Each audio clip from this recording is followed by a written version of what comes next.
On the boundless sea blue waves roll. White waves break the shore. And white clouds hang high in the blue sky like a ball of cotton candy. The sound of waves and the chirping of seagulls make this place look peaceful. But suddenly, the seagulls in the sky seem to be frightened by something, and they flap their wings desperately to escape into the distance. I saw a huge energy blasting a huge hole in the white clouds in the sky. Two black shadows, one large and one small, flew across the blue sky quickly. The speed even caused a sonic boom and a huge sound echoed. On the sea, facing the monster-like existence behind him, two magic arrays, one blue and one red, suddenly appeared around the small black shadow and slowly rotated. Then the magic arrays recombined instantly, and a pillar of fire emitting extremely high temperature rushed straight towards the huge black shadow. Go in an instant. A huge and blazing fireball bloomed in the sky. Its violent energy expanded rapidly, setting off huge waves on the sea. It looked like there were two suns in the daytime sky. Shane stared at the fireball, hoping in his heart that his attack just now would be effective. However, a dragon roar came from the flames, instantly breaking his illusion. Damn it. Does this be ******? The black dragon have no health bar? Seeing that his attack was ineffective, Shane quickly activated space magic.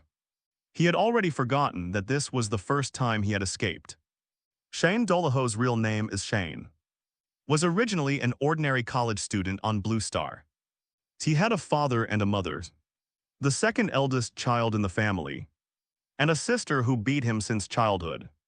In the dead of night, Shane was on his way home after finishing his midnight snack when he was inexplicably hit by a truck. When Shane woke up again, found that he had become a baby, lying naked in front of a dilapidated building soon after. A short old man with black and white hair took him back to raise him.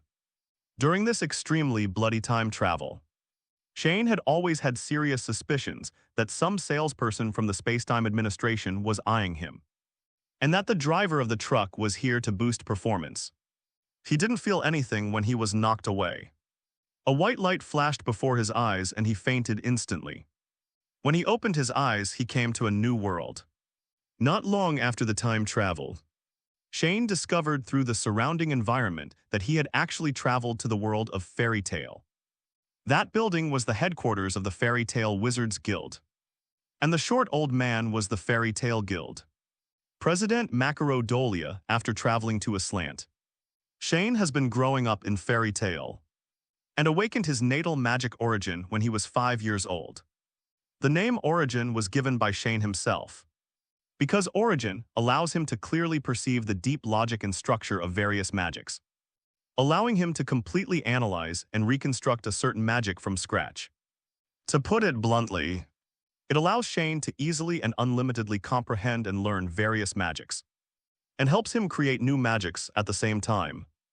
Origin also has a passive ability, which is to passively increase the magic power in Shane's body all the time. Although the speed is very slow, over time and through active practice, Shane's magic power reserves are extremely exaggerated. By the age of 18, he already possesses the magic power of approximately 30 Holy 10 mages. In the first few years after time travel, Shane did nothing but practice, even though his strength had reached the level of going on missions very early. The old man said that he would never be allowed to go on missions before he was 12 years old. Of course, Shane is bored to death in the guild. He will also find opportunities to sneak out for a long time, since the members of the guild were basically not familiar plot characters. Shane didn't know which timeline he was in, to be honest. Shane is not familiar with the anime Fairy Tale. When he first watched this anime, it was already a long time ago. He has only watched 23 out of 10 of all the episodes, and there are some in between. I skipped through the episodes and stopped for a while in the middle of the magical showcase episode. Then I watched a few episodes of Gates of Hades and the finale, and then stopped watching. I probably still remember the plot in bits and pieces, but who really has the time to remember the background time while watching anime? This situation lasted until Shane was 12 years old, and Urza came to the guild. Shane has been excited for a long time to finally meet a familiar plot character. But when Urza first arrived at the guild, she had always been taciturn and seemed to be intimidated by strangers. She often likes to hide in corners, covering one of her eyes with her crimson hair, and ignores Shane when he talks to her. After hitting a wall several times, Shane suddenly vaguely remembered that in the original work, Urza seemed to like eating strawberry cake very much. So he worked hard on his dessert skills and spent more than a month finally giving Urza to coaxed. But the real situation is that in more than a month, everything from Shane's initial failure to the final product actually went into Urza's stomach and was forcefully stuffed into her mouth. This forced Urza to react to Shane's friendliness. And at the same time it also cast a deep shadow on Shane. Since Urza appeared, familiar plot characters have begun to come to the guild one after another. And since Shane is older than many people, he naturally becomes the big brother to Urza, Natsu and the others. But having said that, Shane is also a very evil person. Not only in fairy tale, but also in the council and the entire kingdom of Fior. Many people love and fear Shane.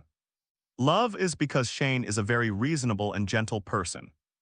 Afraid is because once Shane becomes unreasonable, he will transform into a self-propelled nuclear bomb and turn everything in his sight into ashes. Because of his partial plot prophetic advantage, and also because of the powerful power given by origin, Shane changed many plot directions in a slant. First of all, Lysana was not teleported to Edras. Kana recognized the scumbag uncle early, and Grey's master Yuru did not use absolute ice and lived well. Speaking of which, when Yuru and Grey appeared in the guild together, Shane was still surprised why she didn't turn into a lump of ice. You must know that in the original work, she turned herself into a seal in order to seal the demon who was causing trouble. This question was unexpectedly answered when Shane went out on a mission. It turned out that Deliora had been killed by someone who sneaked out of the guild one day. At the time, Shane didn't even know it was Deliora. He just saw a huge monster destroying the town and destroying the hotel where he was staying. So in a rage, he used magic to blast the monster into pieces. But the final result was that most of the town was affected and buried by an avalanche. When Shane returned to the guild, he was beaten by the horse Caro Cruel. And not long after Yuru and Grey joined Fairy Talon Day, Shane accidentally heard the conversation between Yuru and the old man, and looked sad. This made Shane suddenly remember something. And then he disappeared from the guild. Then, more than a week later, the news that an illegal magic research institute was destroyed by an unknown force, and the location was razed to the ground, was suddenly published in the newspapers. When Shane returned to the guild, Fairy Tale had a cute little girl named Arusha. And Shane also had a younger sister. But in fact, Arusha is 2 years older than Shane. It was she who insisted on calling Shane her brother. This made Arusha often joke about having an extra son, which made Shane very embarrassed. So for a long period of time, Shane perfectly inherited the style of the original Fairy Tale Mage. Every time he went on a mission, he would make the council go crazy. The old guys in the council would not dare to do anything but talk. What to do to him because he can't beat him at all. The reason is still related to Urza. In the 3rd year after Urza came to Fairy Tale, Shane took her to the Paradise Tower to trigger the plot in advance in order to untie Urza's knot. Perhaps because of the correction power of the world or other force majeure factors, the council still launched the magic elf force to destroy the Tower of Paradise, as in the original work. For Shane at that time, the power of the magic elf was beyond his ability to compete. But he still managed to stop it. So after the Tower of Paradise incident, the old guys on the council saw that they couldn't do anything about Shane.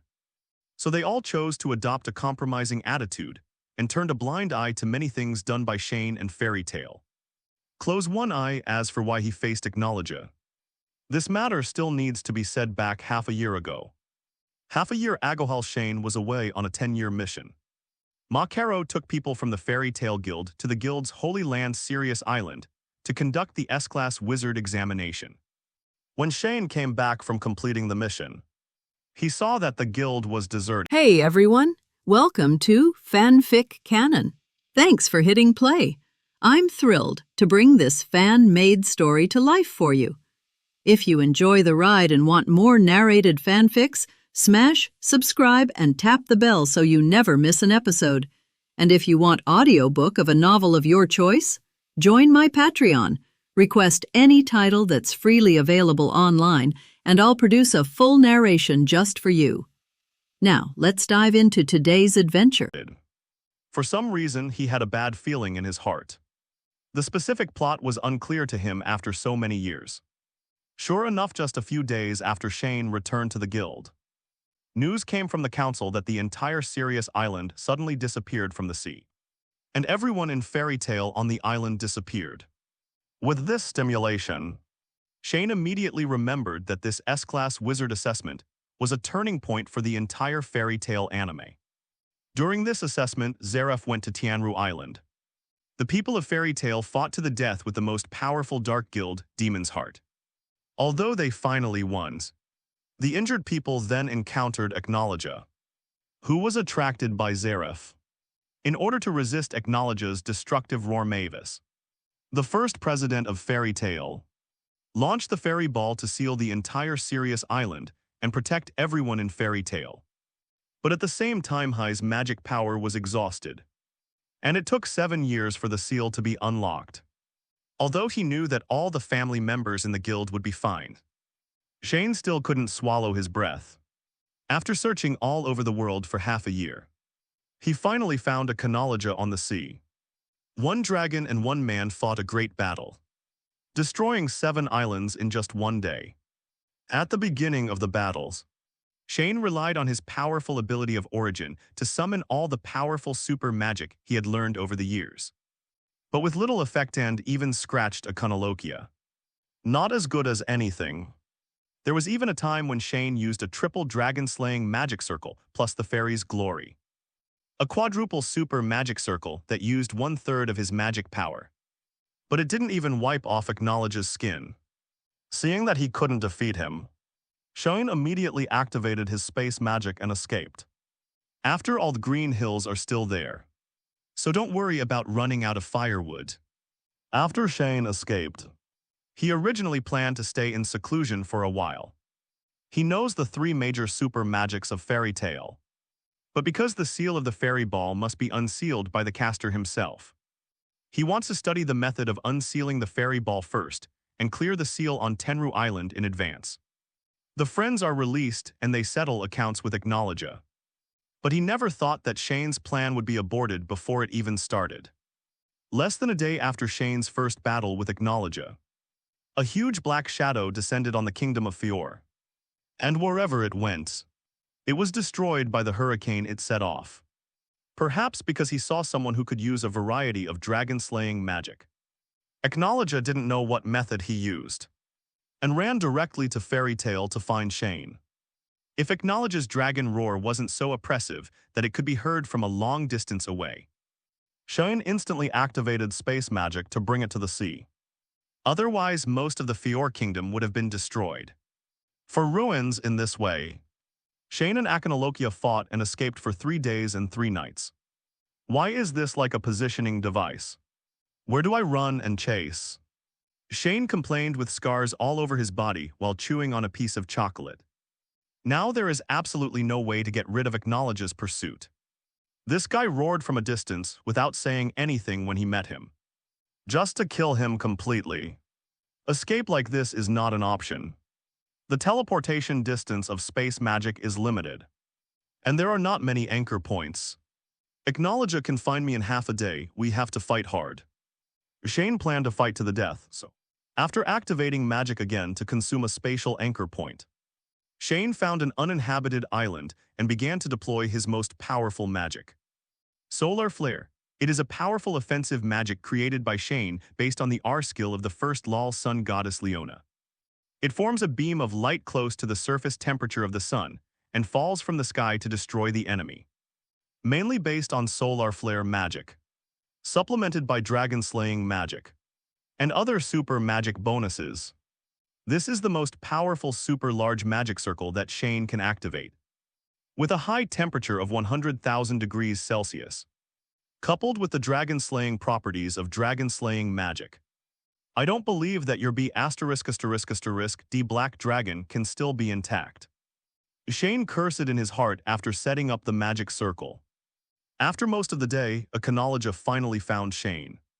However, under the night sky at this time, the light of the 100-layer magic array has penetrated the sky. Shane has been waiting here for a long time. Acnologia was not afraid at all when he saw this. He was suspended in midair and opened his dragon's mouth.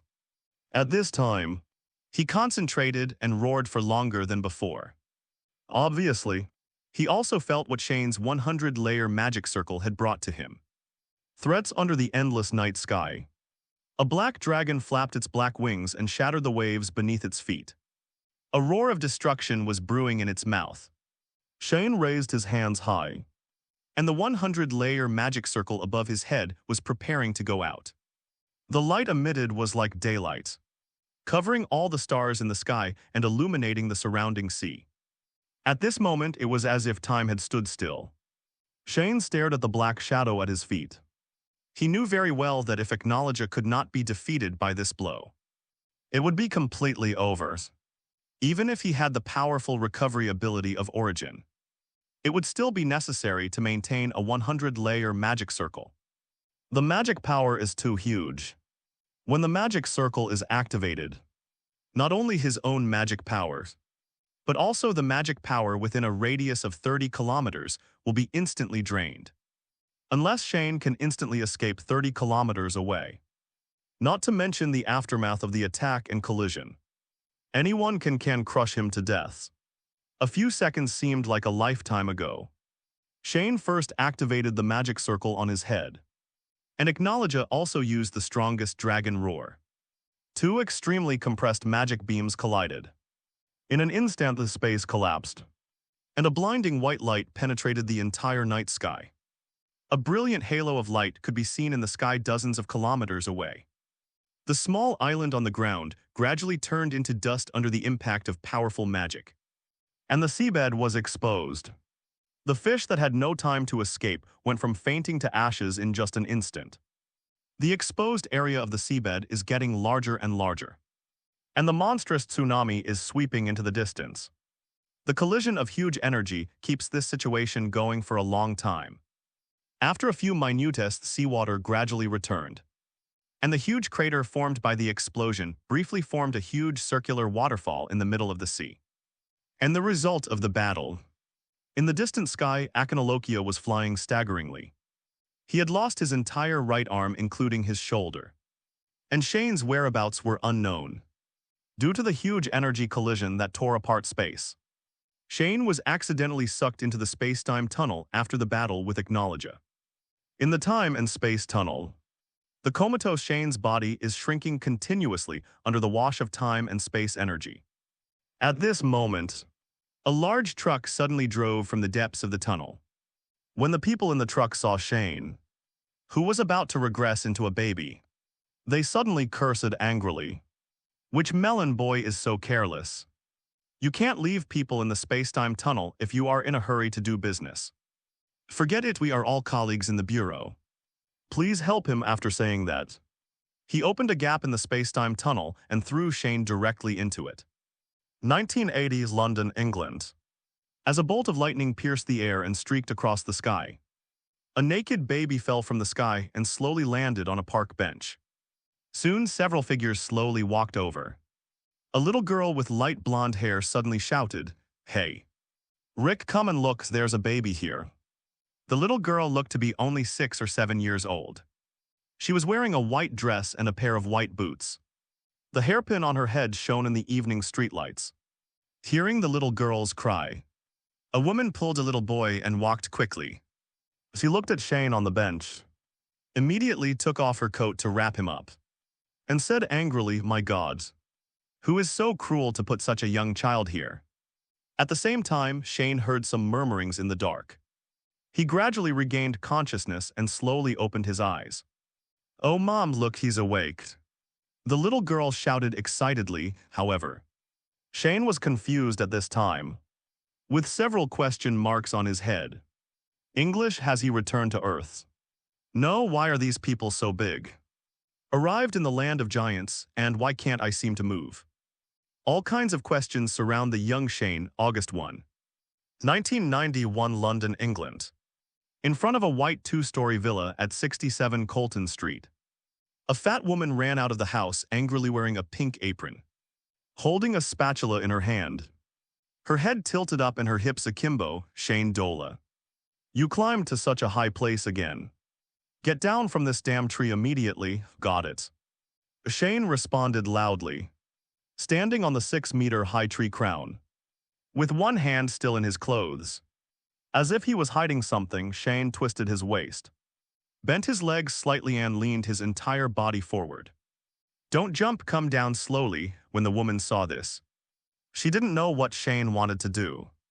This unlucky kid had done similar dangerous actions countless times before. But it is obvious that Shane is not an obedient person. I jump asterisk. Shane jumped up and slowly landed on the ground along a slender branch in midair. Oh my God, I swear to God if I could, I would have left you in the park to die. Seeing Shane jump down from the tree, Julie Swinton said in horror while patting her chest. I've heard this sentence many times, but the beautiful and kind-hearted Aunt Julie will not leave a child in the park. Right? Shane grinned with white teeth and said. And you don't have to, don't worry, I'm pretty good at it. After saying that, he squeezed his biceps. That's not the reason for you to climb so high and jump down. It's fine if you break your leg, but what if you fall to death? Mrs. Mary said, grabbing Shane's ear. There is love, but not much. Shane was speechless for a while. Besides, the reason I climbed up was actually to save this cute little guy. Then he took out a white kitten from his arms, with watery blue eyes and very cute. Look, it's cute, isn't it? Shane raised the kitten with both hands and brought it to Julie. Meow tilde, the little girl's voice melted people's hearts. Oh, poor little guys. Julie took the kitten from Shane and held it in her arms. Leave it to me. Your task now is to go back to me for dinner immediately. Great, Shane agreed and ran into the house quickly. It has been 11 years since Shane came to this new world. Because his body suddenly turned back into a baby, his senses couldn't accept it. So he used magic to seal his consciousness. It wasn't until he was 10 years old that the seal was released due to exhaustion of magic power. So for Shane, it was only a year before he traveled back in time. After contact with the consciousness seal, Shane also gained a strange memory of 10 years. In this new world, a British family named Swinton took him home when he was young at the time. And the little girl who discovered Shane at that time was the eldest daughter of the Swinton family.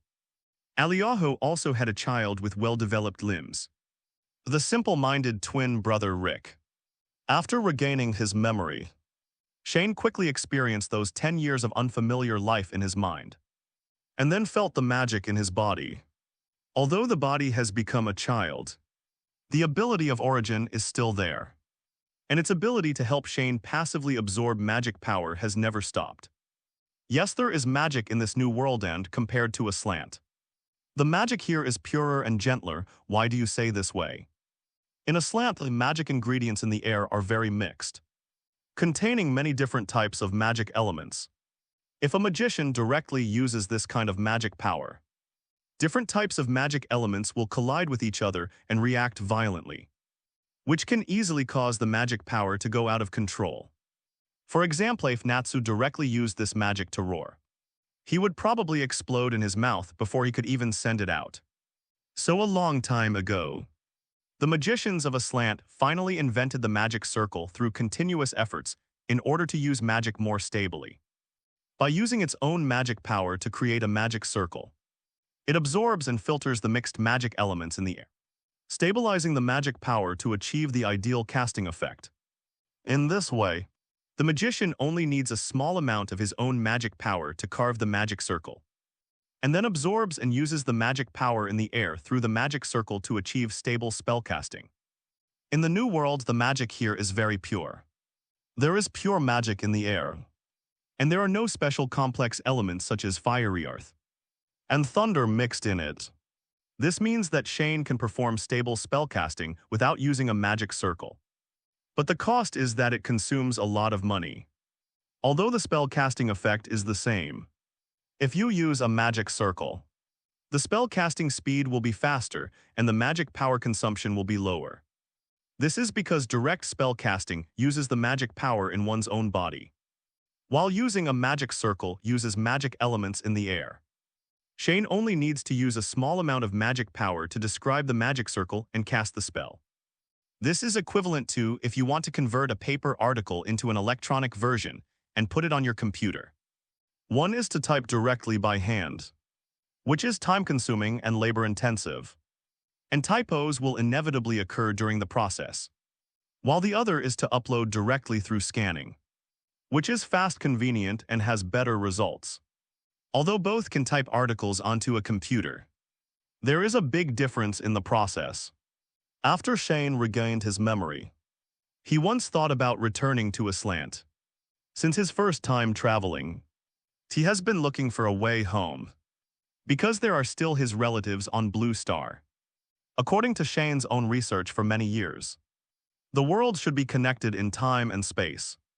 Just like a honeycomb, as long as the space barrier is broken. He can return to the original world, however.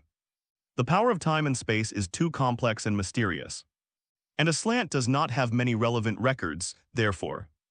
Shane's research on time and space magic has always been slow, and it has completely come to a standstill before the second time travel. And now Shane has inexplicably traveled to a new world. If he can't go back to Aslant, even if he completes the research on time and space magic, he will still bump around in the time and space tunnel like a blind fly. I don't know when will I find my way home. In addition, after so many years in Fairy Tale, he has established a deep bond with his friends in the guild, and he cannot simply abandon them and walk away, therefore. How to find a way to return to Aslant has become Shane's main goal in the new world. As a digression here, the reason why Shane can still be called by his original name is because he used magic to slightly change the Swinton family's understanding. Shane, come and eat, we have barbecue today. As soon as Shane entered the house, he saw Alia playing with knives and forks at the dining table, looking impatient. Because the Swinton family rarely eats barbecue, fried fish is the daily menu on the dining table. A plate of barbecue is sizzling hot and fragrant. The fat on the surface of the beef is still sizzling, with the garnish of black pepper and rosemary. It is very tempting and drool-worthy, however. The plate of creamy mashed potatoes covered with cheese next to the barbecue really brought down the quality of the barbecue a bit. And there was boiled broccoli. Alia, why is it mashed potatoes again? I want to eat rice and noodles. Shane suddenly said with a collapsed face when he saw the lump of yellow-white starch mud on the table. Before Shane regained his memory, his senses when facing mashed potatoes were actually pretty good. After all, I've been used to it since I was a snack. Not to mention that potatoes are just a staple food, no matter how they are eaten. They are unpalatable and unpalatable. But since the memory was unblocked, the rabbit's taste buds awakened, and the gourmet gene hidden in the blood can no longer accept this long-term food. Mrs. Julie is very good at making all kinds of mashed potatoes, cream tomatoes, sauce black pepper, honey, grilled, etc., although the taste changes every now and then. The essence is still potatoes, which tortures Shane's sense of taste and smell. Why did I just seem to hear someone saying that the food I cooked tastes bad? At this moment, Mrs. Julie walked in from outside the house with the kitten in her arms, her eyes fixed on Shane, and the words, "If you dare to say it is you will be dead," were written on her face. It was obvious that she heard Shane of complaints. At the same time, the little kitten in her arms was holding a small bottle and drinking water. No, how could it be? Shane scratched his head and said guiltily. He glanced at the upper left corner of his eye when he said this. Alia was watching the excitement and said with a smile, "HMPH, sit down and eat." Julie hugged the kitten and found a seat to sit down. "Where are Rick and Mr. Wilson?" Shane asked. One of them has a competition today and the other has to work overtime. It's a pity they will definitely miss my cooking, Mrs. Julie stroked her cat and said with regret. Speaking of which, Mrs. Julie has always had great confidence in her cooking skills, although she doesn't know where she came from. The food she makes is indeed edible, but that's about it. Shane said that Mrs. Julie's single recipe was a nightmare for him as a rabbit. Especially the mashed potatoes, tuck tuck tuck. And just as Shane looked at the narcissistic Mrs. Julie speechlessly, there were sudden bursts of strange noises outside the restaurant window. And it sounded like something was knocking on the window. The three of them turned around when they heard the sound and saw a gray and white owl lying on the sill outside the window, with an envelope in its mouth, its head tilted, and its big black eyes staring through the glass. Looking at Shane and the other three, no way could it be. Shane's eyes widened in surprise as he looked at this familiar yet unfamiliar scene. And the fantastical childhood memory hidden deep in his heart came to mind again. Arya walked over, curiously opened the window, and took out the letter from the owl's mouth. The envelope was sealed with a piece of red beeswax, and the pattern stamped on it was a shield consisting of 4 animals, a snake, a lion, an eagle, and a badger. There was also a capital H in the center of the shield.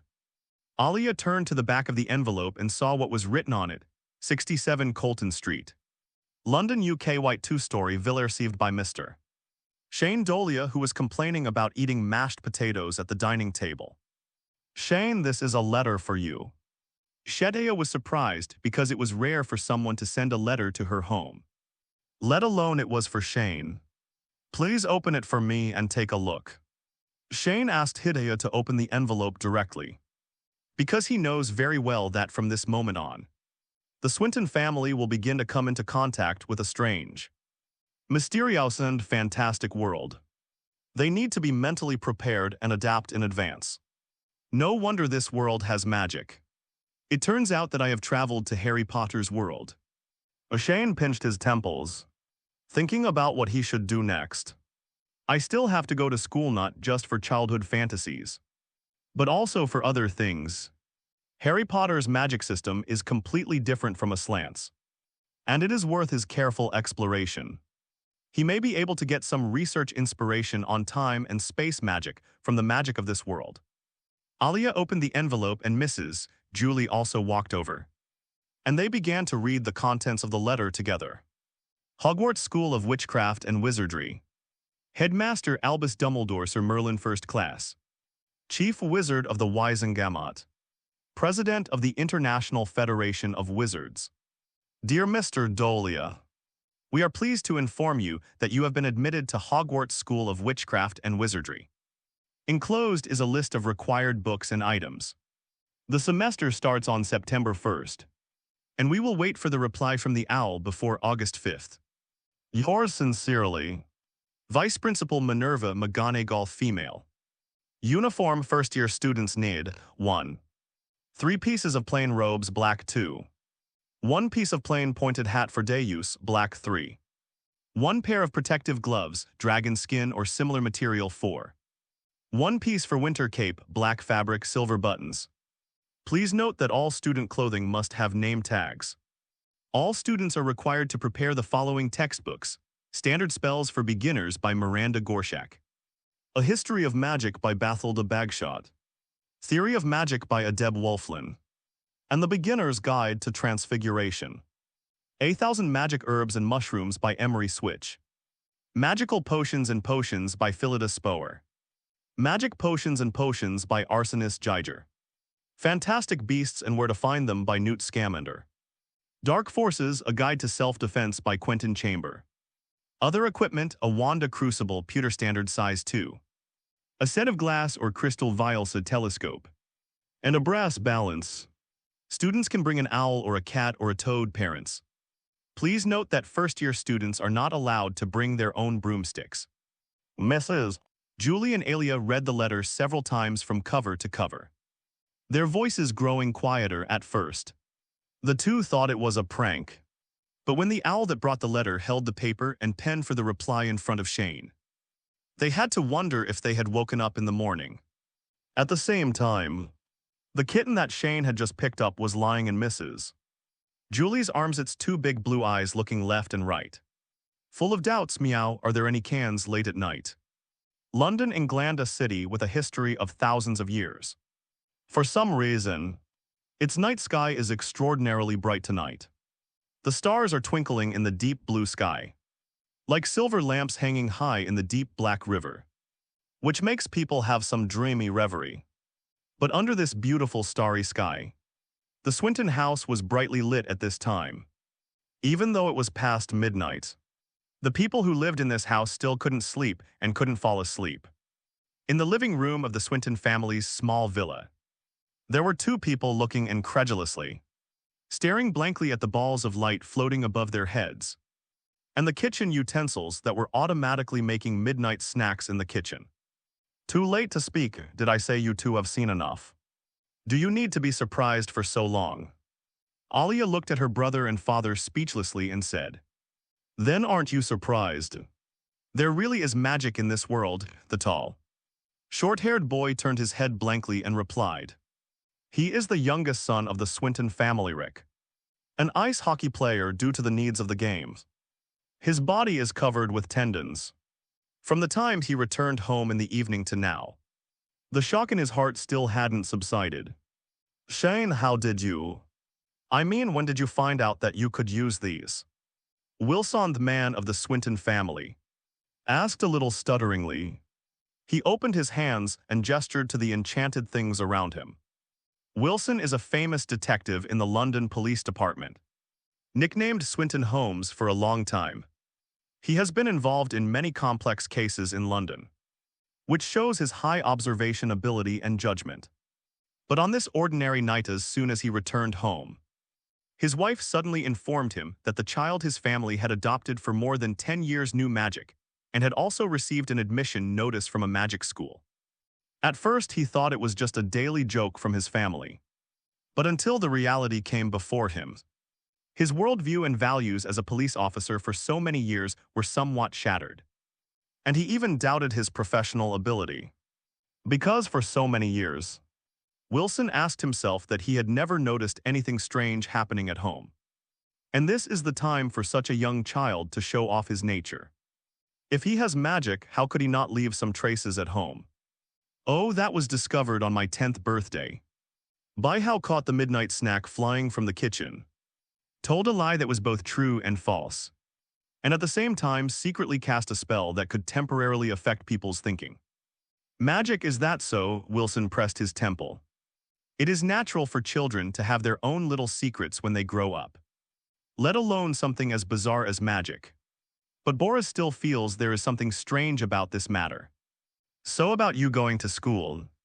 Are you really going to that school called Hogwarts? After thinking about it, Wilson cleared out the messy information in his mind first. Then took out his pipe, lit the tobacco in the pipe with a match. Started puffing away and talked about business. I heard from Julie that you have already replied to the letter. But you must know that with your intelligence, you have a good chance of going to the best university in the UK in the future. But the magic school. The burning sparks on the tobacco turned from bright to dark. A cloud of smoke blew out from his mouth and nose. And Wilson lowered his eyebrows. Shane, I have seen countless times that a person holding a knife or a gun thinks he is invincible. What will the magical world with mysterious powers be like? To be honest, I am very worried. I think the same thing, dear. We are not familiar with everything in that world, which makes me feel uneasy, Julie also said worriedly. The family suddenly fell into silence. It's normal for the Swintons to worry about Shane's safety. After all, people will always maintain a certain degree of curiosity about things they don't understand. But more importantly, are in awe.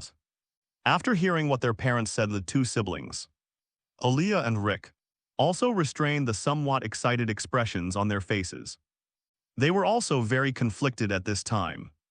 Although they yearned for the magical world, if they thought about it carefully, they were actually just as worried as their parents about Shane going to a strange place. Shane shook his head and looked at the four of them.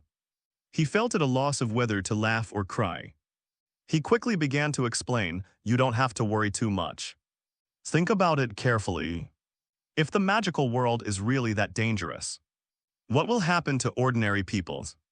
Could it be that after so many years, come on, can people who don't know magic really survive on their own? Well, besides, the teachers from Hogwarts School are coming in the next few days. If you have any concerns then, just ask them directly. And don't worry, I'm very strong." After finishing speaking, a dazzling red magic circle suddenly appeared in Shane's palm and slowly rotated.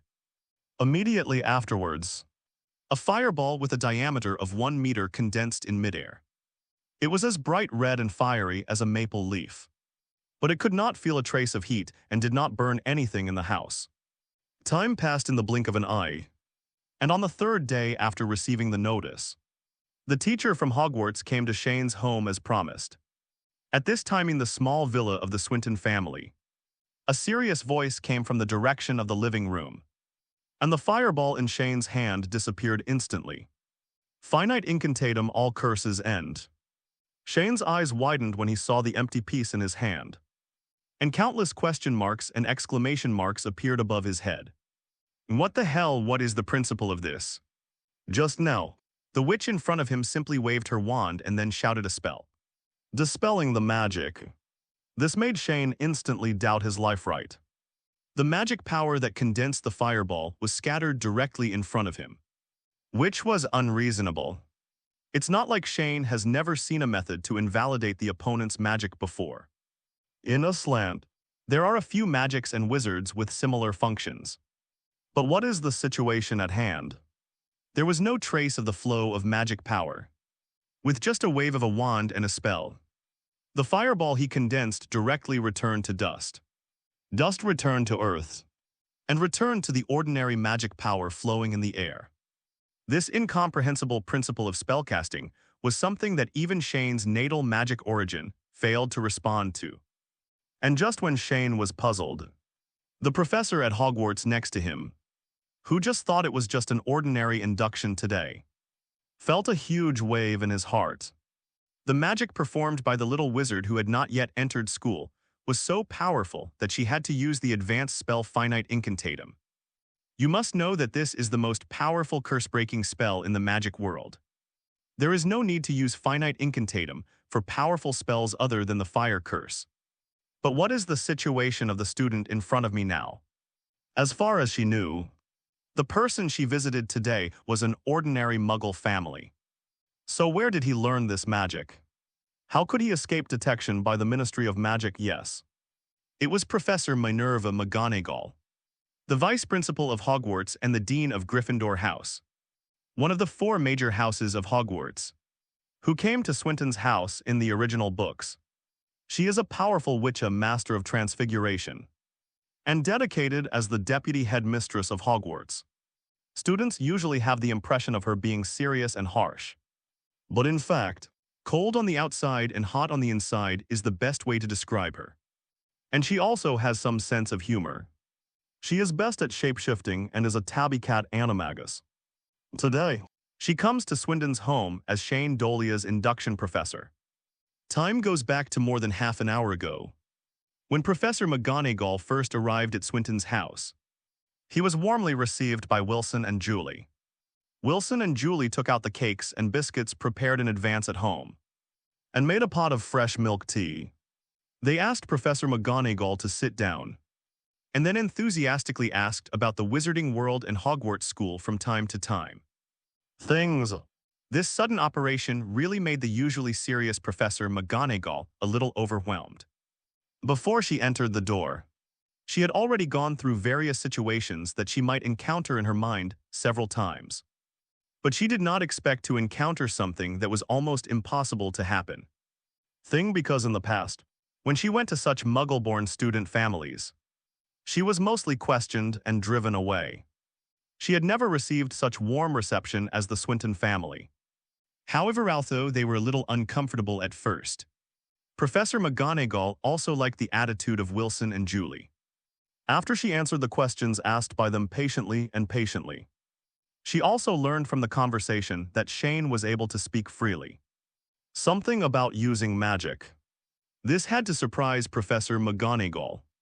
Because based on previous experience, little wizards who have not undergone formal training and do not have a wand perform magic. And the consequences are usually very serious. Like in the original books, it was easy for Harry to turn his Aunt Maggie into a balloon. But if Harry's mood swings were bigger at that time, and he had some thoughts of exploding her, Aunt Maggie would probably explode into a balloon. Cuts of meat, therefore, in line with the responsibility of the vice principal of Hogwarts School of Witchcraft and Wizardry.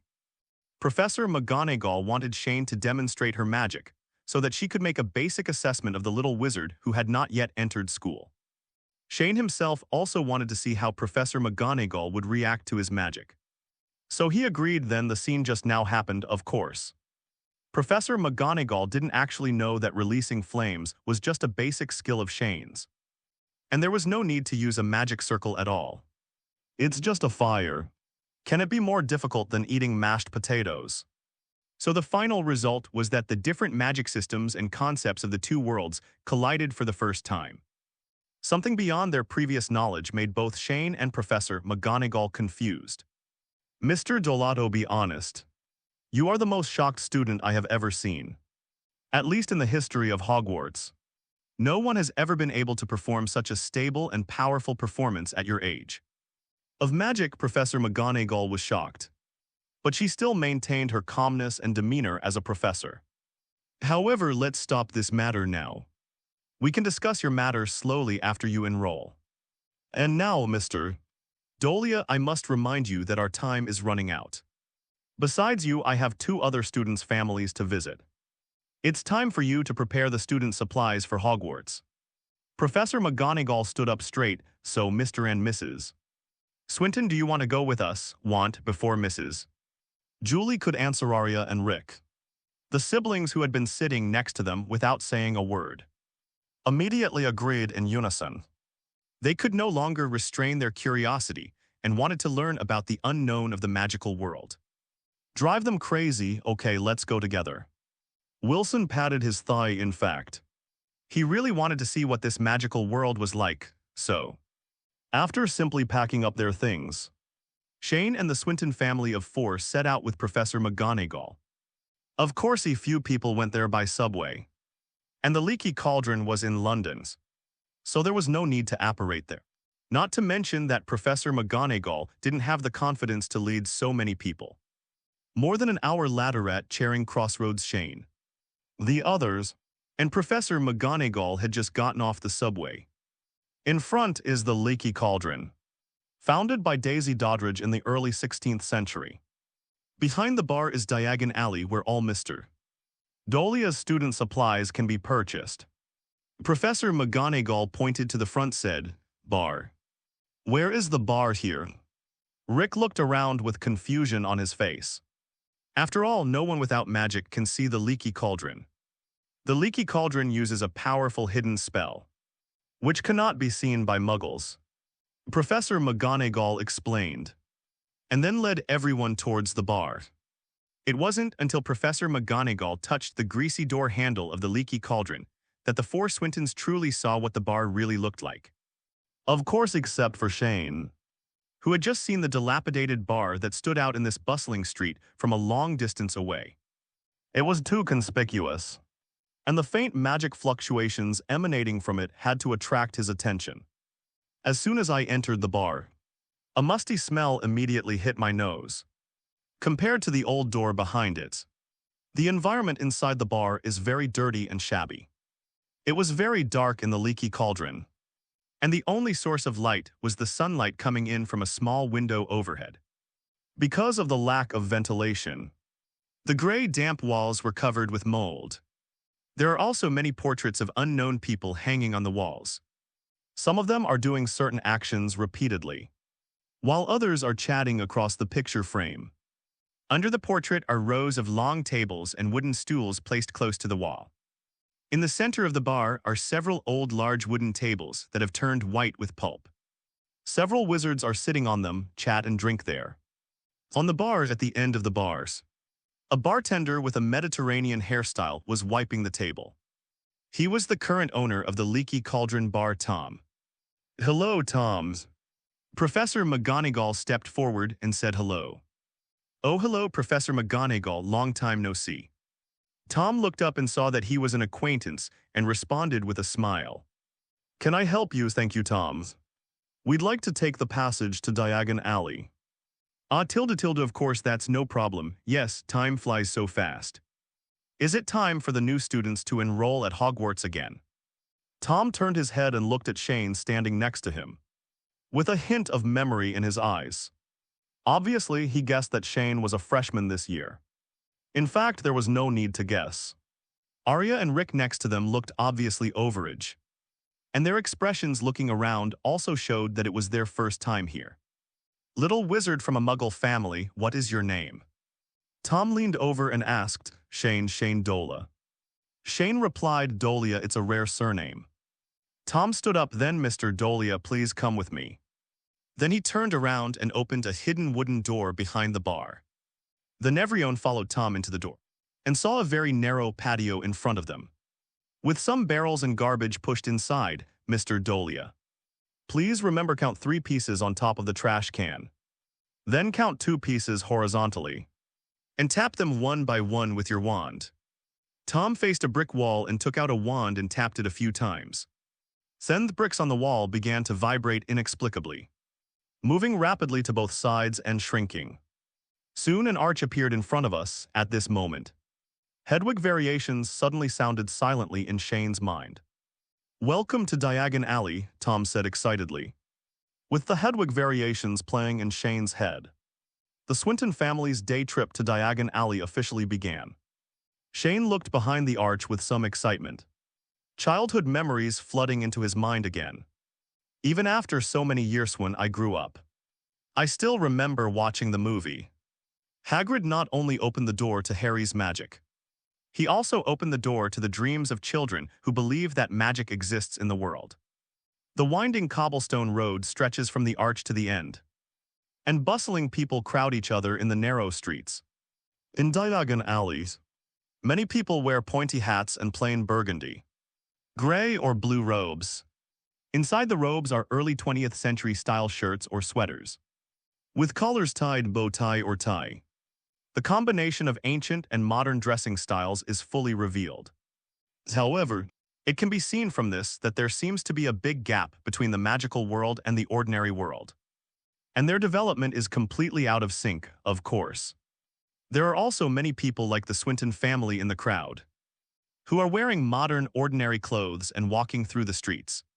Without exception, their eyes are full of curiosity and excitement. On the other side there are noisy noises one after another, and the various owl heads hanging on the sign of the owl shop are hooting. They are loyal partners and messengers. Many wizards like to keep owls as pets, of course, except for those who are short on cash. These little guys are not cheap at all. On one side of the street, in front of a huge glass display cabinet outside a Quidditch boutique, many young wizards were gathered around, excitedly looking at the broomstick displayed in the cabinet Nimbus 2000. The sparks flying outside the magic joke shop made passers-by duck and dodge from time to time, as well as the ravens and owls in the sky delivering letters and express delivery. All these make the entire Diagon Alley full of magical atmosphere that is different from modern reinforced concrete. Shane, look, what kind of animal is that? It's so beautiful and it can breathe fire. Aaliyah was so excited that she took Shane's hand and jumped around looking around. And that one's, it was the first time I saw a real flying pumpkin head, and its eyes and mouth could move. I must buy one to take home for Halloween. Shane looked in the direction of Alia's finger and saw that the fire-breathing animal looked like a giant sea turtle with a back shell studded with jewels. It was trapped in a special glass box, and the back of its butt kept coming from time to time. A flame will burst out of the ground.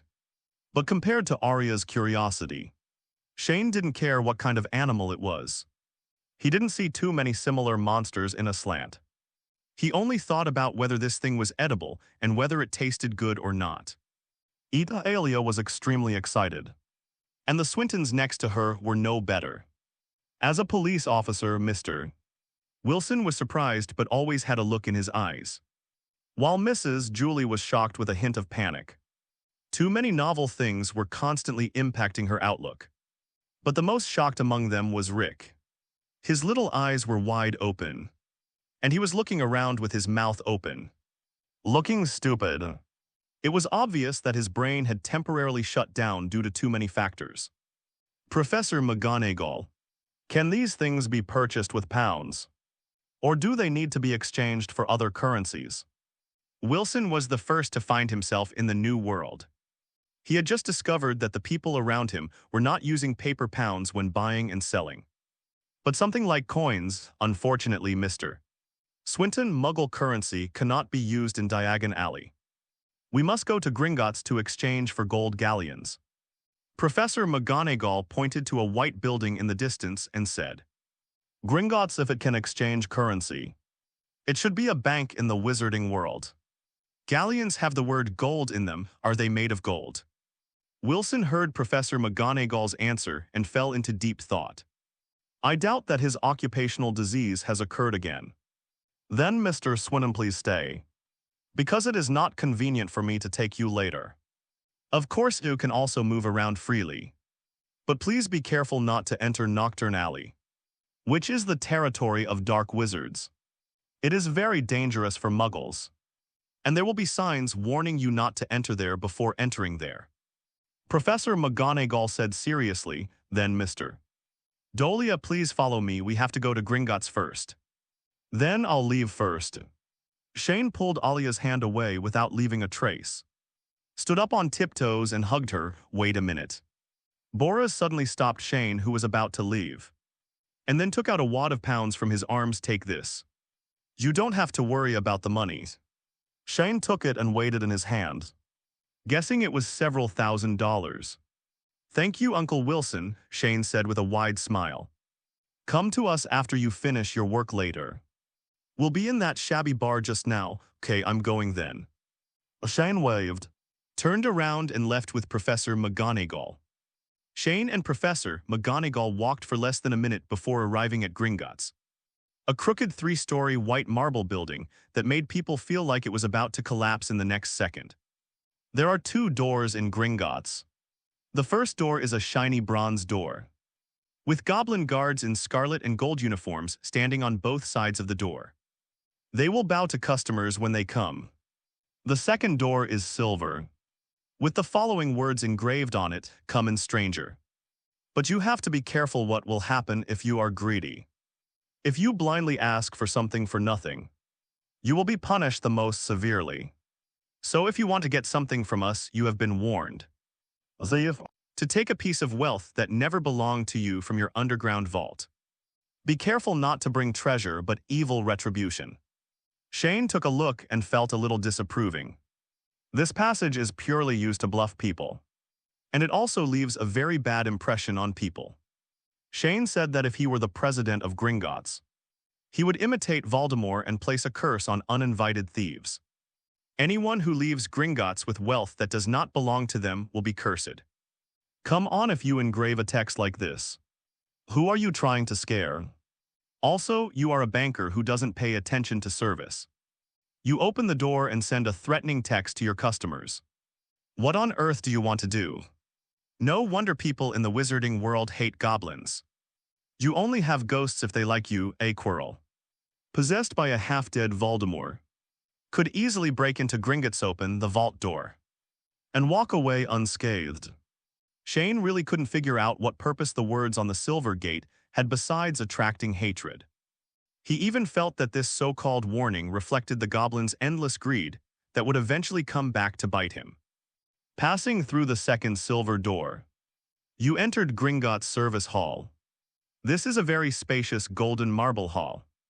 On both sides of the hall, there are about 100 goblins sitting behind tall, long counters. Some of them were carefully recording accounts in large account books. Some were using scales to weigh gold galleons piece by piece, and some were using eyepieces to inspect gems over and over again. The huge white marble building is filled with an atmosphere of luxury and greed. Although the goblins of Gringotts are really ugly, Shane never judges people by their appearance. There were a lot of weird-looking people in a slant, and Ichigo was one of them. If he hadn't been pestering Urza all the time, Shane would have been able to resist beating him.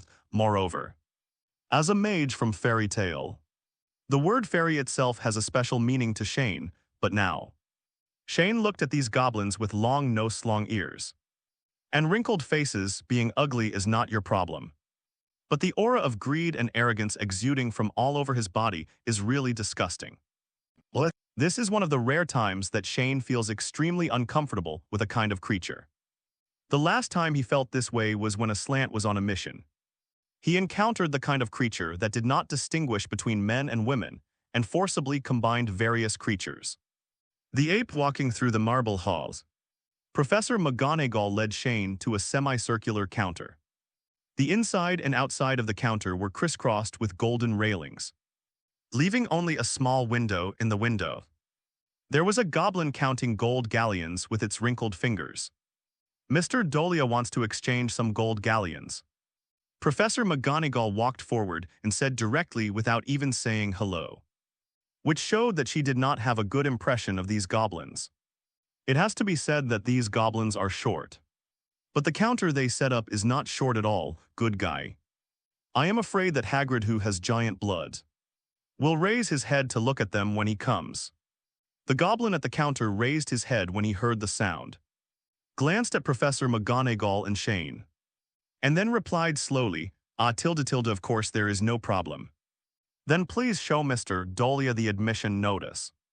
Holding the table, he walked from the window of the counter, slowly poked out.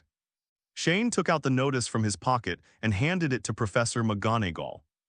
No problem. The goblin opened the notice, looked at it, and nodded. Every 5 pounds can be exchanged for 1 gold galleons, or 17 silver sickles, or 29 copper nats. Then, Mr.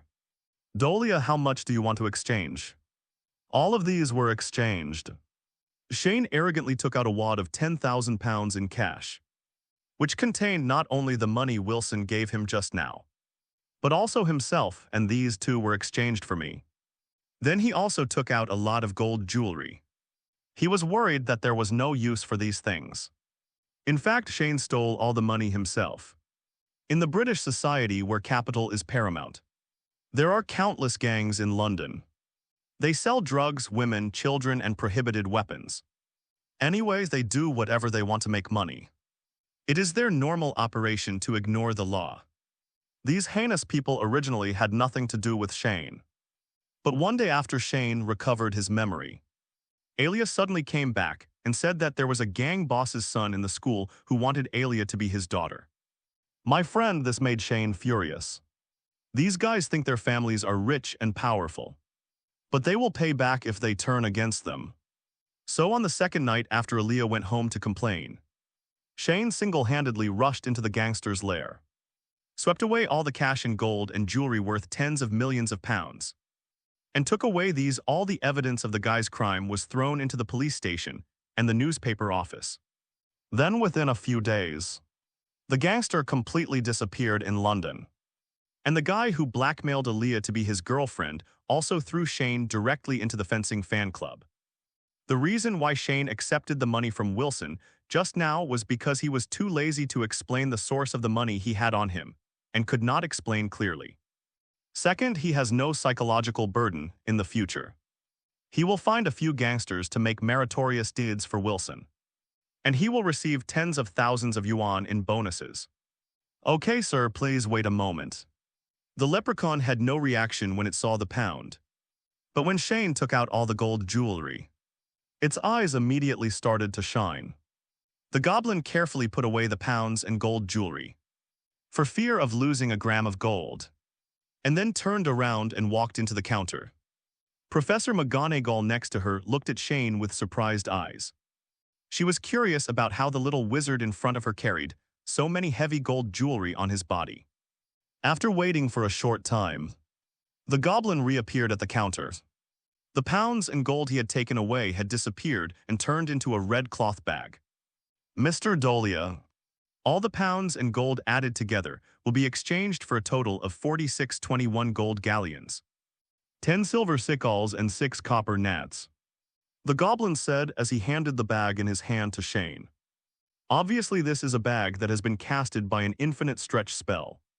Otherwise it would not be able to hold so much money. Shane took the bag and shook it in his hand. The gold galleons inside jingled and weighed heavily. Then, Mr. Dolea, it's time for us to leave for the next place.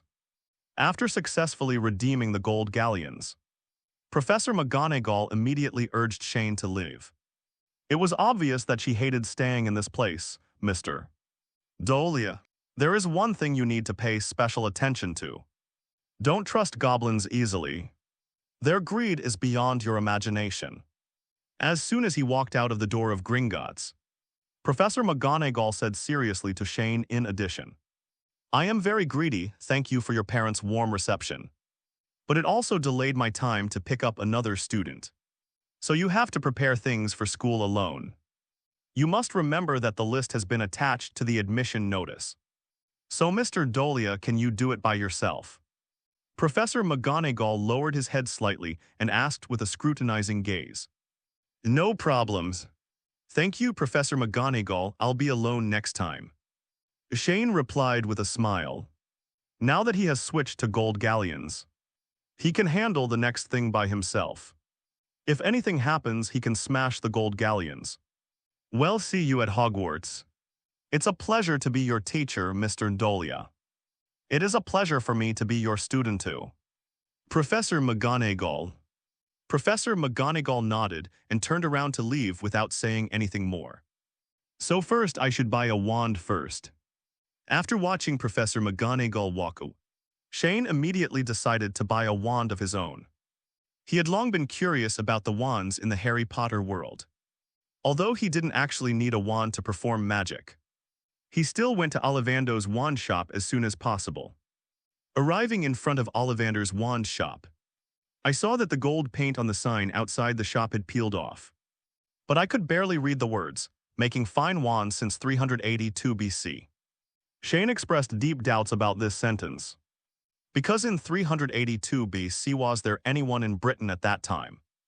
Even if there are peoples, I'm afraid they are not still in a state of drinking blood. Pushing open the store door, a burst of wind chimes broke the silence in the store. I saw that the entire Ollivander's store was filled with boxes containing wands. In addition to the boxes, there was also a reception desk made of wood, with several ancient kerosene lamps burning on it. Looking down under the weak light of the kerosene lamp, a quill was struggling to write something on the parchment. There was a movable wooden ladder behind the reception desk, which was used by Mr. Ollivander to lift it up high. Set with the wand at, Shane looked around and didn't see Mr. Ollivander, but he looked at the wooden ladder and felt a little confused. Can the wand placed high up just be removed with magic? Why bother setting up an extra wooden ladder, Mr. Ollivander, are you there? Shane shouted into the store. Of course I'm here, sir, a vague voice came from behind, instantly making the hair on Shane's body stand up. Oh shit. Shane jumped up when he heard the voice behind him, blurting out the quintessence of Huxia culture. With a stiff neck, he slowly turned his head and saw an old man with a bright head and pale face standing behind him. He has a pair of mysterious silver-white eyes, and his white hair is as messy as a bird's nest. His whole person exudes a psychedelic color and has a detached temperament. There is no doubt that the person speaking is Garrick Ollivander, one of the 3 master wand makers in Europe. Mr. Ollivander, please don't suddenly appear behind people. If you scare people, they will scare them to death, Shane said with twitching eyes, and was secretly frightened at the same time. There is no reason has my vigilance become so bad now. Shane felt a little chilly in his heart. A cold air came out of his back end. He broke into a cold sweat. You know, if such a big living person appears behind you silently in a slant, but you are unaware of it, then you will most likely report to the King of Hell. And how many times he died and how he died. Don't even know that, relax here. I have lived so long and I have never met a ghost who was scared to death before. Ollivander bypassed Shane and walked to the counter. Shane wiped the cold sweat from his head and looked at Ollivander speechlessly. He has basically determined that Ollivander is the legendary person who lives completely in his own world. This kind of person doesn't care about anything except things related to himself. And usually, this kind of person has a way of thinking that is difficult for ordinary people to understand. And is unreasonable and unintelligible. Hello, Mr. Ollivander, I am Shane Dolea, a freshman preparing to enter Hogwarts this year. Shane introduced himself first. I came here to buy a wand. Oh, tilde, of course, that's right. The little wizards who come to me are all here to buy wands. Especially at this time. The new students of Hogwarts will come. Well, Mr. Dolea, which hand is your dominant hand? As Ollivander asked. He took out an old leather ruler from his pocket. The scale on it had basically been worn away, making it completely unclear. Right hand, sir. As soon as he finished speaking, Ollivander stepped forward with a leather ruler and carefully measured Shane's arms. Forearm shaded circumferenced. After getting the detailed data he wanted, he turned and walked into the store, started rummaging through the many boxes to help Shane choose a wand. Mr. Ollivander, what is the use of measuring these data? After all, Shane couldn't suppress his curiosity. He didn't think these physical data could help people choose a wand. But he felt that since it existed, there must be a reason for it, Mr. Dolea. You need to know that the human body contains infinite mysteries.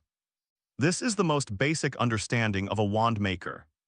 Ollivander said, pulling out one of the thousands of boxes, covered in thick dust and cobwebs. Its existence dates back at least several decades. Every wand in the world is different. They use different unicorn hairs, phoenix tail feathers or dragon nerves as the wand core, and carefully select materials that complement the properties of the wand core as the wand would.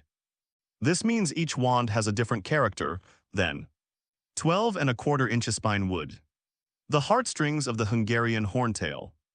It has a bad temper, you can try to tame it. Ollivander took out the wand from the box and handed it to him carefully. Shane took the wand and looked at it carefully. It was resin-like in color. He first tried waving the wand and felt the feel. But there was no reaction. And then tried to input magic power immediately. A feeling of blockage came from the hand. And the input magic returned to the body in an extremely violent way. It's interesting you want to play tricks on me, right?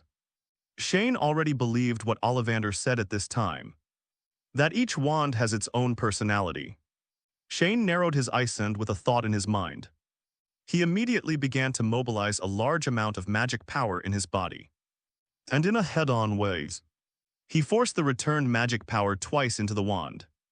At this moment, the temperature of the entire Ollivander's wand shop suddenly began to rise abnormally.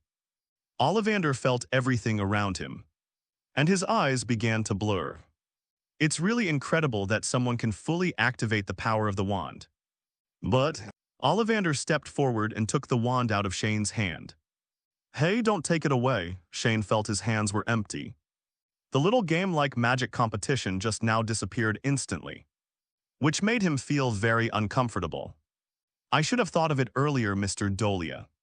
You have an oriental face-size wand is not suitable for you. Ollivander put the wand back into the box. Please wait here for a moment.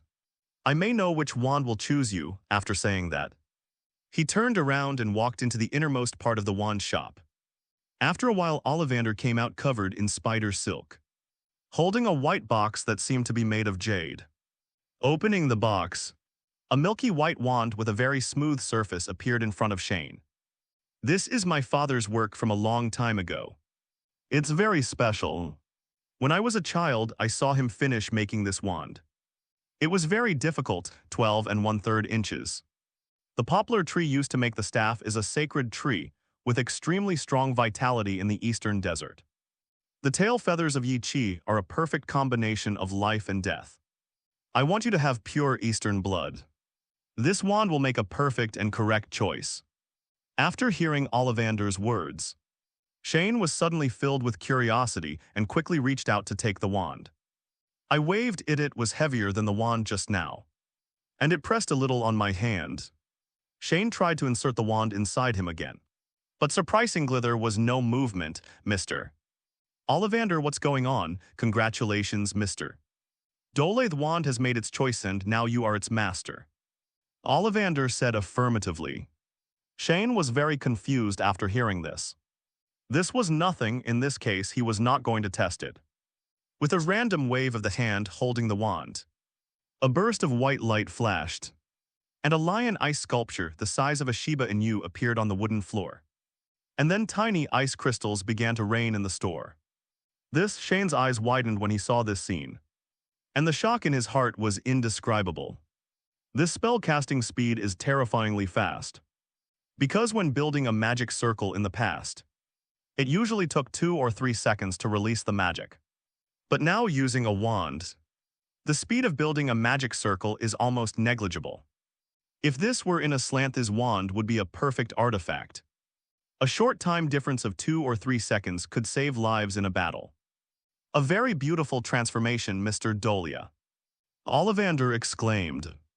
He thought it was Shane who turned the pebbles on the ground into ice sculptures, and did not notice the ice crystals that had fallen to the ground and turned into cold water.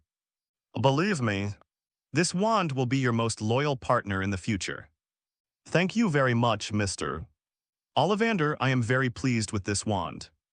After saying that, Shane took out 7 gold galleons from his bag, paid the money and then turned around and left. After leaving Ollivander's wand shop, Shane rushed to buy everything on his admission list except books, and finally came to Flourish and Blot's bookstore. Flourish and Blot's is located next door to Madame Malkin's robe shop. I put the robe I just bought into the opened carry-on space and opened the door of the bookstore. I saw that the store was very big, but it was very crowded and there was not a single person in sight. The bookcases on both sides reached to the ceiling, almost 5 meters high. Each shelf was filled to the brim with all kinds of books crowded together, as if they had been forced into the bookshelf with tools. The aisle in the middle of the bookcase is also filled with books that have not yet been sorted. It is such a mess that it is difficult to even find a place to put your feet. Is anyone there? Seeing that there was no one in the bookstore, Shane shouted loudly. The owner of Flourish and Blot's bookstore is a tall, fat lady. She is wearing a gray-white dress and a white apron around her waist. When she heard that a guest was coming, she quickly put down the books she was sorting and stuck her head out from the corner of the bookcase. She looked Shane up and down, and then asked the little wizard from Hogwarts, "Yes, ma'am, I am the new student entering Hogwarts this year." "Oh, are you a first grader, Mrs.?" Flourish and Blots lifted up her skirt, stepped over a tall stack of books and walked out. She said with a smile, "Look over there. The books for the first graders have been sorted and placed there. Once it's ready, just go and get it." Then he pointed to several book boxes stacked next to the door. "Thank you, madam, but besides textbooks, I also want to buy other books. Then you can read whatever you want. If you can't find the book you need, you can tell me." "Okay, ma'am." After speaking, Shane first collected all the textbooks he needed, and then kept wandering around the store, his eyes constantly scanning the piles of books, looking for what he needed. But after a while, Shane became impatient because there were too many books, and they were piled up everywhere in a mess. And the classification was irregular. It made his eyes sore, so he turned to find Mrs. Flourish and Blots. "Hello, madam." "Oh dear, how can I help you, Mrs.?" Flourish and Blots poked her head out of the corner of the bookcase again. "Madam, except for these textbooks of mine, bring me a copy of all the other different books in the store." Shane looked at Mrs. Flourish and Blots arrogantly and said, "All of them." "Are you sure, my dear Mrs.?" Flourish and Blots' eyes widened in surprise. "That will cost several hundred gold galleons." "Yes, ma'am, I want them all." Shane nodded affirmatively, and took out 200 gold galleons from the bag, which were piled into a small shiny gold mountain. "That's no problem, but it will take some time to sort it out. You can come and get it at this time tomorrow." Although I was very curious about what Shane wanted so many books for, but such a big business would not be done in vain. The lady agreed without much thought. "Thank you, madam. I'll put these gold galleons here as a deposit first. I'll come back at this time tomorrow. Shane placed the 200 gold galleons on the box beside him and picked up a stack of gold galleons that he had just sorted out. Book of there are also these books. Selected spells of the 18th century. Forgotten ancient magic and spells. Curse and countercurse. Dark Power and Gilderoy Lockhart novel series. I took them first, madam, are you okay? Of course it's no problem, Mrs. Plum Blossom nodded and agreed. The previous books were all Shane wanted to read himself. And the last Gilderoy Lockhart novel series was a gift for the Swinton family. In addition, he also bought a lot of magic supplies for them. Although Lockhart is a memory thief, there should be a reason why the novels he wrote are so popular in Europe. Besides, he is just plagiarizing. Most of the content written in the book is the real experiences of other wizards. It can be learned by showing it to Arya and others. Get to know the wizarding world. After finally finishing everything, Shane went to the Jumping Magic joke shop to buy a few gifts, and then returned to the Leaky Cauldron to meet up with Arya and the others. As soon as he returned to the Leaky Cauldron, Shane saw Wilson and Julie having a lively chat with a middle-aged man with red hair. Next to the man stood a fat woman who also had red hair. On the other side, Aaliyah and Rick were also chatting with two red-haired teenagers who looked exactly the same, laughing happily from time to time. When Shane saw this scene, how could he not know that the Swinton family had met the Weasley family? Uncle Wilson, Aunt Julie, I'm back. Shane walked forward and shouted, instantly interrupting the chat between Wilson and the red-haired middle-aged man. Oh, Shane, you are back. Let me introduce you to the new friend we just met. This is Mr. Arthur Weasley, and this is his wife, Mrs. Molly. Seeing that Shane was back, Wilson excitedly pulled him to his side and introduced the new friend he had just met in the magical world. It was obvious that they had a very happy chat just now. Hello, Mr. Weasley, Mrs. Molly. My name is Shane Dolea. Thank you for taking care of my family. Hello, little wizard. Nice to meet you, Mr. Weasley stepped forward and shook Shane's hand. Hello. My dear, you are such a polite and handsome young man. You will definitely be a very good wizard in the future. Mrs. Molly also said happily. It's just that she seems to associate appearance with magic strength. Although what she said is true, Shane is indeed handsome and excellent, Mr. Weasley's family has several children enrolled in Hogwarts. His eldest son has even graduated, their youngest son. Like you, he's also a freshman at Hogwarts this year, Mrs. Julie said. It's a pity that Ronald didn't come today. Otherwise you would have definitely become friends, Mrs. Molly said, but it doesn't matter. You will definitely get to know each other when you enter school. Since we are all students of Hogwarts, we can become friends sooner or later. Shane responded with a smile. Oh, by the way, let me introduce to you my other two children. They are also students at Hogwarts and have just entered their second year this year. As soon as she finished speaking, Mrs. Molly shouted in the direction of Arya and Rick, Fred, Georgia, come here quickly. The tone was completely different from the kindness just now. Hear mother, hearing their mother's calls. The Weasley twins didn't dare to waste a moment and swooped over to them. Fred, George, let me introduce you. He is Shane, the youngest son of the Swinton family.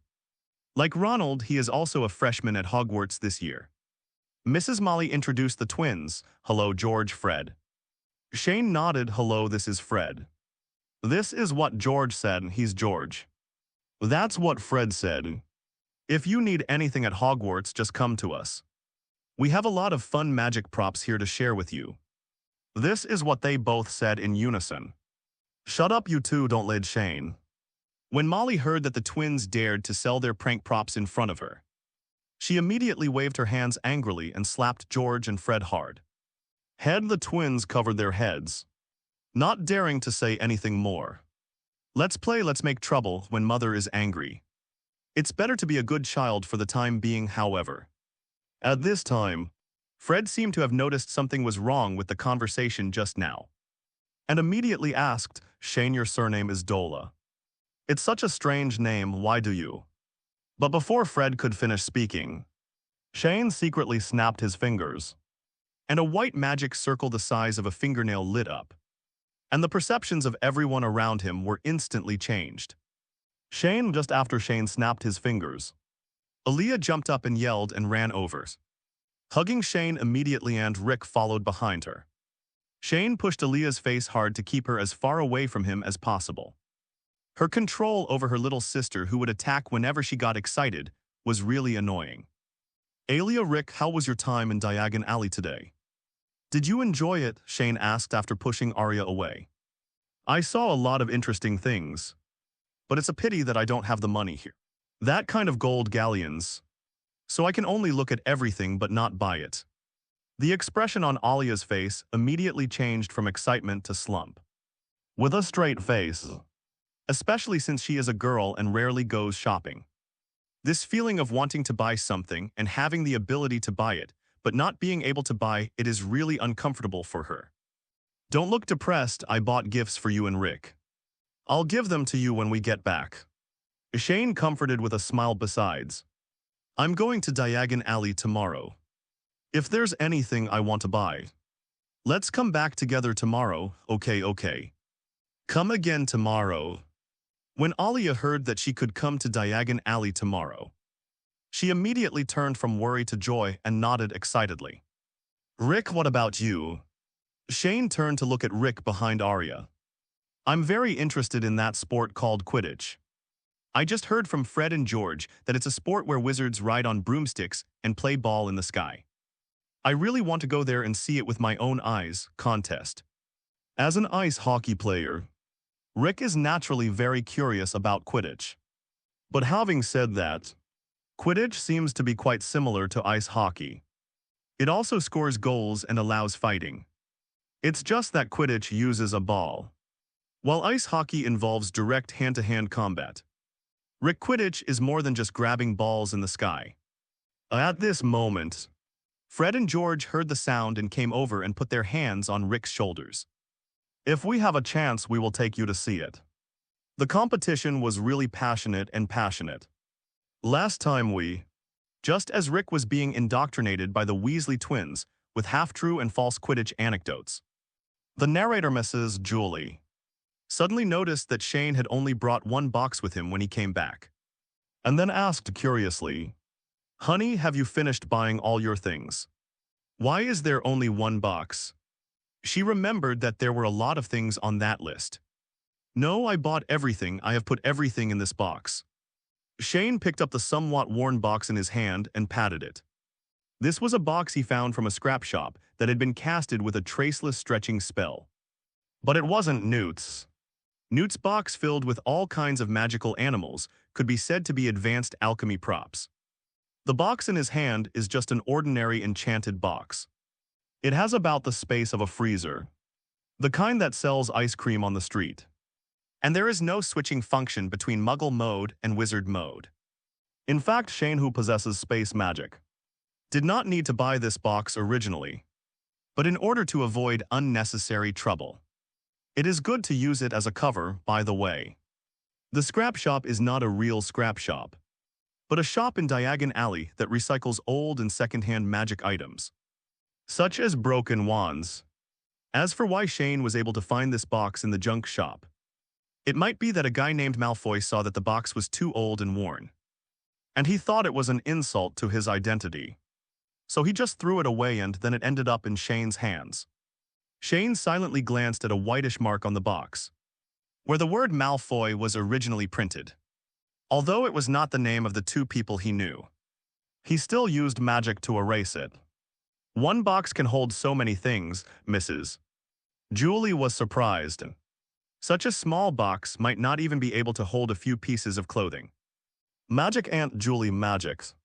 Shane patted the box again helplessly. Afterwards, Shane chatted with the Weasleys for a while, and then prepared to leave home with Arya and the others. Before leaving, Mrs. Molly handed Shane a note and said, Shaneth's is our home address. You are welcome to visit our home at any time. Just use an owl to send a letter accordingly. Shane also gave the Weasley family his home address. After sunset, everyone returned home. Under Shane's strong suggestion, everyone had dinner in Chinatown. It was rare to go out together, and he didn't want to go home and eat mashed potatoes. Shane, take it out and let me see what gifts you bought today, Alia said with a bloated belly.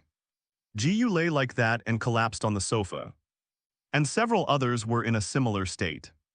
Because Huxia food is so delicious, everyone ate too much without realizing it. And now they can no longer walk, okay. Shane put the box he brought back on the ground, opened the leather buckles, and took out 2 large bird cages first. Woo tilde tilde woo tilde tilde. It turned out to be 2 owls, a brown owl and a white snowy owl.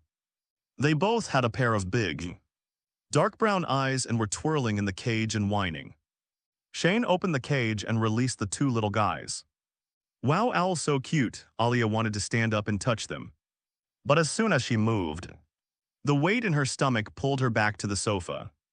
She felt extremely uncomfortable, so she had better lie down obediently. In the wizarding world, wizards usually choose owls and ravens to serve as messengers and couriers. They can help deliver letters and small items. You have seen owls deliver notifications to me before. Shane looked at the 2. He jumped out of the cage and flew to the 2 owls standing on the cage. The brown one is called Thane. I keep it at home. After I go to Hogwarts to go to school, he can send me letters about anything at home. This white snowy owl is called Fiona, and she will go to Hogwarts with me, Sean and Fiona. Are they a boy and a girl? Mrs. Julie asked. Sean is a boy and Fiona is a girl, Shane explained. Huh. That's not right. Why do we need to use owls to communicate? Can't Hogwarts make phone calls? Rick had a puzzled expression on his face after hearing that he had to use owls and write letters to communicate. I don't know the specific reason, Shane shook his head. I only know that our mobile phones or other electronic devices will all malfunction after arriving at Hogwarts, making them completely unusable. Oh, by the way, look at the gift I bought for you. This is, It hurts, after releasing the 2 owls, Shane said, and wanted to take out the gifts he bought for everyone from the box. But for some reason, Shane and Fiona suddenly flew over his head, and then started talking crazily with their mouths. He was pecking at him. His eyes were triangular and obviously full of anger. All it hurts, stop pecking. Shane grabbed the 2 owls on his head. Woo tilde tilde tilde woo tilde tilde tilde. Shane and Fiona whined and stared at Shane with angry eyes, which translated to, I'm hungry. Seeing the 2 angry looks, Shane then remembered that these 2 little guys had been locked in a box by him since he bought them back. They had been bored for a long time without food or water. No wonder he was so angry. Ah ha ha ha, I'm sorry, I forgot to feed you. Shane scratched his head in embarrassment and hurriedly took out the special food bought from the Ela Owl store from the box and fed it to Sean and Fiona, and then gradually calmed down. But this grain smells so good. I really want to taste what it tastes like. Ha ha ha, it's okay, let's continue. Shane wiped the saliva from the corner of his mouth and smiled to ease the awkward atmosphere. Just now, Aaliyah and Mrs. Julie were looking at him with strange eyes, as if he had done something evil. Sean and Fiona are so cute, how can we starve them? Uncle Wilson, this is for you. Wizards chess is similar to chess.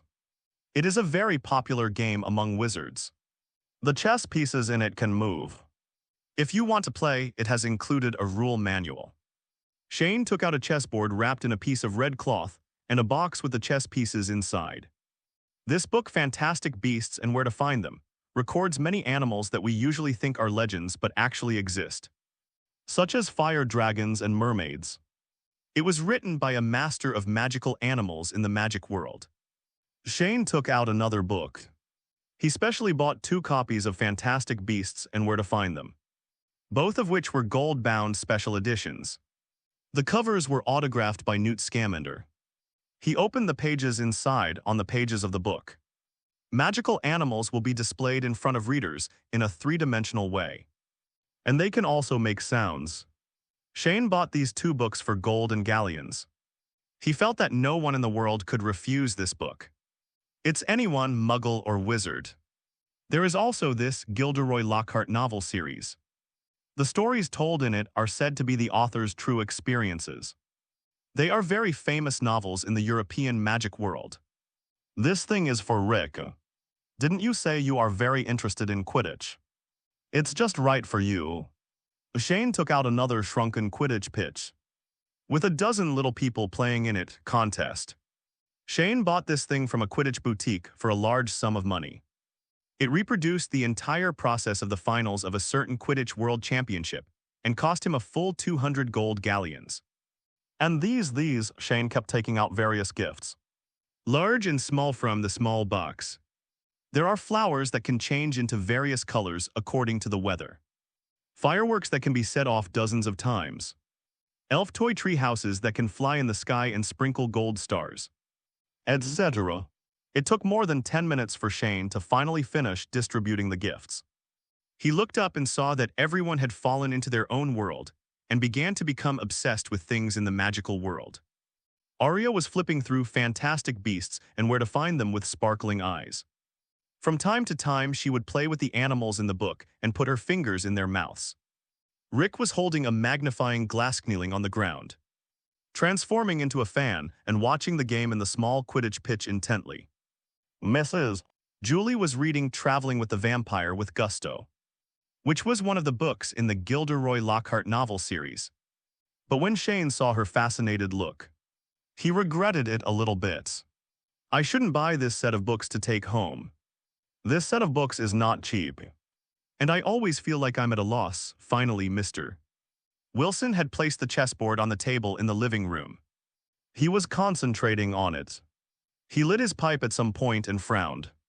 He held the instruction manual in one hand and fiddled with the chess pieces on the chessboard, placing them in the correct positions. Position face full of thinking color. When Shane saw this scene, smiled knowingly, gently covered the box at his feet, picked it up and walked to his room without leaving a trace. They have just started to come into contact with the new world. So let them digest it slowly after returning to the room. Shane packed his things and the first thing he did was to take a shower. I don't know what's going on in the magical world here. And the hygiene situation is really worrying. Every store he went to in Diagon Alley today basically had the same characteristics. Smelly. Dirty old messy. He was very puzzled. It was not difficult to use magic to clean up. Why couldn't he just do it if he could do it with a wave of a magic wand? After cleaning himself, Shane returned to his bed. He turned on the bedside lamp, picked up half of Standard Spells for Beginners and read it. He thought that a preliminary study of the magic of this world might be helpful for him to return home. The alarm clock on the bedside is ticking. Time flies by. 2 hours later, Shane closed the book gently, thought for a moment, then reached into the void and took out the wand he bought today from his portable space. Lumos. Shane said a spell casually, and saw a flash of white light at the top of the wand. But it quickly disappeared. But Shane didn't care and then tried again at the same time. The origin ability was activated, and Shane's eyes suddenly turned a mysterious purple-red. White light flashed again, and Shane had seen the magical structure of Lumos. The structure of a kind of magic is three-dimensional and irregular, and the number and vertical and horizontal arrangement of magic lines determine its complexity. Surprisingly, the magical structure of such a simple glowing spell is far more complicated than imagined. If it were just a magic circle, the same magic effect would only need to be constructed with 2 magic lines. But Lumos has more than 20. Shane closed his eyes and fell into deep thought. Then tried a few more spells and used Origin to feel it. Without exception, under the same conditions of spell casting effect, the magic structure of the magic in the world of Harry Potter is much more complex than that of Aslant's magic. Ever since Shane learned that he had traveled to the world of Harry Potter, he has been recalling all the memories about this world. And after the rough research just now, he had some immature guesses in his mind. Because Shane is not a fan himself, most of what he knows comes from movies and some short videos. And he has only watched the first 4 movies. And he has only watched the first movie of the subsequent Fantastic Beasts and Where to Find Them.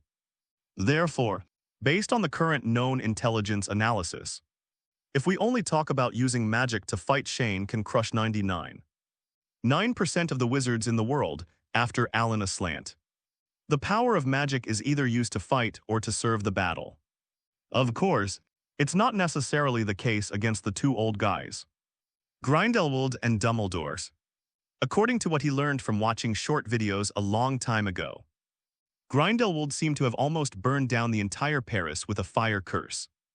In contrast, Dumbledore, who defeated Grindelwald, could definitely do the same thing. Destroying a city requires at least super magic. Although Shane is confident in his own power, there is really no guarantee that he can easily defeat these two old guys. As for Voldemort, although he has a few Horcruxes that are unknown where they are, since he knows his weaknesses, it is not very difficult to deal with him. What's more, this noseless guy has been chewing a big melon from beginning to end, and Shane has many ways to deal with it. It is also speculated that the form of magic in the world of Harry Potter is completely different from that of Aslant. The magic here is extremely idealistic and, in simple terms, it is like wishes coming true.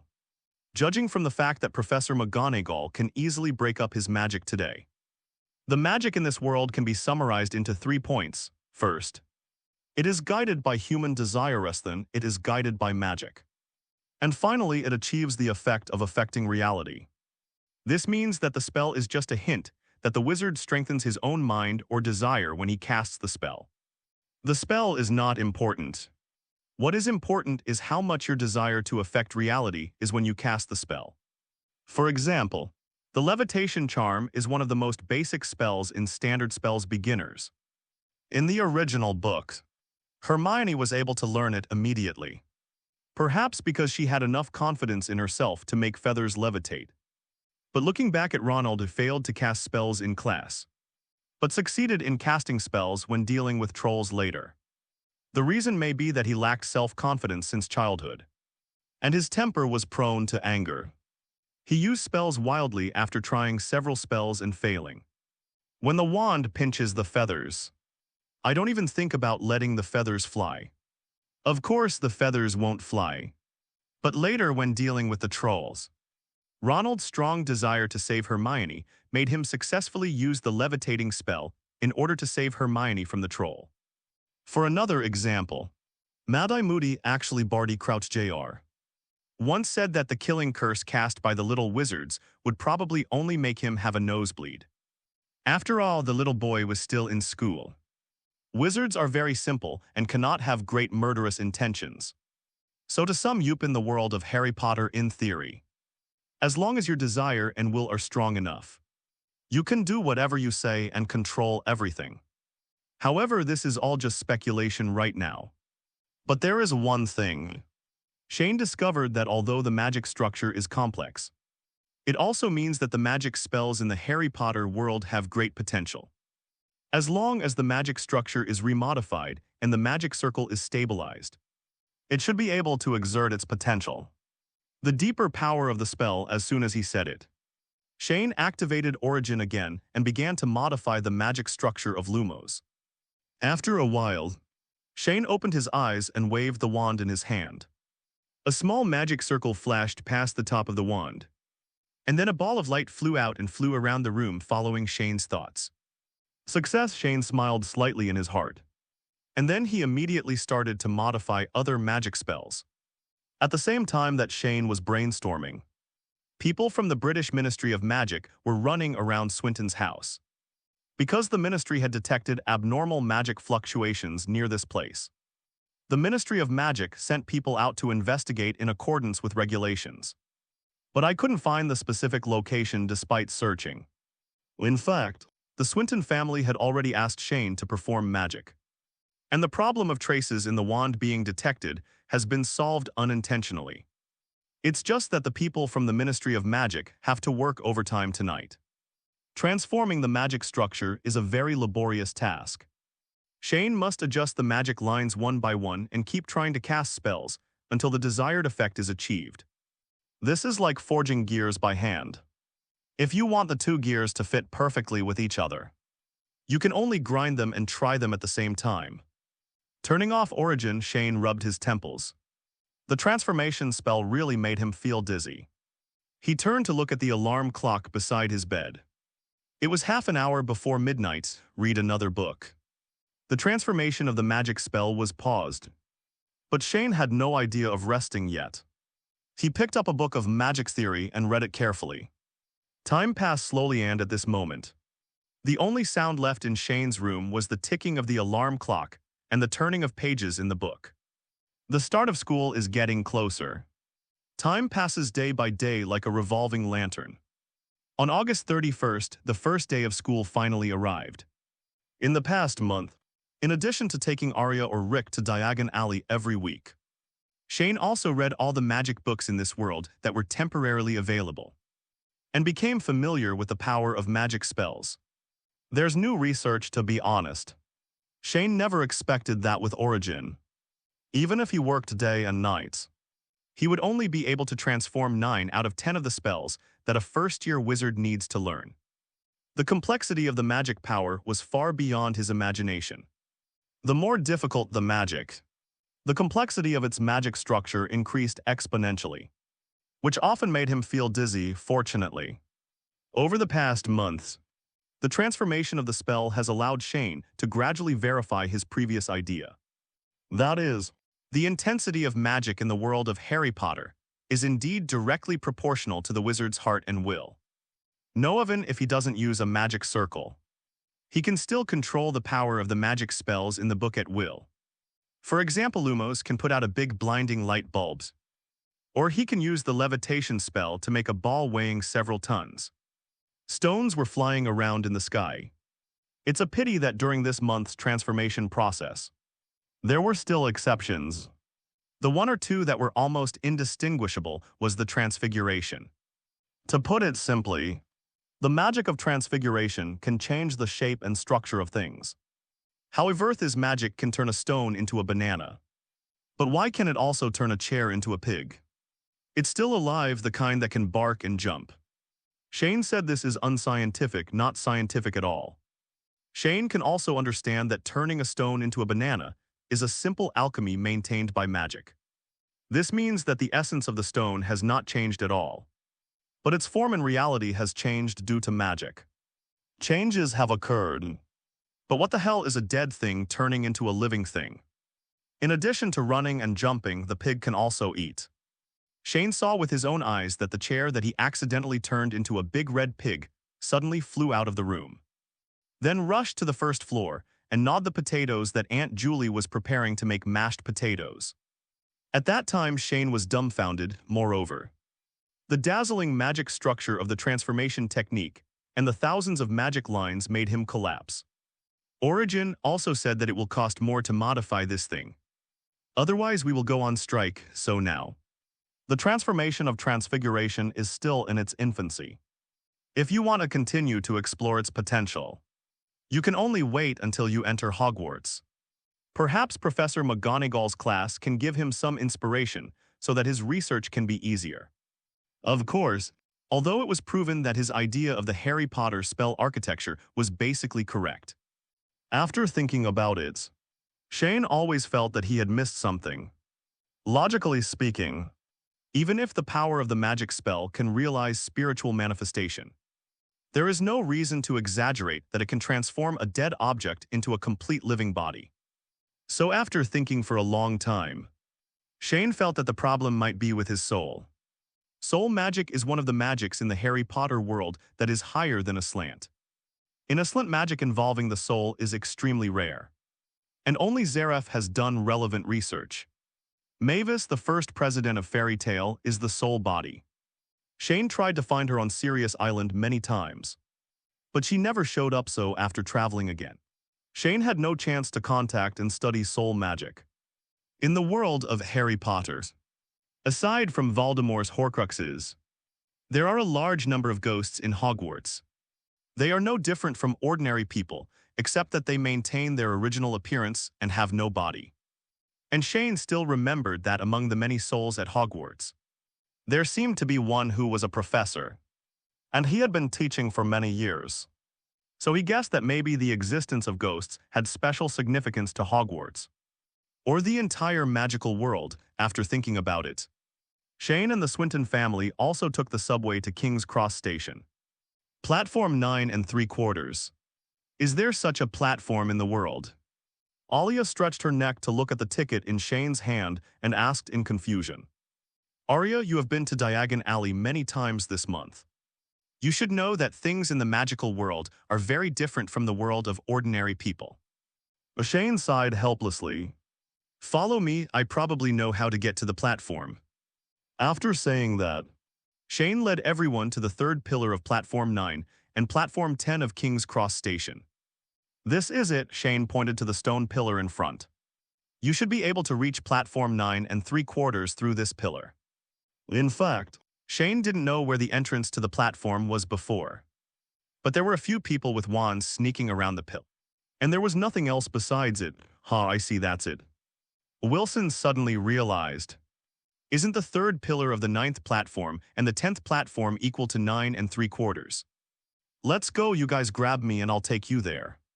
Shane looked around and didn't see the protagonist Harry Potter. So he planned to enter the station directly. Alia and Mrs.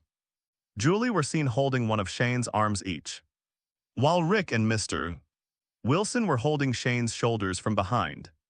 Seeing that everyone was ready, Shane said, "Don't stop in the middle. Just close your eyes if you're scared." After that, he led everyone through the stone pillars. I just felt a cool breeze blowing over my body. And then a strong smell of engine oil hit my nose. We're here, Shane said. The 4 members of the Swinton family slowly opened their eyes. And the first thing they saw was a very period steam train. It is lined up on the track, and the exhaust pipe on the roof is whooshing to expel hot steam. Hogwarts Express No. 5972 is written on the locomotive. The train platform was bustling with people, including students and parents. Each of them was carrying a cart of luggage. Looking up, he saw a 9° sign hanging high on a stone pillar. Finally, we're here. The legendary Platform 9 and 3/4. When Shane saw this scene in front of him, he suddenly recalled the excitement and longing he felt when watching movies when he was a child. He still remembered that the scene in Diagon Alley and the station was the most impressive for him. But now that he is actually standing in this place, he doesn't know why. Shane has a desire to see all of this place. Ding, ding. Ding as soon as Shane and the others entered the station. They heard a rapid ringing sound. Attention, gentlemen, ladies, and Hogwarts students. There is still half an hour before the train leaves. Students who have not yet boarded the trains, please hurry up and get on the train, a loud tone came. And a conductor was standing on the waiting platform, holding a wand against his vocal cords and shouting loudly. Okay, Uncle Wilson and Aunt Julie. You can just send them here, I'll be alone next time. After checking the luggage again, Shane said with a smile. Dear, after you go to school, send a letter home first.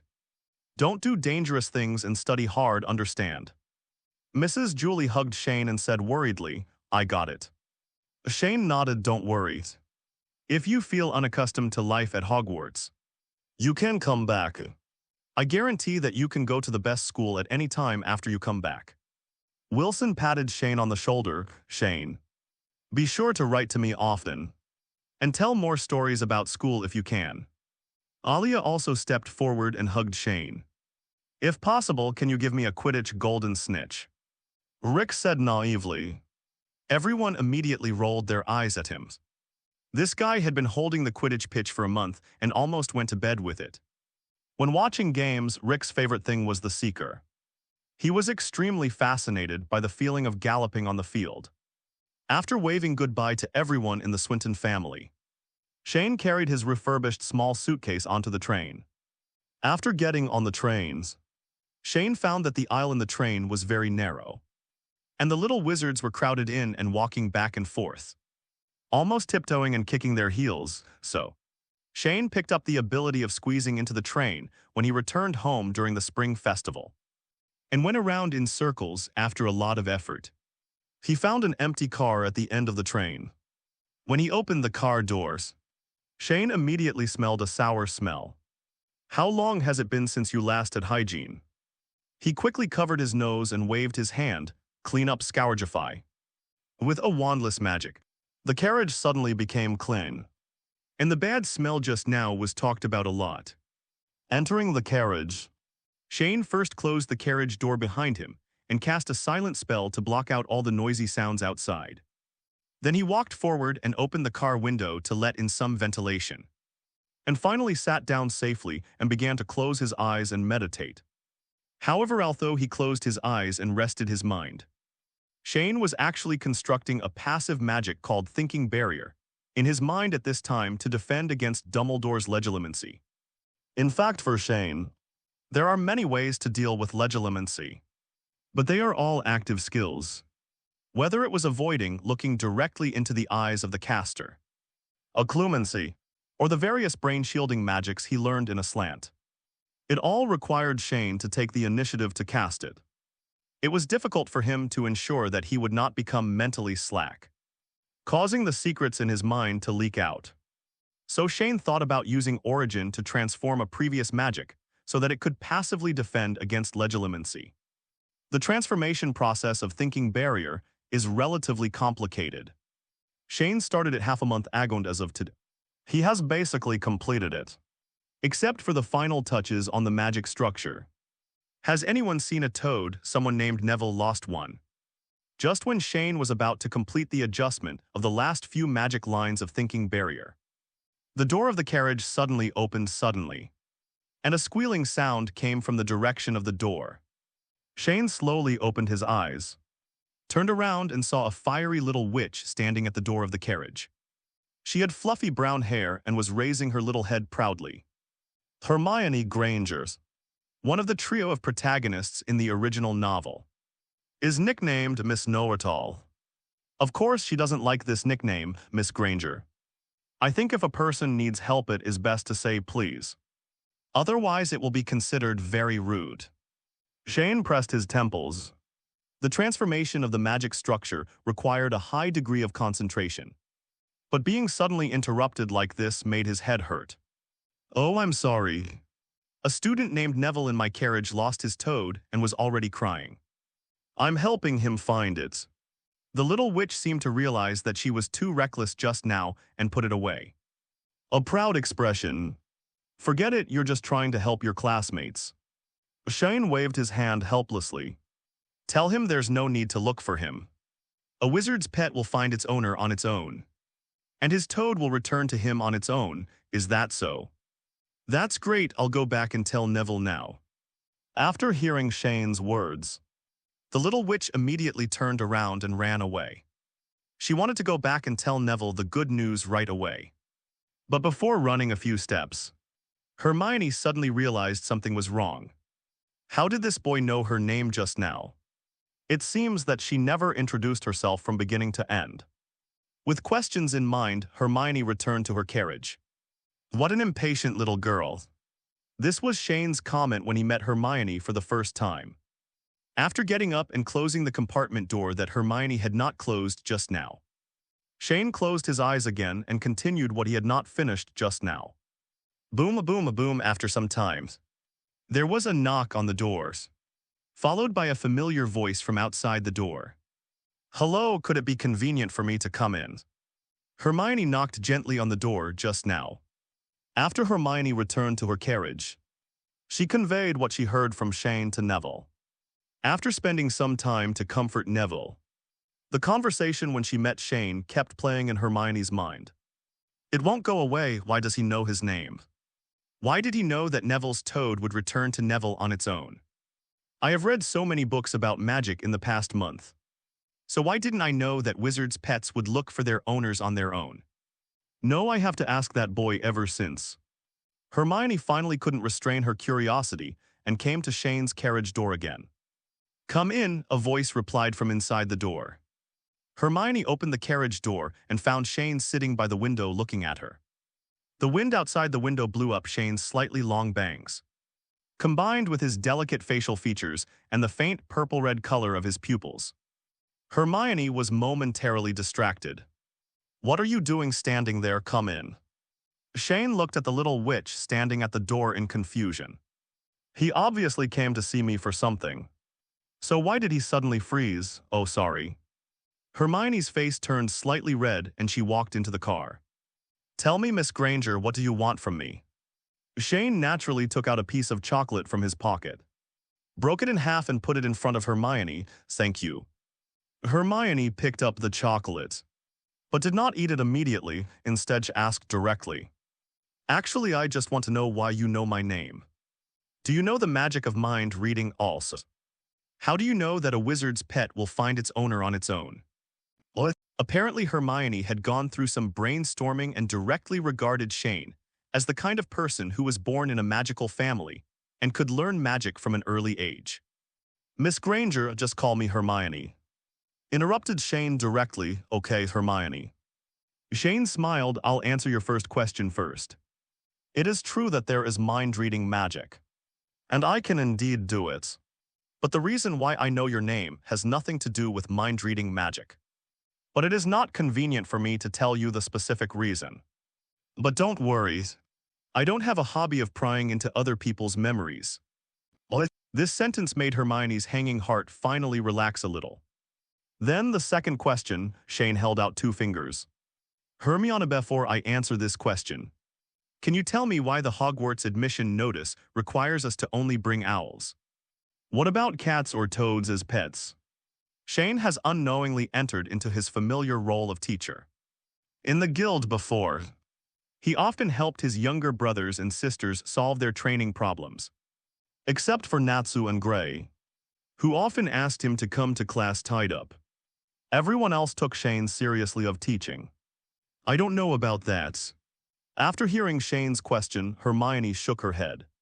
She didn't remember any relevant content in the books she read. That's because these 3 animals, other than magical animals, are the animals that can best assimilate magic with wizards. Shane explained magic transformation. What does this mean? Hermione looked confused. She had never heard of this concept. Let me give you an example. Neville's pet is just an ordinary toad. Unlike magical animals, toads themselves have no magical power. Shane took out his wand and swiped it casually in the void. And the light and shadow of a toad appeared between the 2 of them. Wow, what kind of magic is this? Hermione's eyes lit up. Light and shadow magic, pay attention to the lecture. Shane tapped Hermione on the head with his wand. His teacher's energy was already up, and he would never allow students to be distracted during class. As I just mentioned, the toad itself has no magic power. But from the moment Neville got his pet, the toad has been infected with Neville's magic power. Shane clicked in the void again, and the originally light and shadow toad transformed into a person holding the toad in his arms.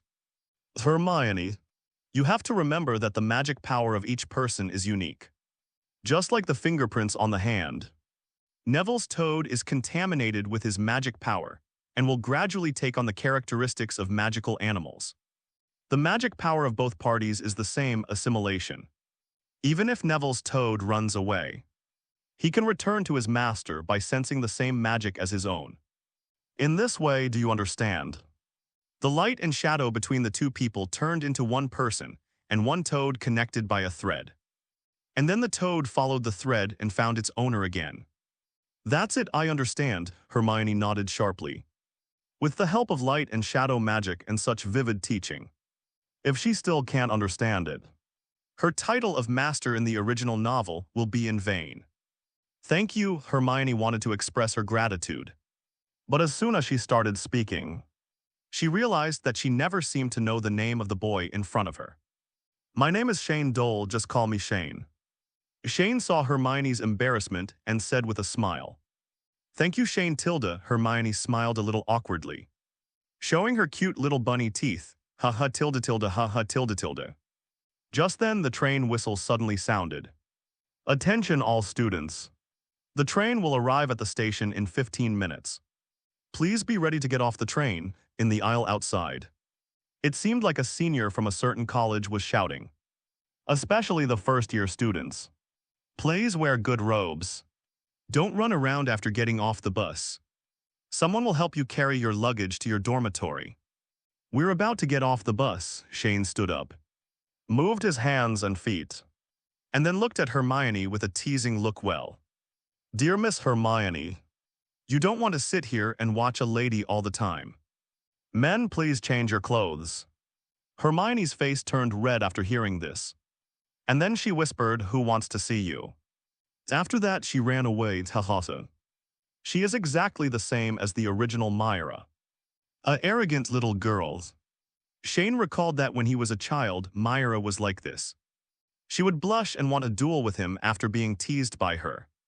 Shane smiled, put his thoughts away, locked the compartment doors, and then took out his robe from the carry-on space. Ha tilde tilde ha tilde tilde, the whistle sounded again. And the train slowly pulled into the Hogwarts platform and stopped. The door opened automatically when they got out of the car. And the little wizards who had packed their things in the car all rushed out of the car. The first-year students among them all looked around curiously after getting off the car. Because it was already night when the train arrived at the station. And although the lights on the platform were on, they could only illuminate the road on the platforms. Looking around, it was dark outside the station. Quiet and strange. As if there was suddenly something unknown. It was as if a famous monster ran out of it and devoured the little wizards alive. The above are the psychological activities of a few first-year freshmen. Especially those little muggle-born wizards, but in fact, more people are not afraid at this time but excited. Shane was the last one to get off the train. The reason is that a few minutes ago, when Shane was about to get off the train, he suddenly caught a glimpse of a trolley out of the corner of his eye. And then he suddenly remembered something.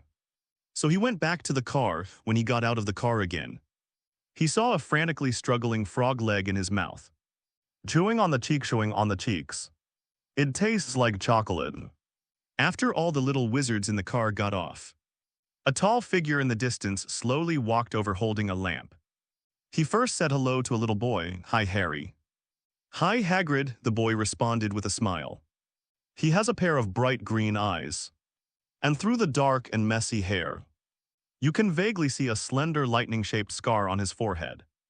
With such obvious characteristics, there is no doubt that this person is the protagonist of this world. Harry Potter's. The identity of the tall figure was also revealed. It was Rubeus Hagrid, the keykeeper and gamekeeper of Hogwarts. He is a hybrid giant wearing an oversized moleskin coat. His thick, messy hair and beard have almost grown to his chest. And there are all kinds of weird gadgets hanging from his pockets and belts around his waist. After Hagrid said hello to Harry, he immediately raised his head and shouted to the first-year wizard. Okay, first-year students, please come this way and follow me, quick. Don't be shy, hurry up, the ship is over here. Hagrid kept waving and urging. Because at this moment, everyone was waiting for the new batch of little wizards. Everyone followed Hagrid to a pier. There were many small wooden boats parked on the pier, and there was a chandelier on each wooden boat, which could barely illuminate the boats below. Okay, listen, each boat can only hold 4 people. Don't take more than ones. I don't think you want to swim in such a cold weather. After listening to Hagrid's words, the little wizards got on the small wooden boats one by one in a trace of confusion. After counting the number of people, Hagrid suddenly shouted, "No problem, we can go." As soon as he finished speaking, the small wooden boats began to leave the port one after another. Shane looked down at the bottom of the water. There was some kind of creature pulling the wooden boat forward in the pitch-black lake. It must be the magical animals in the lake that had reached a peaceful agreement with Hogwarts. Shane and Hermione were on the same boat. In addition to the 2 of them, there was also a boy named Seamus Finnegan on the boat. That's right. It's the explosive genius in the original work. Lower your head, Hagrid, who was walking at the front, suddenly shouted to behind him. It turned out that the front was about to pass through the entrance of a short cave. This cave is very strange. The boat that entered in front disappeared instantly, and even the chandelier on the boat could not be seen. It was even more so after entering the cave. It was really dark and pitch black. This small wooden boat was like a lonely boat in the endless Black Sea, quite in the style of Cthulhu, and suddenly fell into the boundless darkness. The young wizard could not withstand such an impact. Many people started shouting on the boat and looked around for something to lean on. Some people almost fell into the water. The one who shouted the loudest was a young man named Draco Malfoy, referring to the movie Halloween the Young Master's expression when he heard the troll. "I said, can you two stop holding me so tightly?" Shane said helplessly behind him while sitting on the bow of the boat. He only felt that the robe on his body was being pulled back hard by two forces. Neither Hermione nor Seamus could face the fear of the Black Sea in this hollow. Hermione was okay because she was so strong-willed.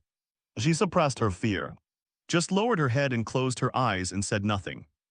But Seamus kept lowering his head and crying, "No, no.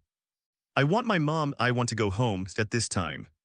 At the front of the fleet, Hagrid was listening to the noisy shouts behind him. How could he not know that the annual Hogwarts admissions program had begun again? It's true, it happens every year. Hagrid held his forehead helpless-eyed and shouted comfort behind him in a rough voice, "Quiet. Don't be afraid, the stones in the cave will absorb the light. Go out, it'll be fine from now on." It took about 2 or 3 minutes for the fleet to sail out of the cave one after another. After turning around an inlet, they saw a huge ancient castle suddenly appearing in front of them under the bright night sky. The half-hidden full moon shed a warm silver light. A breeze blew in the middle of the black lake, and bursts of broken waves crashed on the stone beach. The pointed towers of Hogwarts Castle stand among the cliffs, with little lights twinkling in them. The historical weight and solemnity it carries are overwhelming and shocking. At this time, the Hedwig variations inexplicably sounded in Shane's mind again. This habit of playing BGM when encountering classic scenes may never be changed. "Classmates, Hogwarts is here," Hagrid said with a smile. The small wooden boat sailed slowly towards the castle, and soon it docked at a pier. And then the little wizards got off the boat one after another. Shane looked up and saw that the entire Hogwarts castle was very high. Looking from the bottom up, the castle covered most of the sky. A cobblestone road winds its way up the pier with no end in sight. At this moment, several chandeliers on the pier suddenly transformed into one-legged lamps, jumped up to the students and began to light them. Following the cobblestone road all the way up, everyone finally arrived in front of Hogwarts Castle. The heavy wooden door opened automatically. Hagrid led the little wizards into the castle and climbed up a wide marble staircase. Professor McGonagall was waiting for them holding a parchment. First-year student Professor McGonagall. Hagrid stepped forward and said respectfully, "Thank you, Hagrid," Professor McGonagall nodded. After handing over the first-year students to Professor McGonagall, Hagrid left before leaving. He winked at Harry and smiled, which relieved Harry's nervous mood. Professor McGonagall walked forward, straightened his body and looked down at the freshmen.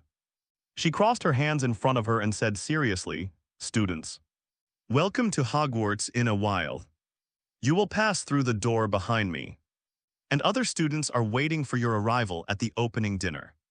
But before you take your seats, the school will hold a sorting ceremony for you. The houses are Gryffindor, Hufflepuff, Ravenclaw, and Slytherin." When talking about Slytherin, Professor McGonagall glanced sideways at Malfoy, not knowing what he wanted to express. "While you are at school, Hogwarts is like your home. If you perform well, you will gain points for the house. On the contrary, if you violate school rules, you will lose points at the end of the school year. The house with the highest score will win the House Cup. Then please wait here for a moment. The sorting ceremony will officially begin in a moment." After saying that, Professor McGonagall turned around and entered the door behind him, and began to make final preparations for the important sorting ceremony that followed. But less than 10 seconds after Professor McGonagall left, the love between classmates began. It seems that what they said on the train is true. Harry Potter has come to Hogwarts. Malfoy, with his blonde hair, suddenly stared at Harry with pride on his face. His words caused some commotion in the crowd. "This is Crabbe, this is Goyle." What followed was an arrogant self-introduction by Malfoy. After mocking Ronald, he still wanted to shake hands with Harry and become friends.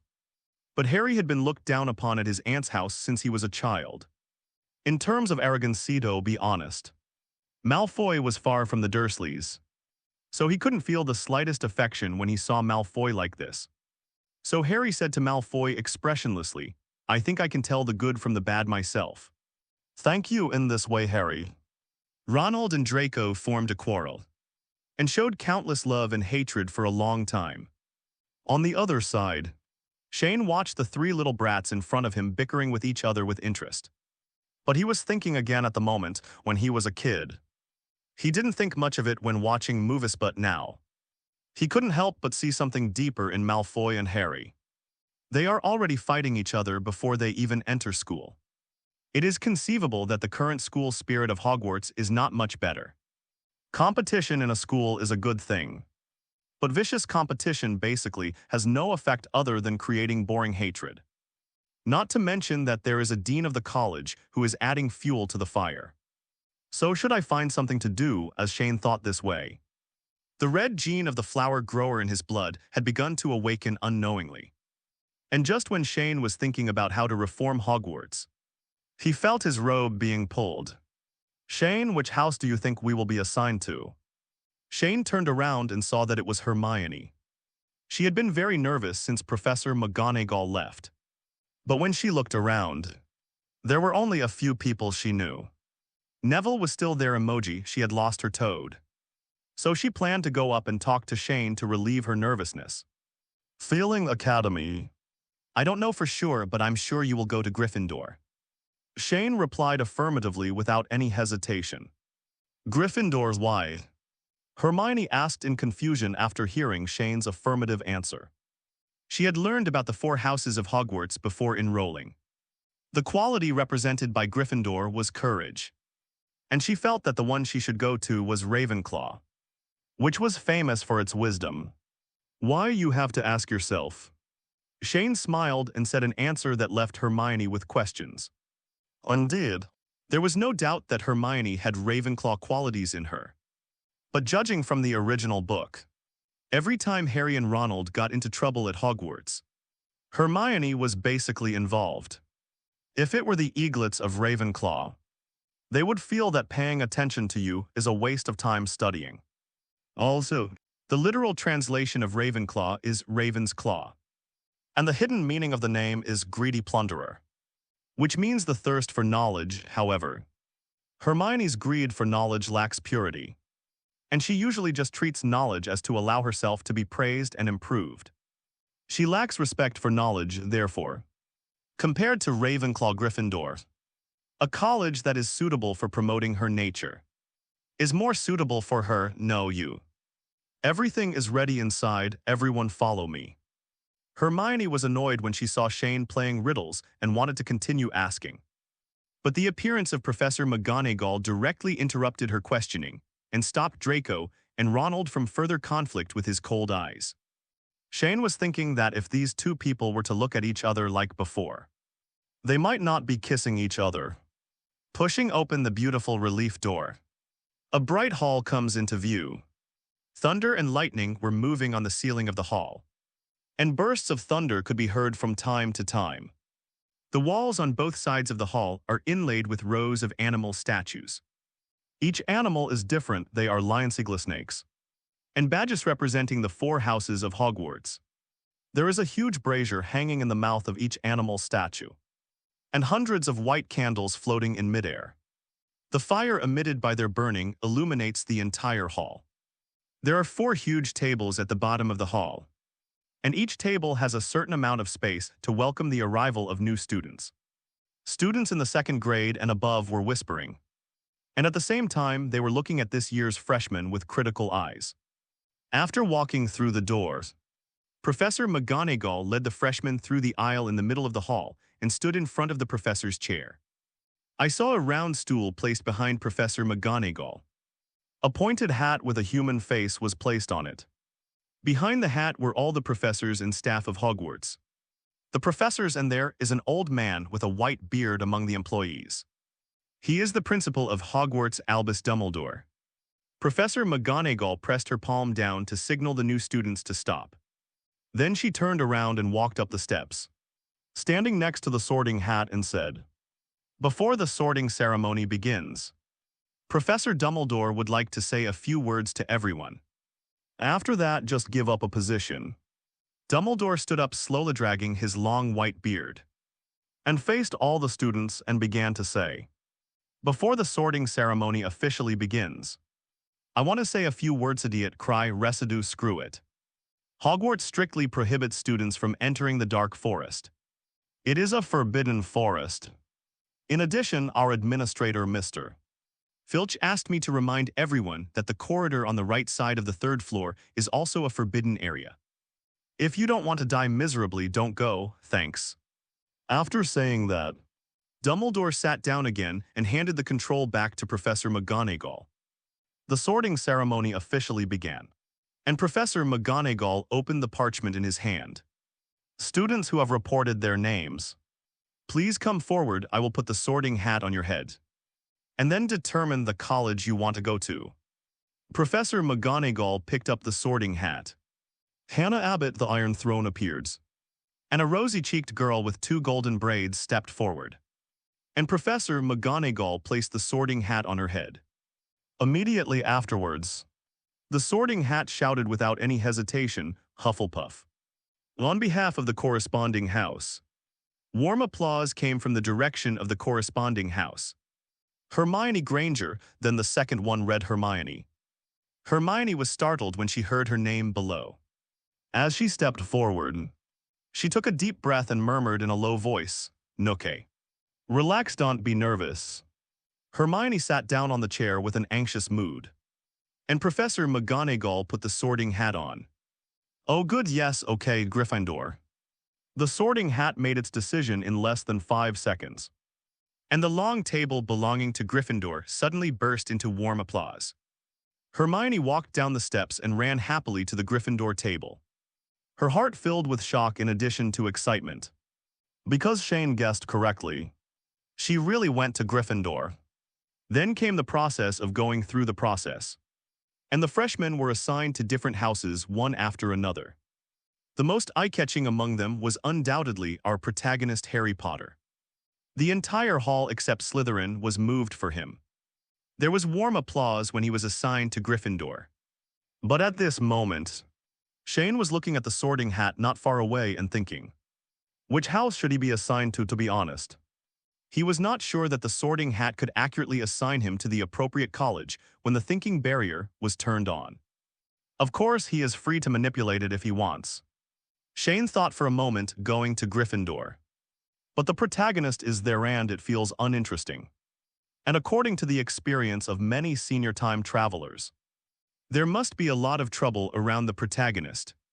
So he doesn't want to going to Slytherin. That's even more impossible. A group of brats with pure-blood ideas in their minds. The dormitory is still underground in the Black Lake. The environment is cold and damp, which is not in line with his sunny and cheerful temperament. Moreover, Shane is also afraid that he will get rheumatism. It seems good to go to Ravenclaw. There is a dedicated library, which should be of great help to him in studying magic. The learning atmosphere is also very good. It's just that it's a bit annoying to have to answer questions every time I go back to the dormitory. Shane is not good at brain teasers, so go to Hufflepuff. It's close enough to the kitchen that you can ask the house elf to cook for you anytime you're hungry. Which seems good after much deliberation.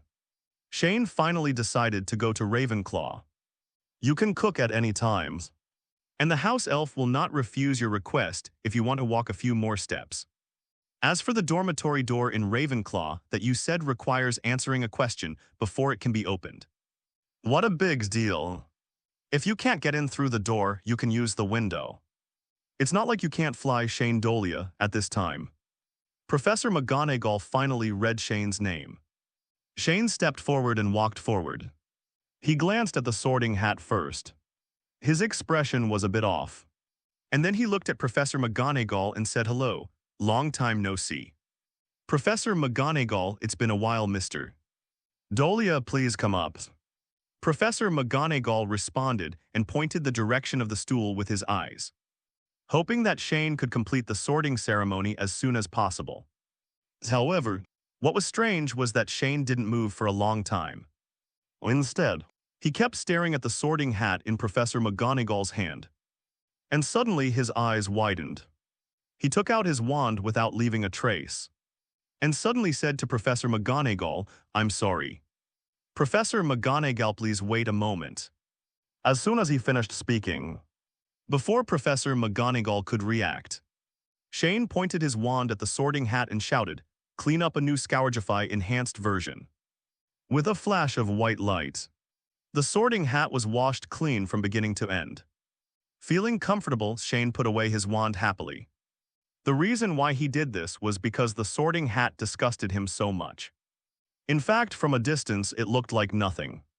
The sorting hat was just worn out, but when I came closer, it seemed that the sorting hat was not only worn out, but the shiny thing on it looked like it was not 1,000-year-old scalp oil. Shane doesn't have a mysophobia, but he really doesn't want to put such a disgusting thing on his head. Today when the King of Heaven comes, he has to clean up the damn sorting hat first. Therefore, he just made a holy show in front of others. At the same time, the Hogwarts students sitting below gradually came to their senses. In addition to being shocked, they all shouted excitedly, "Oh, nice, well done." They couldn't stand this greasy hat for a long time. When they were sorted, many people took the sorting hat very seriously. And today they finally felt comfortable. But compared to the excitement of the students, Professor McGonagall looked incredulous. She pointed at Shane and stuttered a little and said angrily, "Oh, my God, Mr. Dolea, how dare you? Because of your behavior after the college is assigned, you will have your college deduct 10 points on the first day of school." Oh, Shane shrugged and didn't care. It didn't matter to him whether they were divided or not. Minerva calmed down at this moment. Dumbledore stood up slowly. "There is no need to be so angry. And it's not a bad thing. What a beautiful cleaning spell, Mr. Dolea." Dumbledore glanced at Shane with a deep look, then turned to Professor McGonagall and said, "Although his behavior is a bit reckless, the sorting hat has indeed not been cleaned for hundreds of years. Moreover, Mr. Dolea did not violate the school rules. So there is no need for us to bring resentment to the newly enrolled students. What do you say, Minerva?" "Okay, I understand, Headmaster Dumbledore." Now that the headmaster had said so, Professor McGonagall could only withdraw the punishment and sighed. McGonagall returned to his previous serious face, looked at Shane warily, and picked up the brand new sorting hat again. "Then Mr. Dolea, let's continue the sorting ceremony." "Okay, thank you two professors, let's continue." Shane walked forward and sat on the stool. There was no surprise as soon as the sorting hat was put on. Everyone started to curse. The two naive guys bickered with each other for several minutes.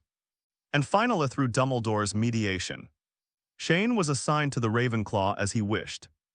Ever since, Shane's life at Hogwarts has officially begun. After the sorting ceremony, the Ravenclaw eaglets welcomed Shane very warmly. It wasn't because of anything else, or because Shane dared to pull out his wand and cast a spell on the sorting hat during the sorting ceremony. For the Eagles, how Shane used such a powerful clean up a new Scourgify is the key point. Because in fact, Shane is not the first person to use this spell on the sorting hat. In the past 200 years of Hogwarts, because the sorting hat only leaves the principal's office during the annual sorting ceremony, some daring little wizards will try to launch a cleaning plan for the sorting hat during this time, and often use methods just use the magic spell clean up a new Scourgify. But the result is obvious. Because of the extremely stubborn patina on the sorting hat, the actions of these warriors failed without exception. The little eagles once heard the ghosts say that the last time a similar incident happened was decades ago. And the person involved in that incident is now sitting on the professor's chair over there. And he can transform into a cat at this time. Shane was sitting on Ravenclaw's long table, crazily stuffing things into his mouth: cream cakes, fried chicken leg steaks, lamb chops, fried fish chips, apple piek. You can eat whatever you want. And everyone around you is stunned. It's just that people are wondering, why doesn't Shane eat mashed potatoes? Faced with the strange looks from around him, Shane ignored them. He picked up a piece of fried pork chop that was still smelling fragrant and directly put a piece of cheese on it. Then he took out his wand and grilled it with fire-burning incendio. The cheese melts and blends with the pork chops then. Shane picked up the homemade cheese fried pork chop and put it in his mouth. Oh yes, that's the smell. When the little badgers at Hufflepuff on the next table saw this scene, they all looked at the fried pork chops on their own tables and began to imitate it in a decent manner. As a result, after trying it, the little badger's eyes instantly lit up. Damn it. Delicious, how come such a talent is not from our college? And while imitating it, the little badgers also replaced the fried pork chops with fried chicken legs, which was equally delicious. On the other side, Dumbledore, who was sitting on the professor's chair, was looking thoughtfully at Shane, who was devouring his food. He was deeply impressed by this student, not only because of the action of cleaning the sorting hat just now, but also because Professor McGonagall mentioned this name to him a month ago. Now it seems that Minerva is right.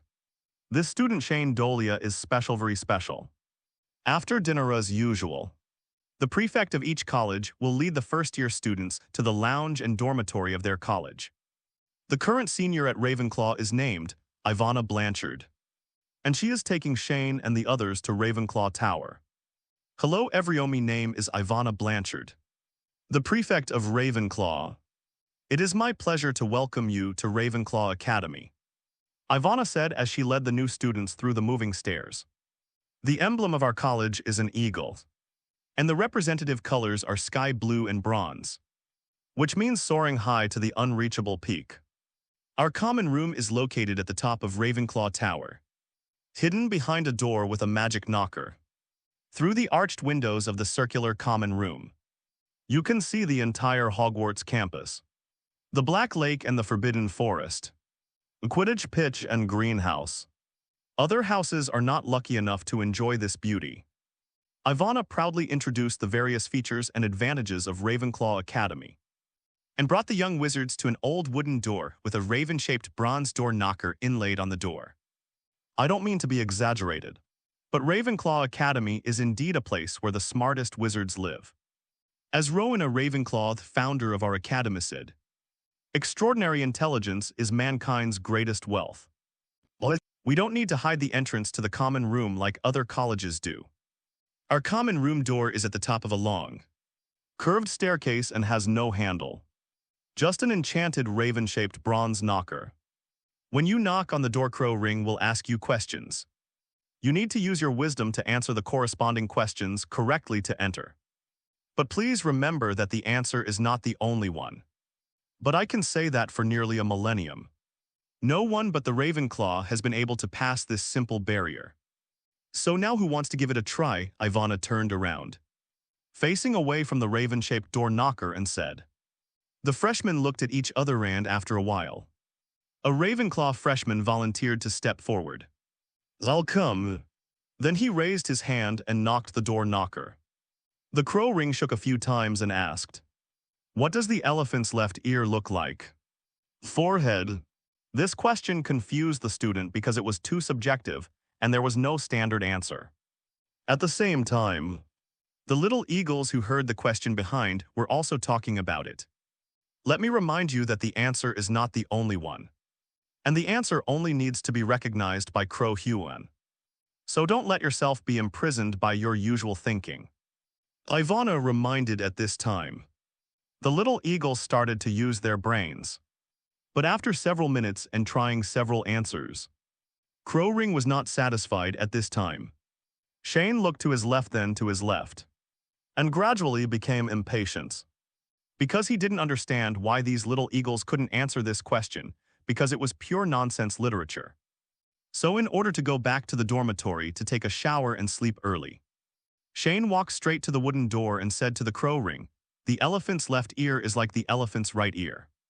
Correct. Without any delay, Crow Huan immediately opened the wooden door.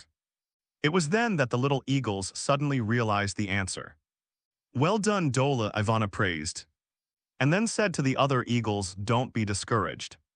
If you answer more questions in the future, You will naturally master the rules of the questions. Okay, come with me now. Ivana pushed open the wooden door, followed by the small eagle door, and filed in. Shane glanced at the wooden door before entering the lounge and thought to himself, is this door made of wood? Then if I can't answer the question in the future, can I just break in? The wooden door was gradually closed. But for some reason, the bronze crow ring on the door suddenly shook inexplicably, as if it felt a deep malice coming towards it. Ravenclaw's common room is a large circular room with blue and bronze as the main colors. It is the best viewing location in the entire Hogwarts school. There are elegant arched windows on the wall, with blue and bronze silk curtains hanging in front of the windows. Students can usually lift the curtains and see the beautiful scenery outside through the windows. The ceiling of the lounge is designed as a dome, with stars and moons on it. And stars are also painted on the dark blue carpet on the floor, reflecting each other at the same time. There are sofas. Table share slumpsec in the lounge. Some fresh fruits are placed on the round table. Directly opposite the entrance to the lounge is an alcove, which contains a half-length white marble statue of Rowena Ravenclaw. And behind the statue is a huge bookshelf with at least 1,000 books on it. Next to the bookshelf is the door leading to entrance to the dormitory upstairs. This is Ravenclaw's common room, which we all call the home of wise men. There are a total of 1,126 books on the bookshelf behind. You can read as you like. But please note that these books are they cannot be taken out of the lounge, because these precious treasures belong exclusively to Ravenclaw's 1,000-year collection. The ghost of our college is Ms. Grey. She is the daughter of the eagle ancestor. She is a very beautiful lady, but she seldom speaks. But she can talk to Ravenclaw. It is said that she has something to do with Slytherin's ghost Bloody Balor. Of course, she doesn't ask questions. She helps you when you're lost or can't find something. Then finally, I wish you have a wonderful night today. The entrance to our dormitory is next to the bookshelf. When you go up, you can see the four-poster bed covered with a sky blue silk quilt. And the wind is blowing in front of the window. The sound makes people feel very comfortably, and of course, you can also enjoy the beautiful scenery and starry sky of Hogwarts through the windows. The above is Ravenclaw's welcome speech to the new students. Ivana has to say it once every year since she became the senior. After the breakup, Shane didn't stop in the lounge, but hurried upstairs. The entrance to the dormitory was a mirror, which dazzled Shane. It took him a while to find his own bed, and his luggage was already placed next to the four-leg bed. Seeing no one around, Shane opened his portable space and took out all the pillows, quilts, and other bedding that had been prepared inside. He first changed the pillow and put a pillow towel on it, then replaced the soft silk quilt prepared by the school with his own quilt cover, then threw his big pillow on the bed, and finally took out the Fairy Tale Guild badge to hang at the bedside. Done, Shane clapped his hands in satisfaction. The reason why he did this was not because he couldn't trust Hogwarts, but because he was deeply impressed by the sanitary conditions of the British wizarding community. Whether in Diagon Alley or on the Hogwarts Express, Shane looked at the neat bed and snapped his fingers.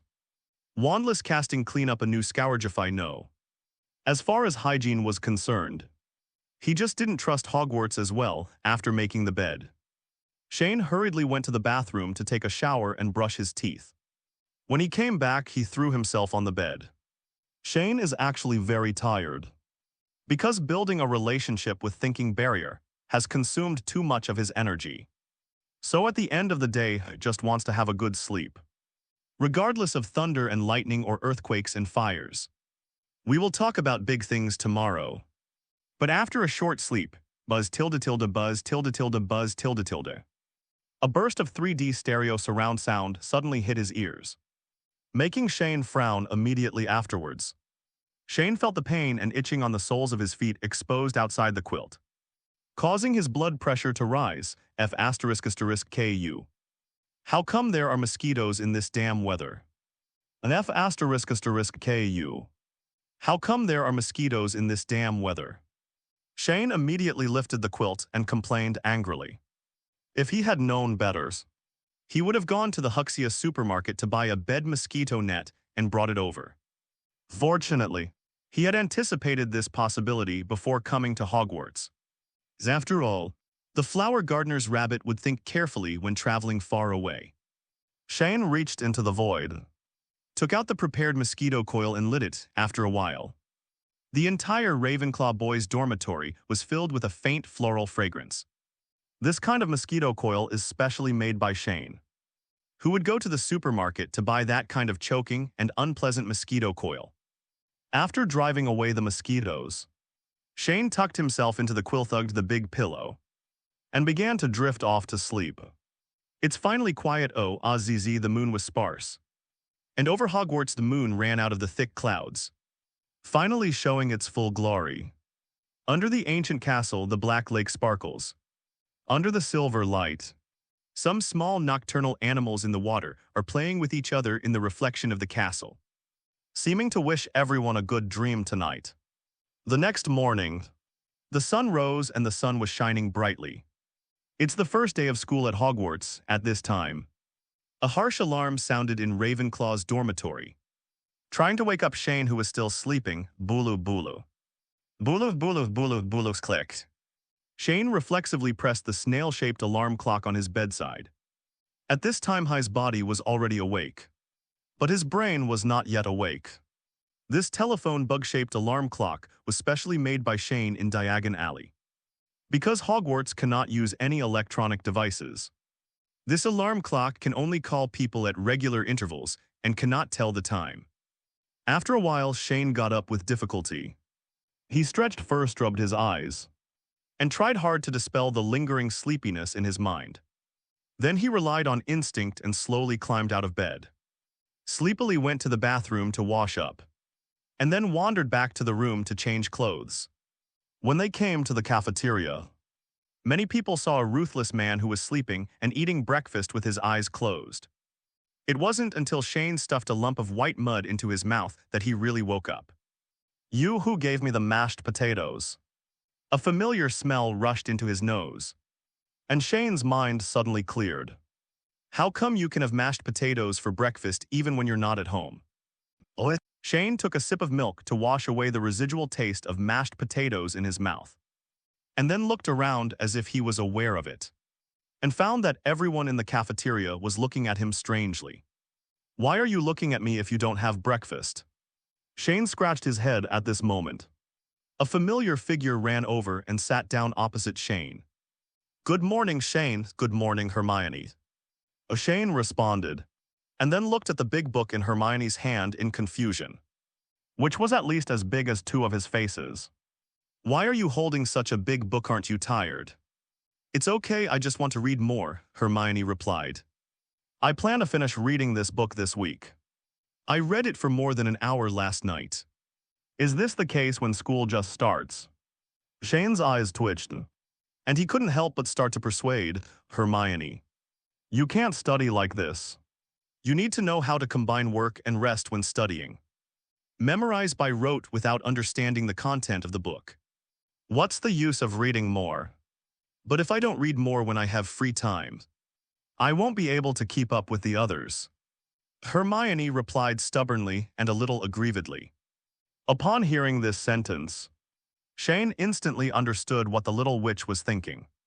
Hermione might have thought that she was born into a Muggle family, so she felt that compared to those children from wizarding families, her foundation would definitely lag far behind others. "Hermione, do you think that parents of wizarding families start teaching their children magic from an early age?" "Isn't it?" Hermione looked surprised. "Isn't this a natural thing?" "Of course not." Shane sighed, knocked on the table, and stood up. "Let me ask you, do you know about squibs? You know, people whose parents are wizards but whose children can't use magic." Hermione nodded. "That's right." "Then do you know why there are squibs? If based on genetics alone, if both parents are wizards, squibs shouldn't exist and you shouldn't be standing here. That's because if a person wants to become a wizard, blood inheritance is not the key. The key is magic riots. Whether they are children from a wizarding family or a Muggle family, they must experience magic riots before they can be qualified to use magic." Shane and Hermione left the cafeteria, explaining as they walked, "Does it make any difference?" Hermione asked, "In fact, there is no difference. The time when a person's magic riot occurs is uncertain. Even in a wizarding family, before the magic riot occurs, you cannot expect a child to learn writing without a pencil. Moreover, even if a child experiences magic riots at a very young age, his parents still will not teach his children to use magic." Why? Hermione asked curiously. "Because children do not have mature enough thinking and will to control the power of magic. If an immature child uses magic, do you know what he will do? You must have seen some skinny children being bullied before but unable to fight back. Think about it carefully.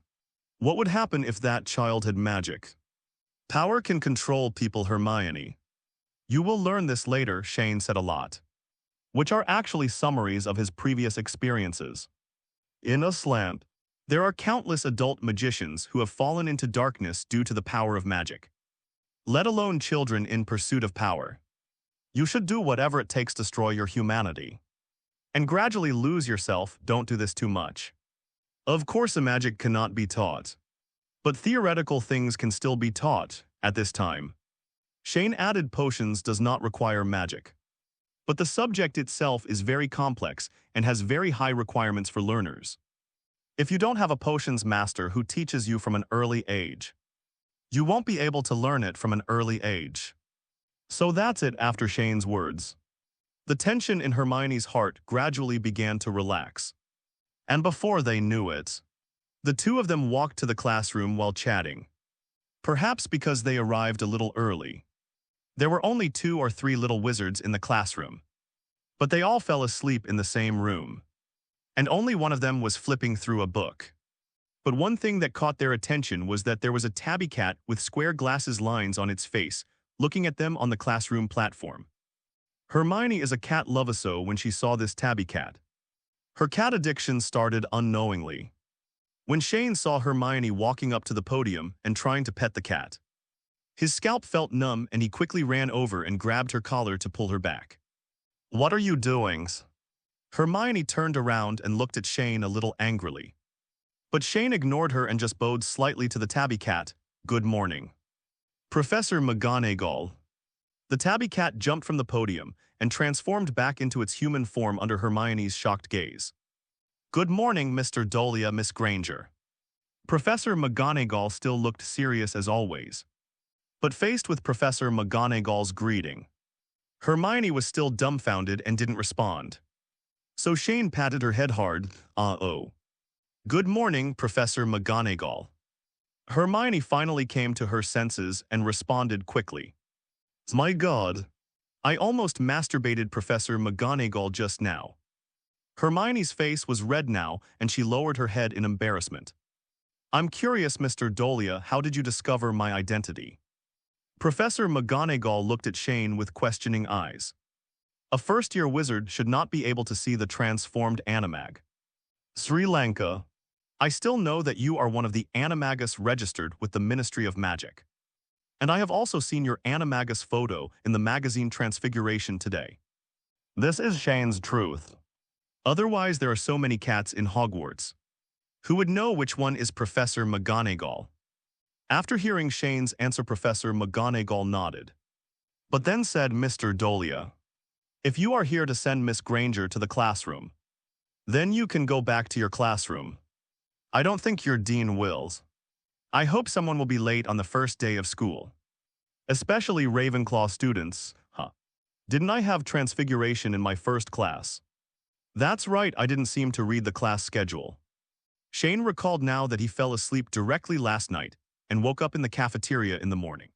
So he had no idea what class he was going to attend today. He had just been taken to the Transfiguration classroom by Hermione in a daze. "Sorry, Professor McGonagall. Do you know where my classroom is?" Shane smiled awkwardly and asked, "On the 4th floor. You'd better hurry up if you don't want to be late." Professor McGonagall shook his head angrily. "Then I'll go first, thank you, Professor McGonagall. And Hermione will talk next time." After saying that, Shane turned and ran out of the Transfiguration classroom. Shane ran outside the classroom and saw that the stairs on each floor were changing randomly. So he thought for a moment, waved the wand in front of him, and flew up from the patio in the middle of the stairs. The students from the first floor to the fourth floor were stunned. Why take the stairs when you can fly? Still such troublesome stairs. Classmate, where is the charms classroom? Flying to the fourth floor. Shane patted a classmate on the shoulder and asked, however. The student did not speak, and just pointed in a direction blankly. Okay, thank you. Shane thanked him and walked towards the classroom. Little did he know that his behavior just now had caused an uproar among the students. That student seemed to have just flown up without using a broomstick. How did he do it? Did he use alchemy tools? He looks quite handsome. Which college is he a student from? Red hearts popped up in my eyes. The first spells lesson of the school year was with Hufflepuff's little badger. But for Shane, this grade course is simply tasteless and a pity to abandon. It's boring because the magic class currently teaches first-year knowledge, all of which are entry-level and mostly theory-based. For Shane, who has long since completed self-study, this is a waste of time. It's a pity because Professor Flitwick will impart some of his understanding of magic and spell-casting skills during the lecture. And this is something that Shane cannot miss, because any minute details may be harmful to him. It helped that he speeded up the development and research of enchantments.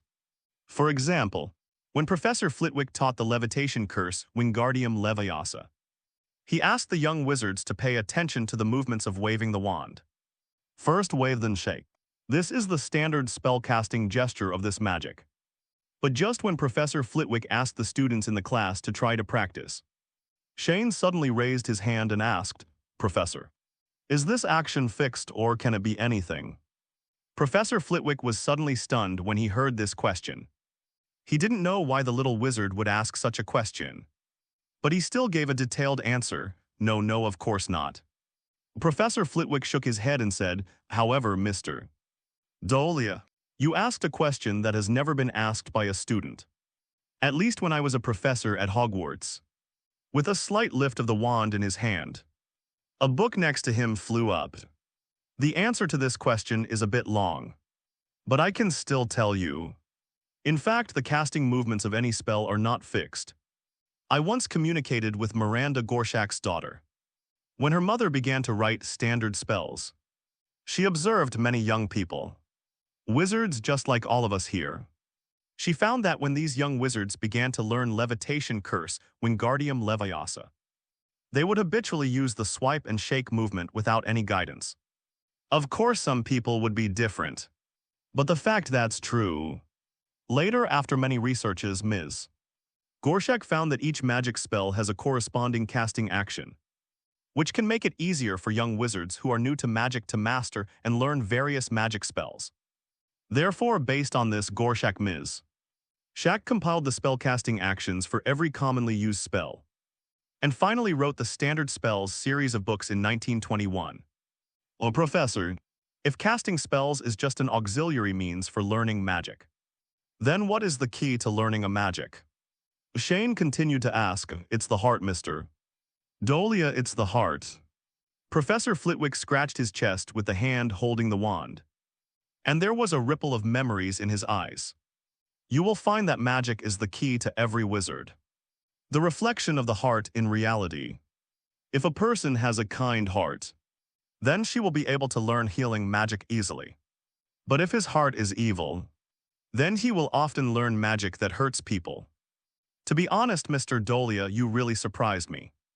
No little wizard has ever thought about this. 10 points for Ravenclaw in this way. While earning 10 college points for his college, Shane further confirmed his conjecture about the magic in the world of Harry Potter. Soon it was lunchtime after class. Shane went back to Ravenclaw's common room and copied the class schedule posted on the wall using copy to double Geminio, and then went to the auditorium to eat. At this time, his cheeks were bulging. He was holding a class schedule in one hand and stuffing food into his mouth with homemade chopsticks. He didn't realize that there were many people around him looking at him with strange eyes. Look, it's him. He was the one who flew from the first floor to the fourth floor all at once this morning. He scared everyone silly, so powerful. Which college is he from? No, you don't know. He was the one who washed the sorting hat at the sorting ceremony yesterday. It turns out it's him. Shane Dolea, I remember he was assigned to Ravenclaw. Why do you think Dole can fly? Is he an animagus? No, how can there be such a young animagus? Maybe it's an alchemy tool. Don't you know there are innate animagus? I doubt. Gradually there were more and more rumors about Shane. And they became more and more crooked. Some people were chatting about him. And they all regarded him as that rare humanoid magical animal. But Shane didn't hear these words. He was constantly complaining about the curriculum set by Hogwarts in his mind. At Hogwarts, first-year students need to study a total of 7 courses: astronomy, charms defense against the dark arts, herbology, history of magic potions, and transfiguration. According to the current curriculum, first-year students only have 3 classes at most, and 1 class at least every day. From Monday to Friday except for the potions class, which requires 2 consecutive classes. All other classes are 30 minutes each, averaging 2 class hours per day. The academic system of Hogwarts is 2 semesters per academic year, calculated from the beginning of September to the end of the 3rd week of June next year. The entire academic year of Hogwarts, excluding weekends and holidays, about 170 students. Class days 1 academic year lasts for 10 months, with a total of 204 class hours, an average of 4 class hours per month. What do you use the rest of your time for? Surfing. This makes Shane a person who has received the exam-oriented education of a flower grower. Have red eyes. I remember that during the college entrance examination. He spent more than this amount of time studying in 2 days. Moreover, the first-year students are just laying foundations. What can they learn in such little time? No. The more I think about it, the angrier I get. And my heart gradually becomes a little unbalanced. And just as Shane continued to release the resentment remaining in his heart, suddenly 2 red-haired guys came to Shane quietly. Shane, the twin Weasleys suddenly appeared from behind Shane. We have all heard about you flying from the 1st floor to the 4th floor this morning. Fred said, can you tell us how? George asked. Huh. Why are you asking this? Shane had already noticed the arrival of the 2 of them. But when he heard their questions, a question mark still appeared on his head. We want revenge on Peeves, Fred and George said in unison. Peeves. Shane then remembered that there was indeed such a character in the original work. But it was not included when the movie was made. So he naturally forgot about it. Can you tell me in detail? Immediately afterwards, Fred and George began to tell the story of their battle of wits with Peeves throughout the last year. It turns out that Peeves is a famous mischievous troublemaker at Hogwarts School of Witchcraft and Wizardry. He has existed since the beginning of Hogwarts, except for Bloody Barrow and Albus Dumbledore. The entire Hogwarts, no one can control him. Just last year, Fred and George were on their way back to the dormitory after the opening dinner. Peeves threw a trash can filled with various vegetable and fruit peels on top of the Gryffindor freshman team. Fred and George, they suffered a big disaster on the spot. And from then on, the 2 of them formed an irresolvable hatred with Peeves. Peeves can fly and go through walls, so it's hard for us to catch him, Fred said. It would often fly screaming through the corridors of Hogwarts, doing all kinds of mischief. It would put a wastebasket on your head, pull the carpet out from under your feet, throw bits of chalk at you, or sneak up behind you and grab your nose when you can't see it. George said a little resentfully. So if you can teach us the magic of flying, we can figure out how to catch Peeves, so that's it. Shane nodded to show that he understood. But he asked doubtfully, no. Haven't you ever thought about using the levitating spell to fly before? Fred and George looked at each other and said in unison. Tried it, but although it can fly, its speed is nowhere near as fast as Peeves, Fred said. And using the levitating spell, we can't control our posture, and we will hit our heads against the wall, George said. What I use is the levitating spell. You can't do it because you haven't practiced enough. Maybe you can also try casting spells on each other. Shane explained, also, I want to ask another question. Isn't Peeves very short? He has a broad face, a big mouth, and round eyes. He wears brightly colored clothes, a tie, and a hat. His slippers have long slits to expose his toes. Fred and George didn't speak, just nodded in agreement. It's right behind you. After hearing Shane's words, the Weasley twins turned their heads and looked behind them, only to see a little monster that exactly matched what Shane had just said. Floating behind them, Peeves reached out and grabbed the Weasley twins' noses and pulled them back hard. Shouting, "Hold your noses," then he immediately flew away, causing many pranks on the way, such as leaving the table on the table. The cream cake is photographed in other people's faces. Ouch, shit, Peeves, and damn it, stop right there. Many little wizards who were having lunch in the Great Hall suffered disaster. Fred and George both covered their noses and chased them out, vowing to take revenge again. When Shane saw the mess in the auditorium in front of him, he couldn't help but smile, but after a while, he seemed to suddenly think of something and suppressed his smile. It turns out that you have been trying to maintain the joy of Hogwarts in this way. Shane looked towards the direction where Peeves disappeared just now and said silently in his mind, "After lunch, the only class left today starts at 15:30 in the afternoon. Until then, time belongs to you." Shane originally wanted to go to the library to read a book, but unexpectedly he met Percy Weasley, the Gryffindor head of year, just after leaving the Great Hall. He told Shane that Professor McGonagall asked him to go to the Gryffindor Dean's office. Professor McGonagall's office is on the second floor of Hogwarts Castle, above the marble staircase in the foyer and next to the corridor. Because Shane really didn't want to take the stairs that changed all the time, he thought of taking a shortcut and flying directly onto the lawn outside. Booms, booms, booms. Shane flew to the window of Professor McGonagall's office, reached out and knocked on the window in the office. Professor McGonagall heard a strange noise outside the window. She thought it was another stupid owl from the school that hit the window, so she ignored it, but as another strange noise came, she couldn't help but raise her head and vaguely saw a figure outside the window. She quickly put on the glasses hanging around her neck. "Professor McGonagall, can I come in?" Shane knocked on the window again. Oh my God. Professor McGonagall quickly stood up, ran over to open the window and said, "Come in quickly." Shane flew into the office and saw a burning fireplace, and the Hogwarts Quidditch pitch could be seen outside the window. "Mr. Dolea, do you know that you have seriously violated school rules?" Professor McGonagall said angrily. "Students are not allowed to use magic in the corridors." "I didn't use it in the corridors. I used it after I walked to the lawn," Shane said with a smile showing his white teeth. This sentence instantly left Professor McGonagall speechless. But she still said, "Since your dangerous behavior has affected other students, Ravenclaw will deduct 10 points. This is unreasonable." Shane protested, "I don't remember who I affected. The Weasley twins are lying in the infirmary. Peeves said that he heard you teach them to use the levitation spell to fly."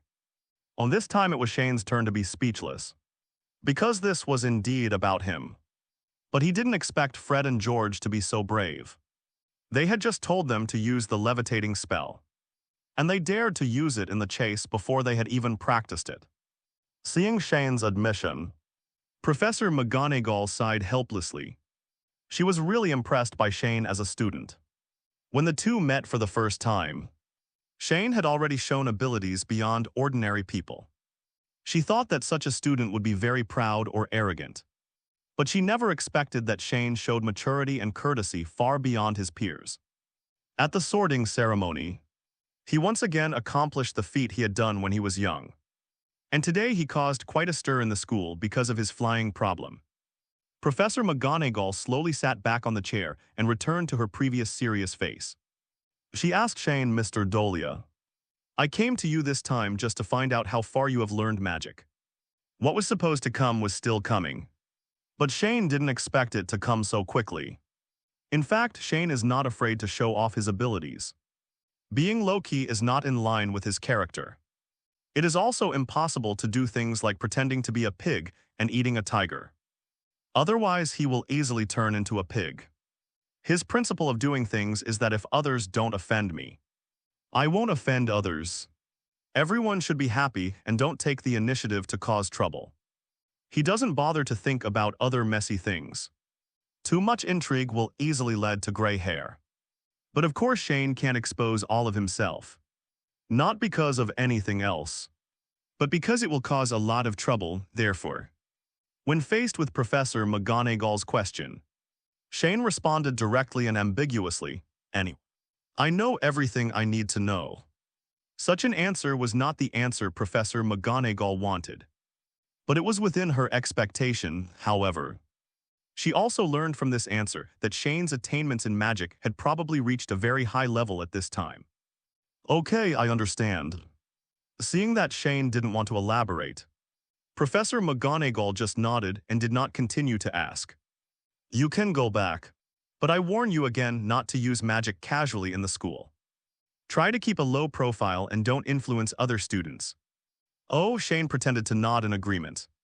But he didn't agree in his heart. Let fairy tales wizards keep a low profile? Impossible. If the old men in the council heard this, they would probably say that Professor McGonagall was crazy. After leaving Professor McGonagall's office, Shane continued to go to the library as planned. The library of Hogwarts has at least tens of thousands of books, thousands of bookshelves and hundreds of narrow passages. It is the most precious accumulation and wealth since the founding of Hogwarts. The librarian is Mrs. Irma Pince. She was a thin, old woman who looked like a malnourished vulture. She has a special knack for immediately identifying and punishing students who damage books. She is also an angry witch, especially when she discovers that someone is trying to destroy her cherished books. I have to say that when Shane saw Mrs. Pince, he was overwhelmed by her strong aura. The kind of crazy energy that is desperate for books and exuded without any concealment. Shane said, "I can't afford to offend. I really can't afford to offend." Looking around the libraries, Shane found that most of the bookshelves contained history books, story books, biographies. There are very few books on the knowledge of magic spells, and the content of these books only briefly talks about the inventors. Invention processes of magic spells. The knowledge contained in them is not as good as that of standard charms. Primary, what's going on? Hogwarts has collected so many things over the years since it was founded, Shane said angrily after walking around the library. So he wanted to set his sights on the forbidden book area on the 5th floor. He felt that there must be something he wanted to read there. But you can't enter this place blatantly. You have to think of another way. In this way, Shane, who had not learned enough in the libraries, returned to Ravenclaw's common room, where there were more than 1,000 books. Pushing open the window of the Ravenclaw lounge, Shane jumped onto the carpet with a lifelong leap. He stood up and clapped his hands, and when he looked up, he suddenly saw a beautiful blonde girl standing not far away holding a book and looking at him blankly. "I'm sorry to disturb your study." Shane scratched his head awkwardly and then said, "It's okay, just go on and don't worry about me." After that, he walked towards the alcove bookshelf. "Are you Shane Dolea? It's me." When he heard the girl behind him calling his name, Shane turned around stiffly and nodded. "My name is Penelo Crevat, 4th grade." Penelo introduced himself first, then walked quickly to Shane and asked, "I heard that you know a kind of flying magic. Can you teach it to me? I've been looking through the books here for a long time, but I can't find any magic that can stabilize flight like you did this morning." Shane was speechless by this sudden request. It's not because of Penelo's rashness, but because he feels that after so long of development in the European magic world, they still can't find a magic that can fly stably without a broomstick. "Clivat, just call me Penelo." Shane was interrupted just as he started to speak. He looked at Penelo's eyes that were full of curiosity, and for some reason there was a bit of stupidity in the clarity. "Penelo, the magic I use is the floating spell." "No. Impossible." He was interrupted before he finished speaking. Penelo immediately denied. "What you used is definitely not the floating spell. At least it's not the floating spell in the book." You have improved the spell, haven't you? Upon hearing this, Shane immediately stopped being perfunctory. He raised his eyebrows and asked curiously, "Why do you think so?" "Well, the levitating spell cannot control items that are out of sight. At first, I thought you cast the levitating spell on your clothes or shoes.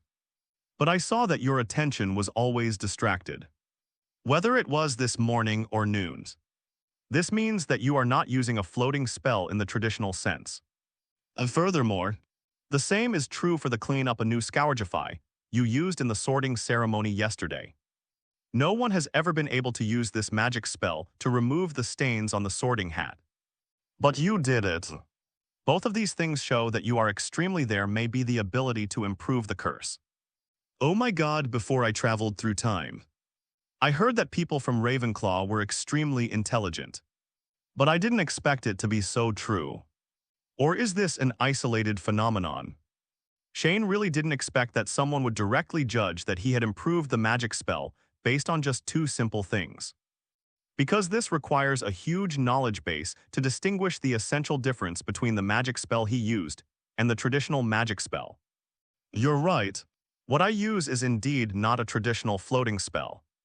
Shane sighed with a hint of helplessness in his smile. But I'm sorry, Penelo, I can't teach you. I can't say the specific reason.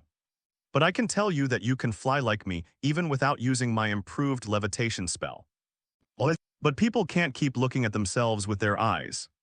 Just like people can't lift themselves up, Penelo said. You are wrong. People can look at themselves with another pair of eyes. But you ignored it after saying that. Shane gently raised the wand in his hand, and the chair next to him suddenly turned into a mirror. I think you are smart and will find the answer. After saying that, Shane turned around and continued towards the alcove. In fact, all the magic spells used by Shane were basically transformed into magic circles using Origin. It's just that it was not used with full strength. The magic circle just flashed by during the casting process, and no one could detect it. The reason why Shane rejected Penelo was not because he was afraid that the magic circle would be linked, but because the learning of the magic circle cannot be completed overnight. It has a systematic learning process. If you just rely on people to teach you, it's completely half the result with half the effort. In a slant, when all magicians begin to learn magic, they must first learn how to release a basic magic circle, how to carve the array patterns, how to fix and stabilize the array pattern, how to pour magic power into the formed magic array without causing it to explode out of control, and finally how to complete the stable release of magic. These things are all basic and need to be learned from an early age. Even for Shane, who has Origin.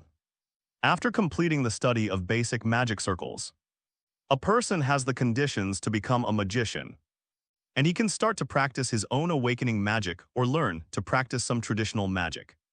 But one thing to note here is that whether you are self-awakening or learning traditions, you must only practice one or two kinds of magic at most. The reason is that the magic circles of different types of magic are unique and incompatible. If you don't pay attention to the details when condensing the magic circle, it can easily cause the magic to fail or even cause the magic circle to explode out of control, causing the caster to be seriously injured. And Shane is able to ignore such restrictions because he has the bug-like natal magic of Origin, which increases the speed of his magic practice hundreds or thousands of times. Therefore, in such a complicated practice system, Shane would not be willing to spend so much time teaching people without the help of teaching materials. Not to mention that he did not know Penelo's character. If the magic circle is taught rashly, God knows what she will do as Raven's Claw. So it's better to be more cautious, however. The incident with Penelo reminded Shane a little bit. As time goes by, the power of the magic circle will definitely not be concealed. So we have to find a suitable way to eliminate unnecessary troubles as early as possible. 4 days have passed since school started. Today is Friday and there is potions class in the morning. After Shane finished his breakfast in a sleepy state, he came to the potions classroom. There is still some time before class starts, but everyone in the classroom is already seated. This is probably because Snape is notorious, and everyone doesn't want to be caught in a pigtail by him. Shane. Hermione saw Shane come into the classroom and sit next to her, and skillfully took out all the tools needed for potions class. She suddenly looked confused. What are you doing in the potions classroom, this class? But we went with Slytherin. It doesn't matter, I've taken other classes too. Shane said with a smile, this can save a lot of time. This strange answer immediately confused Hermione. On the other city in the 8th floor of Hogwarts Castle is the principal's office at this time. A woman in noble clothes suddenly appeared in a portrait on the wall. She said to Dumbledore in front of the table, Albus, the student you asked us to pay attention to appeared in the History of Magic classroom and the Magic school at the same time today. A medicine classroom. The quill in Dumbledore's hand suddenly stopped. He raised his head and asked, "What's going on?" That child was divided into two people. The former headmaster of Hogwarts, Evra, replied, "Okay, I understand." Dumbledore put down his quill and fell into deep thought. When Evra saw this, he did not continue to say anything. Instead, he turned his head and walked towards the depth of the portrait, disappearing into the portrait again and again. After a while, Dumbledore stood up. He picked up an unopened letter that had just been delivered by an owl. Looking thoughtful again, the perspective returns to the potions classroom. Shane, don't be ridiculous. This is Professor Snape's class. Haven't you heard about his reputation in the school? Hermione persuaded. You can leave now before Professor Snape comes. I'm afraid it's too late. As soon as Shane finished speaking, the door of the potions classroom was suddenly pushed open with a bang. And then a figure walked in quickly, and its high-pressure aura instantly plunged the originally noisy classroom into silence. He has a thin bodice-straight haircoat and unfathomable eyes, sallow complexion, a big aquiline nose, and is wearing a black robe and cloak like a big bat. Yes, completely in line with Snape's characteristics. I saw him walking quickly onto the podium, facing the students with his hands folded, condescending and saying in a cold voice, "This class doesn't require you to do silly waving of wands or mutter incantations. So I don't think many of you will appreciate the depth and sophistication of potion making. However, for those few who are truly interested." Having said this, Snape gave Malfoy a vague look, which made Malfoy suddenly look proud. "I can teach you how to confuse your mind and senses. I can teach you how to win declaration and glory. I can even teach you how to live forever." Well, now roll call. After a threatening speech, Snape opened the roster on the table at the same time. Hermione leaned into Shane's ear and whispered, "I asked you to leave just now, but you didn't leave. Now it's too late. Professor Snape is the dean of Slytherin College.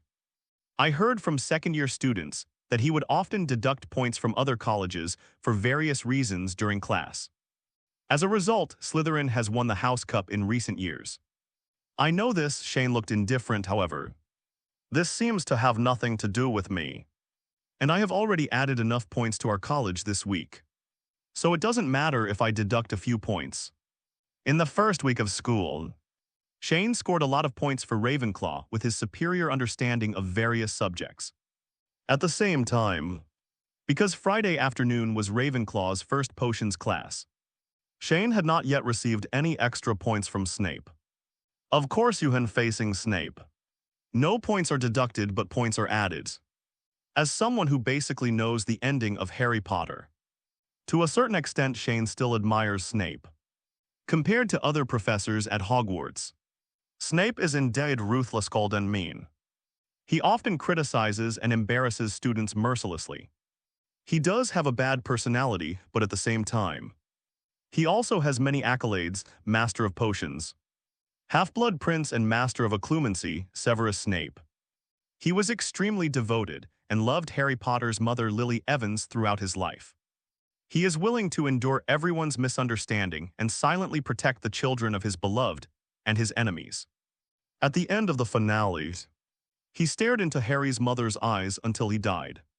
He even wandered between Dumbledore and Voldemort, miraculously completing the undercover mission and making great contributions to Voldemort's demise later on. He is very responsible and responsible.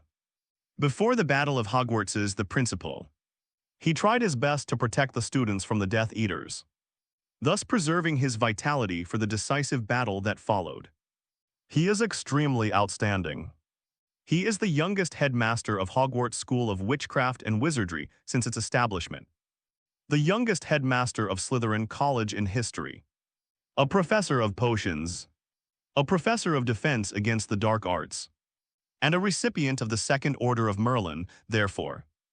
Compared to the various difficulties he made to his students, what he did should be more worthy of praise. That's why Shane admires Snape in the classroom.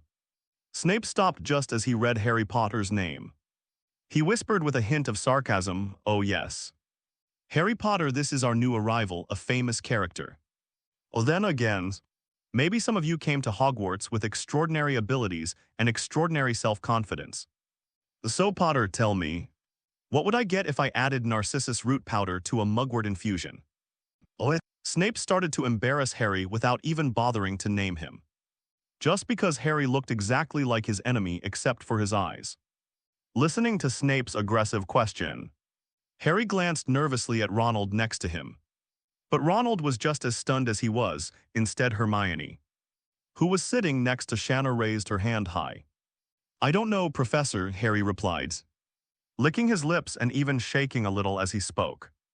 Tusk, it seems that fame doesn't mean everything." Snape curled his lips contemptuously. "Then let's try again, Potters. If I asked you to find me a bezoar, where would you look for it?" "I don't know, Professor." Harry's eyes were gradually filled with confusion and anger. He didn't understand why the professor in front of him was making things so difficult for him. But Hermione was still like that, raising her hands high, wanting to stand up and answer the question directly. "I think you didn't read a single book before school started." "Right, Potter," Snape's mocking tone deepened. And he continued to ask, "Then tell me about Aconitum scaphoids and Aconitum wolfsbane."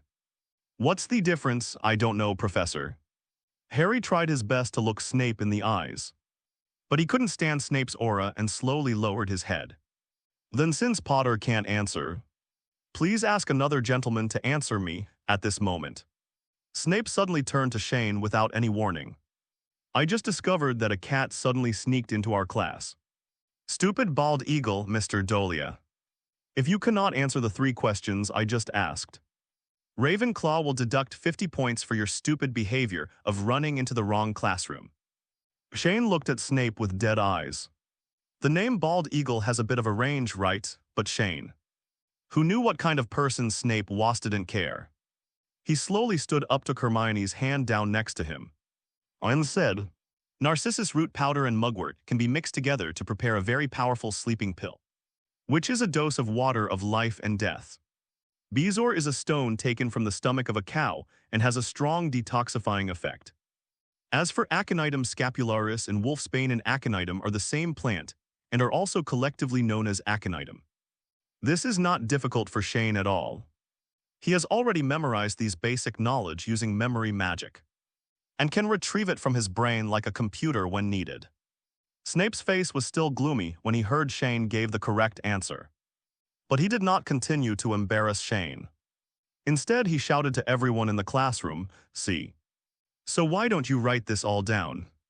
A powerful aura filled the entire classroom, and the students were so frightened that they lowered their heads and wrote furiously. "Fearing that Snape's fangs would bite them, Potter. Because of your ignorance, Gryffindor will be deducted 5 points for this." Snape looked at Harry coldly. "As for Mr. Dolea, although you answered the question correctly, because you went to the wrong classroom, Ravenclaw will deduct 5 points for this point." Shane didn't speak or explain, because he knew that it would be useless even if he said it. Not to mention, at least I can keep Ravenclaw from being deducted 10 points. "Why aren't you leaving?" Snape asked with a frown as he stared at Shane. "Professor, I'm here for the history of magic class this morning. I'll just sit here and listen." Shane replied with a fake smile. Snape narrowed his eyes. He looked at the complete set of equipment for refining potions in front of Shane. He felt that the student in front of him didn't just run into the wrong classroom, but came completely prepared. Snape didn't agree to Shane's request, but he didn't refuse either. He went straight to lecture, which meant that Shane could stay here. Snape divided everyone into teams of 2 and began to instruct them in making a simple potion to treat scabies. And coincidentally, because there is one more Shane, the little wizards in the classroom just make up an even number. Potions is a subject that Shane needs to focus on and study seriously at Hogwarts, because the learning ability of Origin does not include anything other than magic. Making potions is very complex and difficult, whether it is the order or the number of grams of materials. Each step requires precise operation, and even the mixing direction and number of turns have strict requirements. Just like the simple scabies potion in front of him, Shane strictly followed the steps on Snape's blackboard and almost failed in the middle. Snape even deducted another 5 points from Ravenclaw for this. Moreover, Shane discovered that the scabies potion was very dangerous before it was made. Neville at the next table got a little bit of it and was covered in scabies. He was sent directly to the infirmary. Later, 2 little snakes were carried out. Madame Pomfrey might have to curse again. It wasn't until the bell rang and Snape walked out of the classroom that the little wizards finally breathed a sigh of relief. I have to say that this potions class is as timid as a war. Mr. Dolea, Professor Dumbledore wants to see you. After the potions class, Shane was about to leave the classroom when he bumped into Professor McGonagall walking towards him and said, "No way, here we go again." Shane held his forehead and sighed. He really couldn't understand why he kept grabbing onto him when he didn't do anything harmful. "Isn't it just a bit too public? I'll wait for you in the libraries," Hermione next to her said in a low voice when she saw that Shane was busy. Shane nodded helplessly, then turned around and weakly said to Professor McGonagall, "Let's go." Professor McGonagall. Although this was bound to happen sooner or later, Shane didn't expect that less than a week after the start of school, he would run into Dumbledore, the white devil who was respected and feared by the entire European wizarding community. "Are you really too high profile?" Shane is doing some temporary reflection in his mind. Dumbledore's office is located in a separate small tower in Hogwarts. Like the lounges of the 4 major houses, you need to give the correct password to enter. Guarding the principal's office is a huge stone beast. Behind the stone beast is an automatic spiral staircase. At the top of the staircase is the office door. "Pile of cockroaches." Professor McGonagall said the command to the guarding stone beast. The stone beast slowly opened, revealing the stairs at the back. Professor McGonagall took Shane up, and the stone beast slowly closed, climbing the stairs. A gleaming oak door is inlaid with a brass knocker in the shape of a griffin. When I opened the oak door and entered the rooms, I saw an old man with a white beard standing at a table eating piles of cockroaches. "Albus, Mr. Dolea has arrived," Professor McGonagall said, looking at Dumbledore's sugar-stained white beard with a bit of disgust. "Oh, welcome, Mr. Dolea. Would you like some cockroaches?"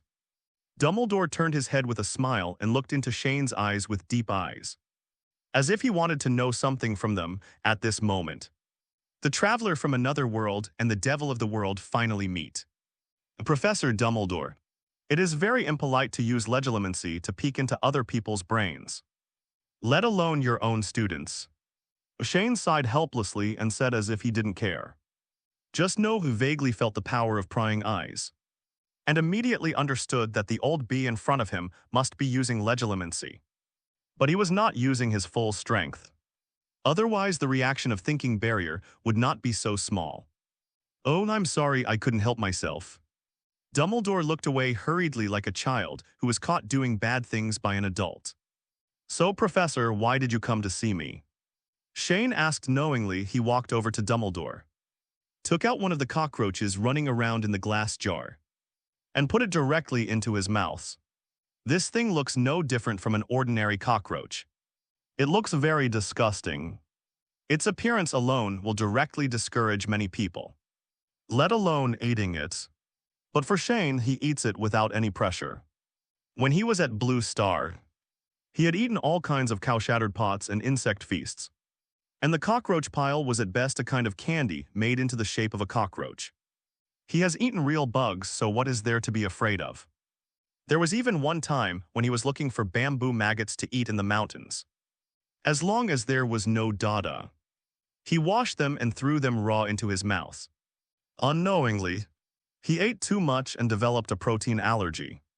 In the end, he was sent directly to the hospital. Chewing it in your mouths. Not to mention that the pile of cockroaches is quite delicious. The taste is crispy and sweet. But the cockroach legs are a bit irritating to the tongue. It would be nice if the sweetness could be lowered a little so as not to be so cloying. Just eating one feels like a big spoonful of wild honey has been stuffed into your mouth. After hearing Shane's question, Dumbledore was silent for a few seconds and then asked, "Mr. Dolea, who taught you your magics? I think Professor McGonagall should have told you about this issue." Shane grabbed another handful of cockroaches and put them in his mouth. "Actually, Professor, you don't have to worry about anything. I came to Hogwarts just to study. You regard me as an unstable factor, which is unnecessary. I'm not that lunatic Voldemort, I have my own wills." Shane didn't feel any surprise that Dumbledore would ask this question. Because if it were him, a student who completely transcended common sense suddenly appeared in the magic school he was in charge of. And this student came from an ordinary Muggle family. How could this not attract attention? This is common sense and Shane can fully understand it. However, when Dumbledore heard Shane actually mention the 3 words Voldemort, a slight wave of emotion finally appeared on his originally calm face. "It's truly amazing, Mr. Dolea."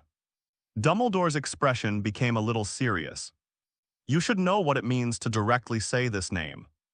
Since his death until now, no one dares to call him by his first name. Is he really dead, Professor Dumbledore?" Everyone else seemed to have imagined him so horribly that they forgot that just 10 years ago, he was beaten into this ugly appearance by someone they regarded as an ant. Just like a parasite can only survive by clinging to others. Shane puffed out his cheeks and made chewing sounds from his mouth. Looking calm for someone with a sweet tooth. Couldn't he smell the strong smell of garlic on Professor Quirrell? That's to cover up the rancid smell. Dumbledore fell silent again. Shane's calmness and maturity, and what he knew completely exceeded my expectations. At this time, Dumbledore was thinking about how to deal with the relationship with this little wizard, who was completely unreasonable. "Mr. Dolea, if it is not convenient for you to tell your teacher's name, then it is not easy for me to ask.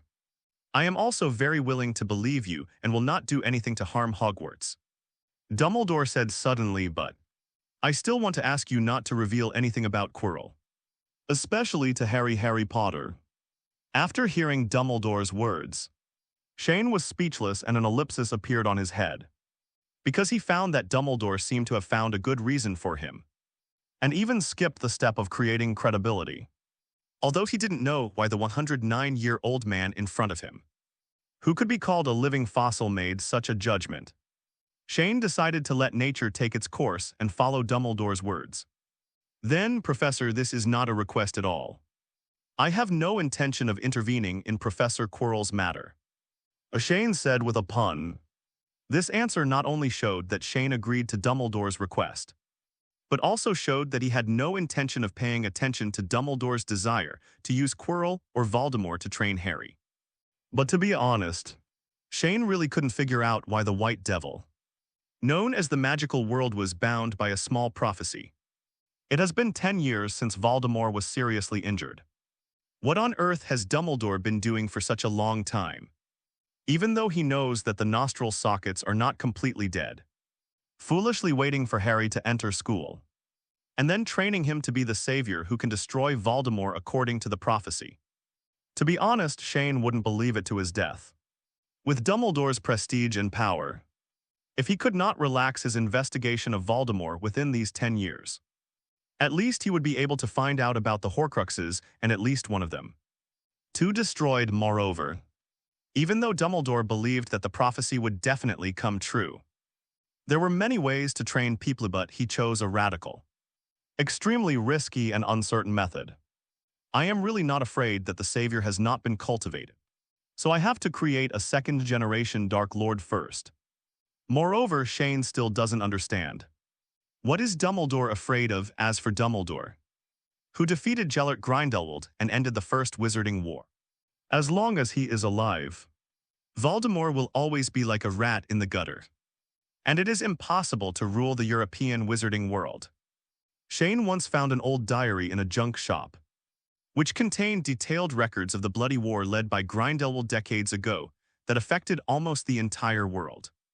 In order to win, the Saints under Grindelwald used all possible means, and each method was more ruthless than the last.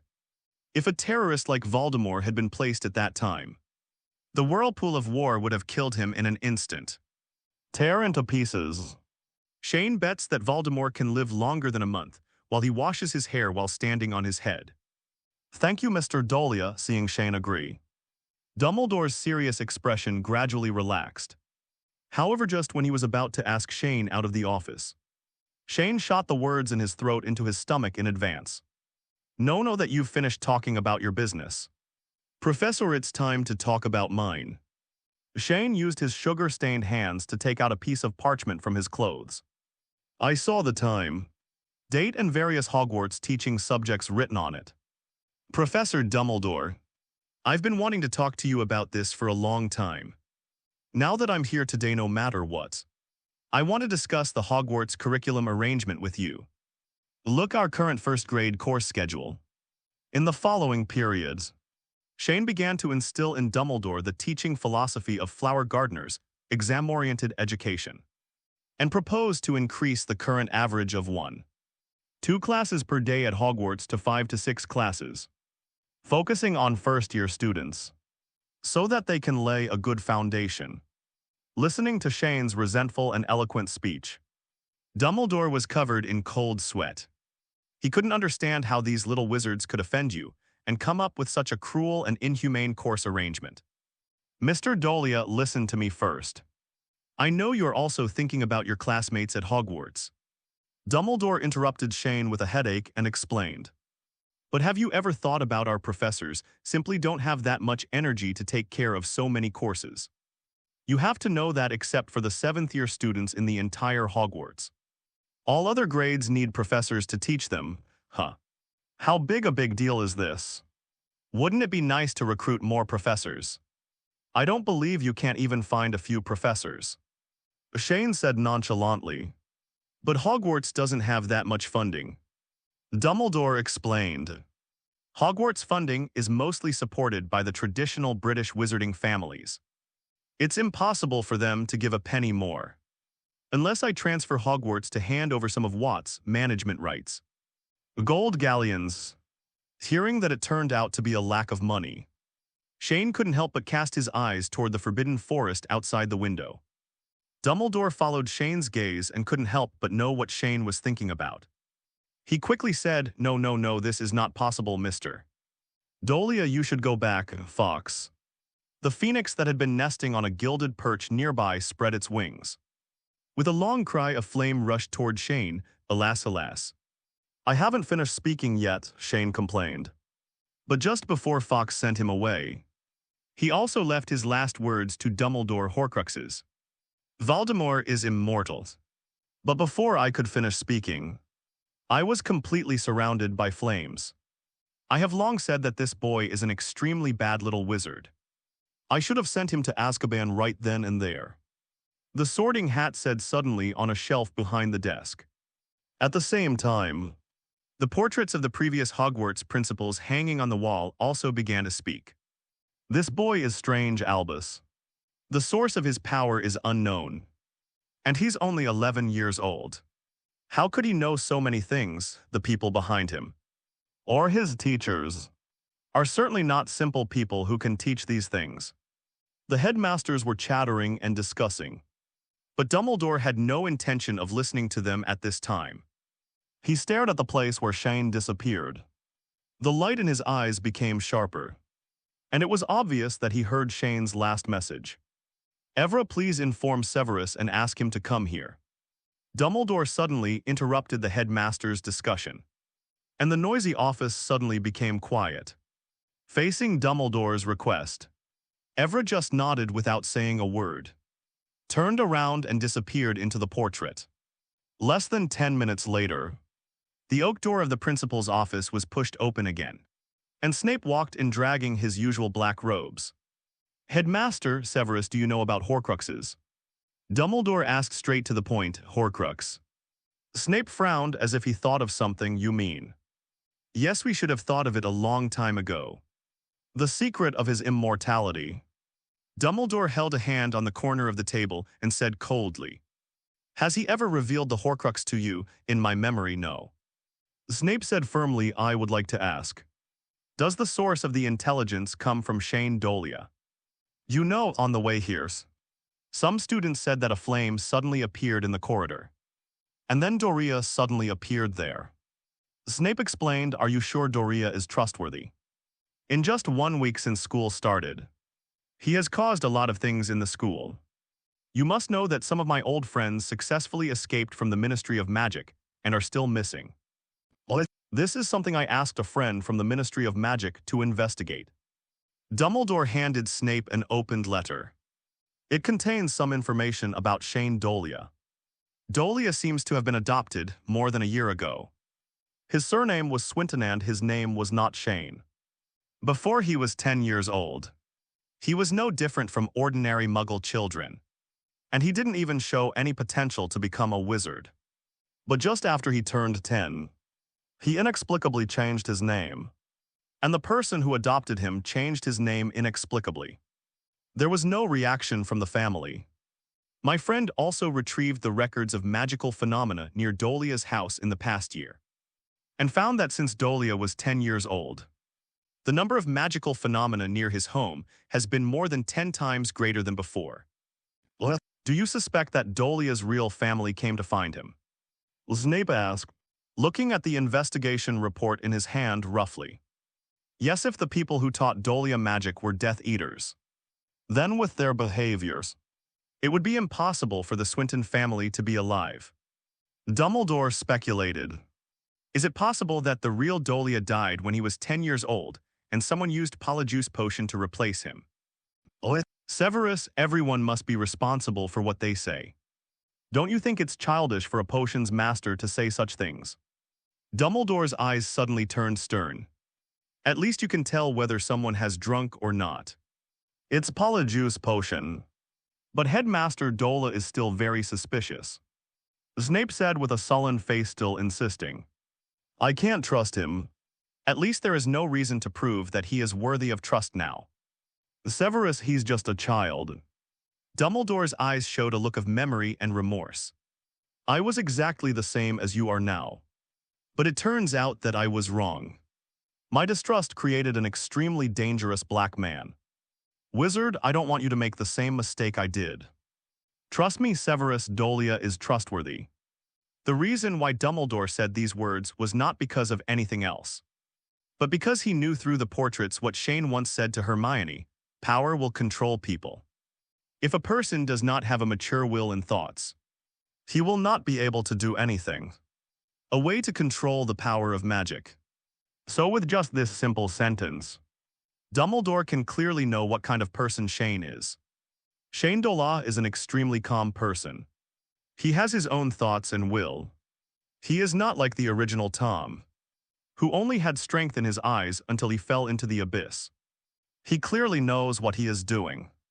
And Snape heard that Dumbledore actually persuaded Shane like this. Even though he was full of doubts, he couldn't say anything. He threw the report about Shane on the table with a gloomy face, then turned around and walked quickly towards the office door. "Severus Horcrux," Dumbledore reminded as he looked at Snape's disappearing back. Snape didn't respond, but Dumbledore knew he knew what he was going to do. After Snape left, a look of helplessness suddenly appeared on Dumbledore's face. He slowly walked to a black cabinet in the office and opened it.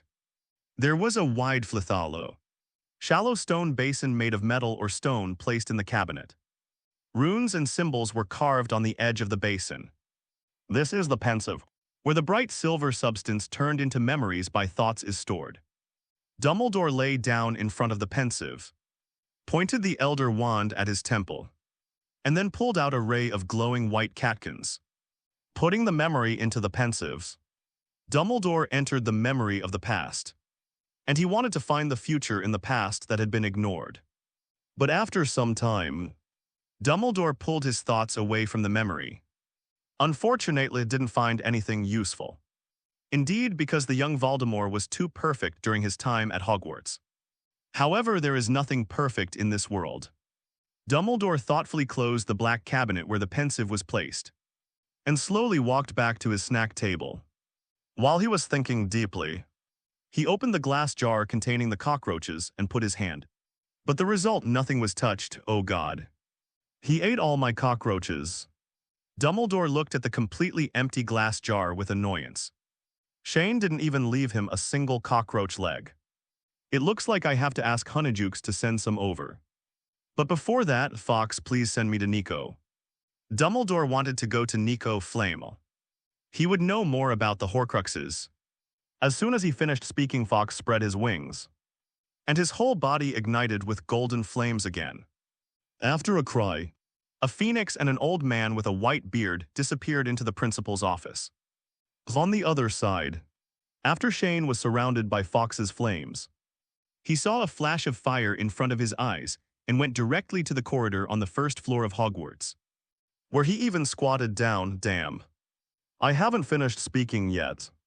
Shane stood up, rubbed his butt, and complained.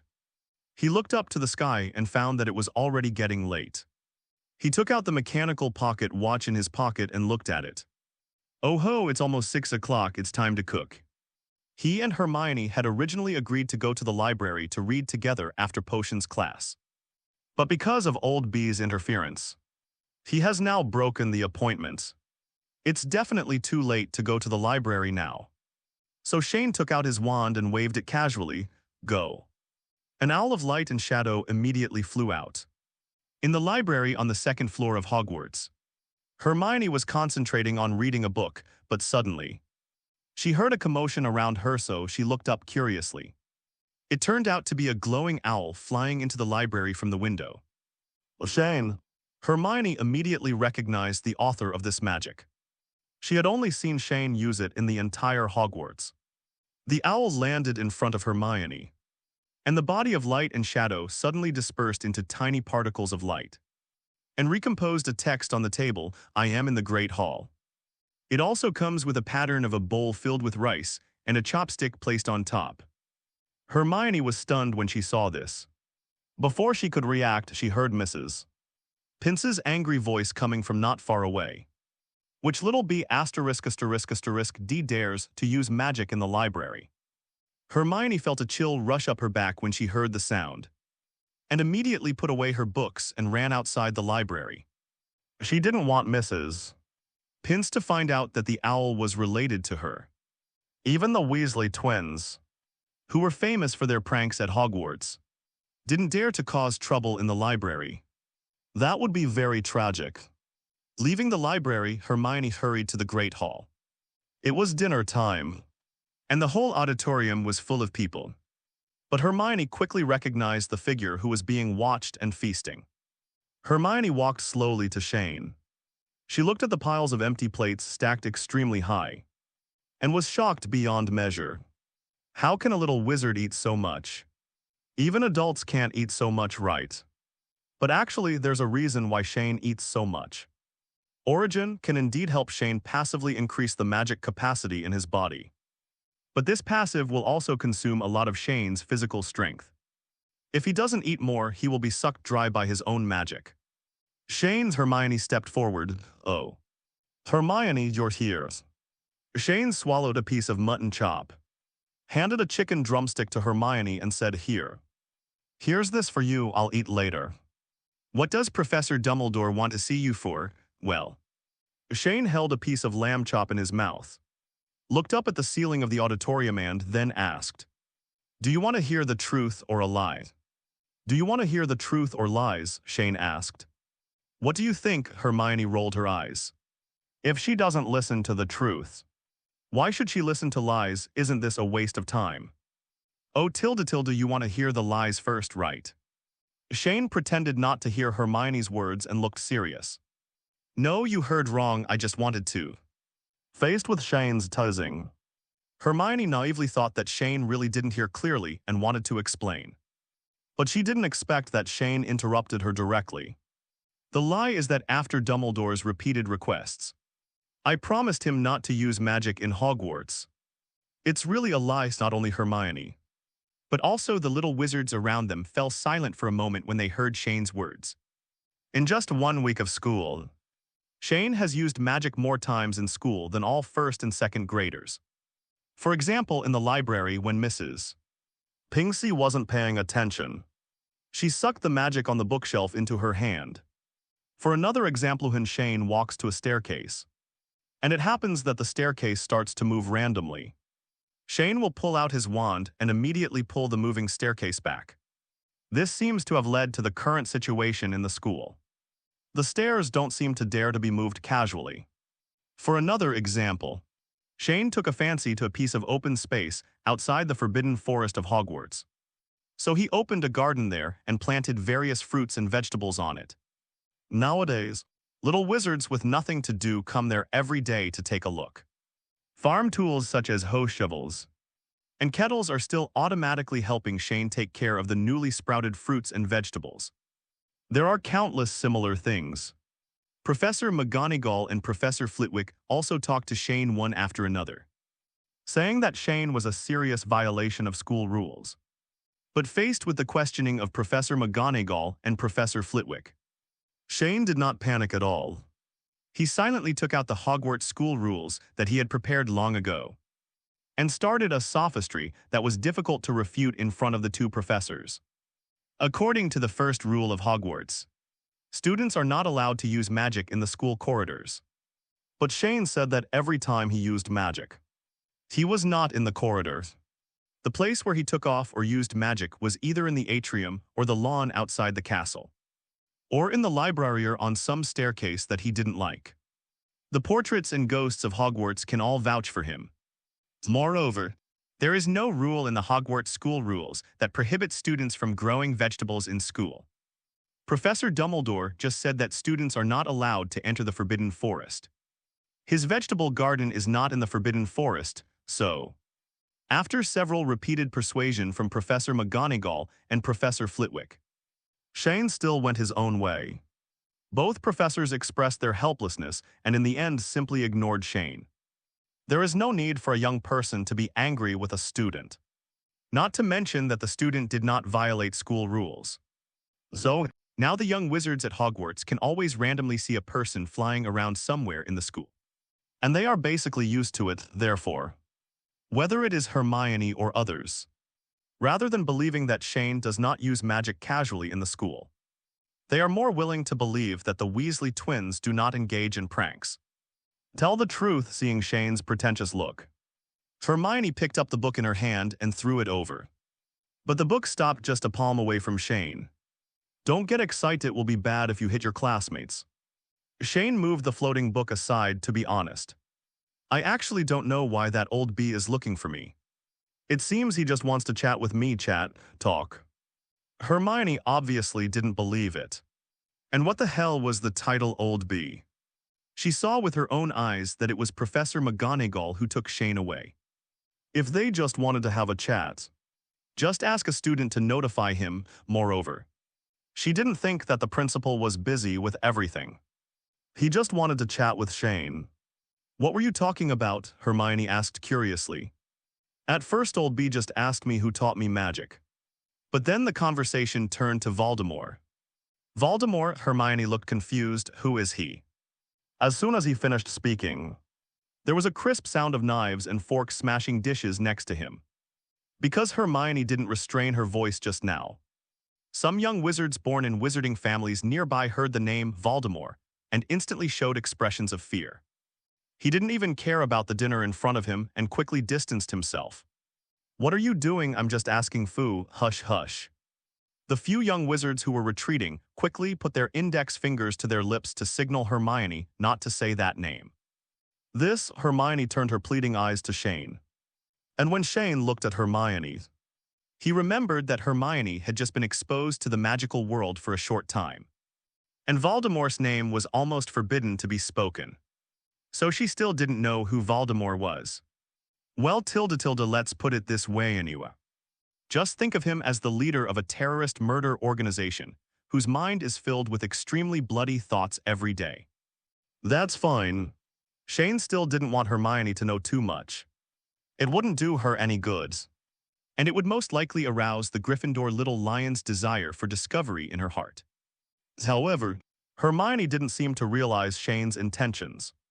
She was staring at Shane with a very unique look. And grabbed Shane's hands while he was eating, say clear. Clear, Hermione said word by word, PFFT. Shane couldn't help but laugh out loud when he saw Hermione's angry look. And then he suppressed his laughter and said, "The look in your eyes is exactly the same as the look in my Fiona's eyes when she's hungry." Fiona, my owls. Hermione immediately picked up another book next to her and threw it over. But still didn't touch Shane. Then the two played with each other for a while. And then Shane pressed Hermione's little head and said, "Okay, stop making trouble. I won't tell you about Voldemort. After all, it's not something you should know right now. But if you really want to know, don't ask anyone without any explanation. Otherwise, they will think you are crazy." After saying that, Shane packed 20 ham sausages and 30 chicken legs on the table, and then left the auditorium leisurely. And just when he walked out of the doors, Hermione slowly landed from midair. She looked angrily at the direction Shane disappeared, smoothed her messed-up hair and sat there starting to sulk. On the other side, Shane took off directly from the lawn outside after leaving the auditorium and went straight to the outside of Ravenclaw Tower. After opening the common room window and raising the curtains in a familiar manner, Shane wanted to go back to the common room as usual, reading a book and drinking a cup of hot cocoa. But unexpectedly, as soon as he entered the window, he saw at least 20 eaglets in Ravenclaw's common room, each staring at his own mirror in front of him, and whispering to each other from time to time, talking about something, a weird scene. When Shane saw this, he immediately felt that the scene in front of him was probably related to him. So with the mentality of not disturbing his classmates, Shane planned to quietly fly back out the window and go directly back to the dormitory. But he never thought that as soon as he turned around, he would be caught by someone who heard movement at the window. Penelo was tugging at Shane's robe and said, "Shane, you are finally back." Shane suddenly broke out in a cold sweat, because Penelo's words directly showed that he was the one who caused the strange phenomenon in the Ravenclaw lounge. Shane turned his head with a stiff neck and said with a twitching corner of his mouth, "Good evening." Penelo at this time. The hawks in the lounge also noticed Shane's return, so they all came forward one after another. "Dolea, we have been waiting for you for a long time. Explain to us what another pair of eyes is." "Yes, yes." What? Shane was confused as he listened to the chirping of the eaglets. The messy voices gave him a headache and he quickly shouted, Stop, quiet, can anyone tell me what happened?" The eaglets suddenly became quiet and looked at each other. And Penelo also began to talk about the reasons for what happened. It turned out that day, after Shane had a conversation with Penelo on how to use the levitation curse Wingardium Leviosa to fly, Penelo stayed in the lounge or dormitory whenever he had time during this period. Looking blankly, keep looking in the mirror at first. Ravenclaw's eagle didn't feel anything about Penelo's strange behavior. Anyway, there were usually a lot of people doing weird things in the academy. But until this afternoon, things suddenly changed. Ravenclaw's senior Ivana Blanchard had just returned from class when she saw her successor squatting there and looking in the mirror again. So she stepped forward out of curiosity and asked Penelo, "I saw you have been looking at the mirror these past few days. What are you doing?" "Nothings. I just heard from Shane that we have a pair of neglected eyes. As long as we find these eyes, we can fly using the levitating spell." Penelo looked at the mirror and explained, "But I watched it for several days. I still can't understand the meaning of Shane's words. But I know what he said is right, because I feel that the answer is right in front of me." But I failed to grasp it. You mean Shane Dolea. Ivana sat next to Penelo and asked, tell me carefully. What did Dolea say? It was obvious that she was also confused by Penelo. Curiosity aroused, so next. Penelo told Ivana almost all of Shane's exact words. And while the two were talking, another little eagle also walked into the lounge. As soon as he entered the door, he suddenly saw two beauties sitting in front of a mirror and posting stickers. So he wanted to go up and strike up a conversation. But unexpectedly, as soon as he walked in, he was attracted by the topic of flying between the two. In this way it spreads from 1 to 10. And from 10 to 100 for a whole afternoon. Half of the people in Ravenclaw were involved in the discussion of how to use the levitation curse, Wingardium Leviosa, to fly. Some people even skipped dinner and just looked in the mirror in the lounge. After listening to Penelo's explanation of the cause and effect, Shane was stunned. Nomi mirror is just a reminder. I don't want you to look at it all the time, also. Even if Penelo is like this, why would other eaglets be like this? Are Ravenclaw's hawks really a bunch of freaks? Shane felt that if he didn't directly tell them how to fly using the levitation curse Wingardium Leviosa today, I'm afraid the entire Ravenclaw eaglets would be in this weird learning state until they understood the answer on their own. This is completely unavoidable. Shane sighed helplessly, already planning to teach the eaglets how to fly using the levitating spell. Shane asked all the eaglets present, you all want to know how to fly using the levitation spell? Yeah, the little eagles nodded, expressing that they wanted to know. Okay, I'll talk to everyone in detail. Shane pulled out his wand and started to enter teacher mode. Everyone put your wands away. We don't need wands in this class. As soon as he finished speaking, the eaglets put away their wands and took out their notebooks and quills. Listen carefully, I will only speak once. In this world we all have two pairs of eyes. The first pair are the physical eyes. Which are the ones on the face? Shane tapped the corners of his eyes with his wand. The physical eyes can see near but not far. See forward but not behind, see light but not dark. The second pair of eyes are the eyes of the mind. But these eyes do not grow on our body, but exist in our consciousness. Just like the levitation spell can only control things within the physical eye, we can feel our body because of the existence of the mind's eye. Like this. After saying that, Shane touched the hand of a little eagle next to him with his wand, and the whole body of the little eagle softened instantly. Can you feel yourself in your body? Shane squatted down and asked, no, I can't feel it. Zioing fell to the ground and pressed his face, answering vaguely, but he wasn't angry. Instead, his eyes started to light up because he seemed to understand what Shane wanted to say. Okay, get up. Shane patted Zioing on the shoulder to get his body back under control, and then continued to use the levitation curse to fly. You must first learn the wandless casting of the levitation curse. After learning the wandless casting, you must put aside your previous understanding of this spell and no longer be limited to using the naked eye to help you cast spells. And to be specific, after you learn how to cast spells without a wand, you need to learn how to use the levitating spell with your eyes closed. And then remember the feeling of making things fly in the process. And then use this feeling as attached to itself. It's not easy, but if you are willing to spend enough time, you can do it at this time. Shane raised his head and glanced at the lounge, and found that the entire Ravenclaw lounge was already full of people. There were many eaglets who joined in the middle of the class to listen to the class. Some of them had just returned from dinner, and some of them ran downstairs when they heard the sound of the lecture in the dormitory. Is there anyone else who doesn't understand?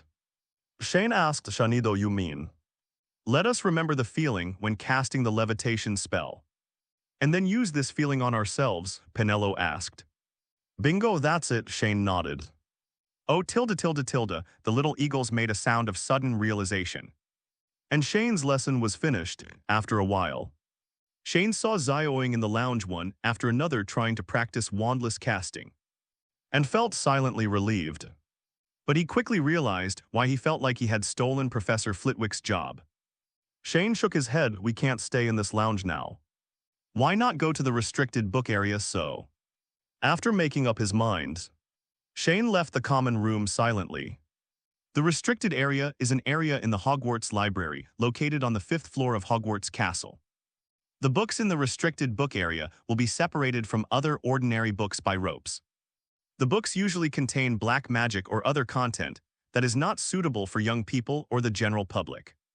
When senior students learn defense against the dark arts, might use the book here. If students want to enter the restricted book area, they can only borrow books after obtaining permission from the professor and presenting a note signed by the professor.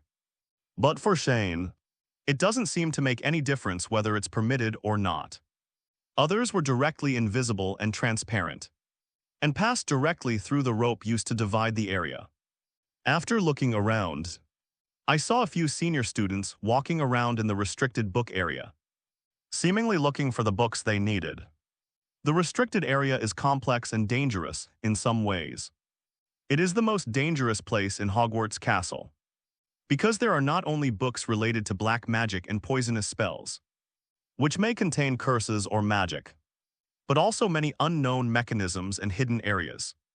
Shane inquired from the ghost that before Voldemort started to cause trouble, the conditions for entering the restricted book area were actually not that strict. At that time, all students above the 4th grade could enter and exit at will, while students below the 4th grade needed permission from the professor. But since Voldemort was seriously injured 10 years ago, perhaps Dumbledore was afraid that students with evil intentions would learn dangerous black magic, which would cause serious changes in their mentality. So he upgraded the access restrictions to the forbidden book area to the current level. At the same time, many books on black magic that were placed in the general area were also moved to the restricted book area. Therefore, this is why when Shane was in the library on the 2nd floor, he could only find some insignificant books such as history of magic and biographies. After sneaking into the restricted book area, Shane wandered back and forth between the bookshelves. He was not interested in books that recorded black magic and poison spells, because he had dozens of destructive magics at his disposal and no need to waste time learning these magics. What Shane wanted to find at this time were books related to curses. The reason why he wanted to understand curses was that this power was too evil. In a sense, it was completely a causal weapon in a slant. Magic is either used in combat or in combat services. Almost all the points in its magic tree are on the strength branch, which is what makes Shane so powerful in combat. But in the world of Harry Potter's, the magic tree here is biased towards the mysterious branch. Under the mysterious magic system, no matter how powerful Shane is, there is no guarantee that he will not overturn. The sky outside the library window has gradually turned from blue to pitch black, with thick clouds completely covering the crescent moon. At this time, the library has been closed for a long time and the lights have long been extinguished. But for a person who knows magic, reading in the dark is not difficult. Shane has been in the forbidden book area for several hours. It's almost midnight, but he is still studying the power and principles of curses with a copy. But at this moment, an extremely harsh sound of opening the door suddenly interrupted Shane's thoughts. Is this Filch still patrolling the library so late? Shane looked in the direction of the source of the sound, but found that the person who came was not the administrator of his school, because he was not holding a lighting lamp, and he was walking towards the restricted book area in a sneaky way. Is this another little lion who came to the forbidden book area for adventure at night? Shane looked at the visitor curiously, but didn't want to pay attention and continued to read with his head down. But after a while, he suddenly heard a creepy sound. Shane was shocked and immediately felt something was wrong, because not only was it the sound, but he also smelled a disgusting smell of blood in the air. That little wizard seems to be in the forbidden book area. Without any hesitation, Shane dropped the book and went to save people. Following the sound, Shane came to the deepest part of the restricted book area. I saw the little wizard who was wandering at night standing stiffly in the darkness. In front of him was a hidden mechanism that had been opened. At his feet were glass bottle fragments on the ground. Veins popped up all over his body. and the whites of his eyes were completely gone, all replaced by darkness at the same time. There were bursts of weird snake-like hissing sounds coming from his throat.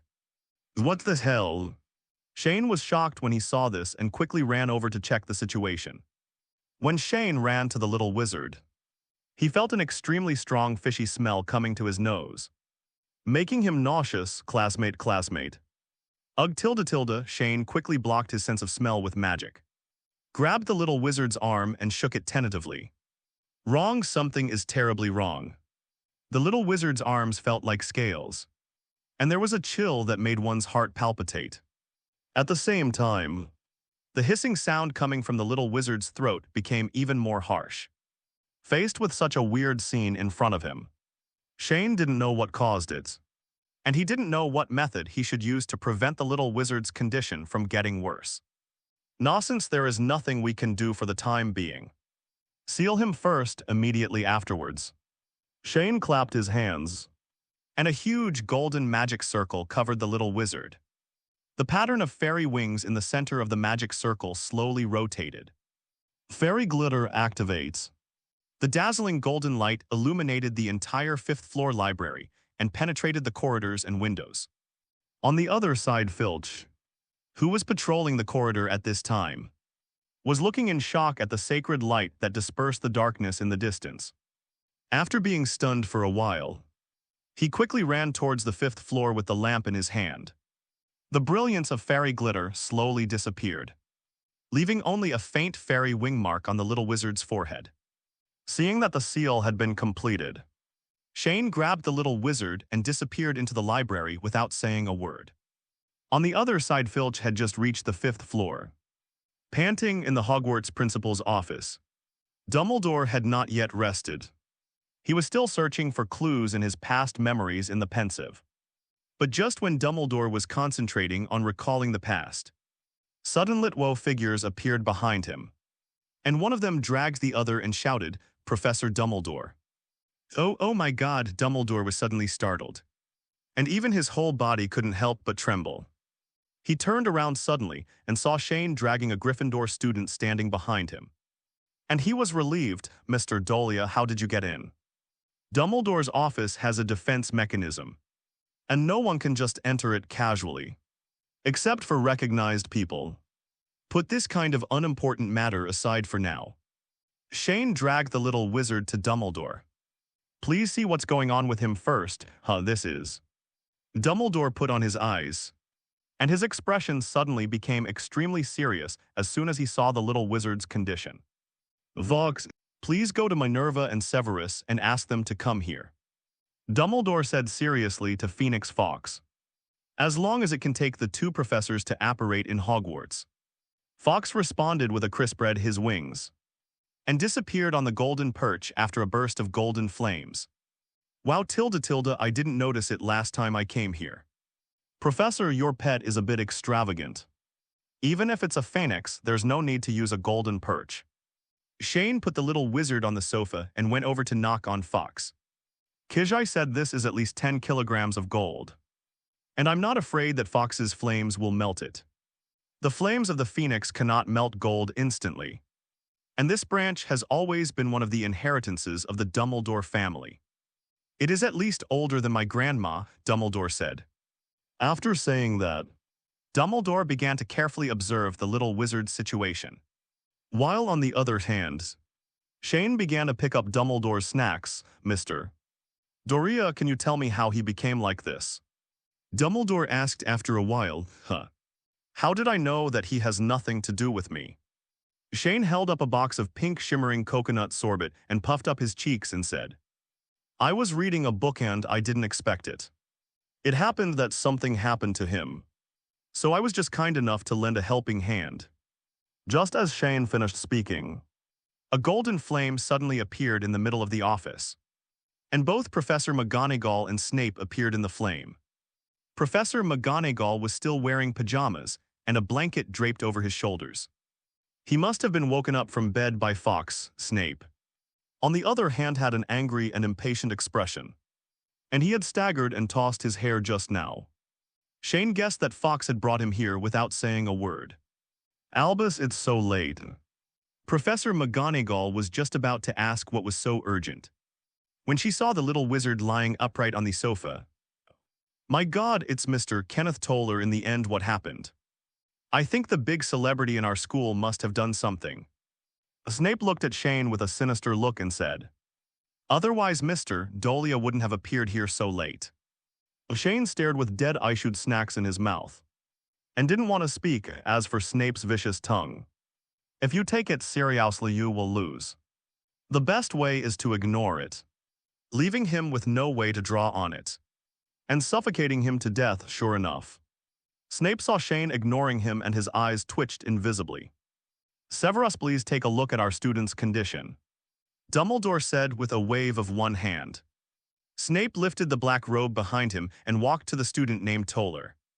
He first opened Kenneth's mouth to look at it, and then pulled his clothes apart a little. Kenneth's tongue has become forked, and at least 1/5 of his skin has grown silvery scales. After a while, Snape finished the inspection and said to Dumbledore expressionlessly, "Snake slave blood curse." As soon as he finished speaking these words, Professor McGonagall clutched his chest and looked at his students with horror and worry. "Can it be cured?" Dumbledore asked. "Okay." Snape replied, "This blood curse is not complete. Technically, it looks very immature. Like it was made by a novice. I'm just curious. His blood is needed to create a snake slave. But how did this come out now? And it seems that the snake transformation in this student was prevented by someone using a special method. So can you give us an answer, Mr. Dolea, who looks like a starving ghost?" Click, click. Click. The sound of chewing chocolate hazelnut kernels gave the three professors present a headache. Mr. Doleno, is not the time for snacks. This is a matter of life and death for a student, Professor McGonagall said angrily to Shane. "Don't worry, Professor McGonagall. Even if I die, this little lion will be fine in 5 years." Shane said while eating snacks. He was infected in the deepest part of the forbidden book area. He seems to have opened it. A hidden mechanism and the contents inside were broken. Hey, this is it. With that said, Shane took out the glass shards that fell at Kenneth Toller's feet. The fragments were floating in midair, and under the illumination of the lights in the office, the red liquid remaining on them was extremely attractive. Snape took out the wand from the wand pouch on his waist and gently fiddled with a shard of glass stained with red liquid. He squinted his eyes and observed, then without hesitation used magic to cut one of his fingers and fuse a drop of blood with the liquid on the glass. After a while, Snape saw no response and said, "It has failed." "How much time do you need, Severus?" Dumbledore looked at Snape. "Some materials need to be collected through special channels. It will take me 2 weeks to prepare the antidote to the blood curse." Snape replied, "Okay, Minerva. Please explain this to this student's parents so that they don't have to worry." "Okay, Albus," Professor McGonagall nodded at this time. Shane, who had been standing aside, saw that Dumbledore had basically solved the problem.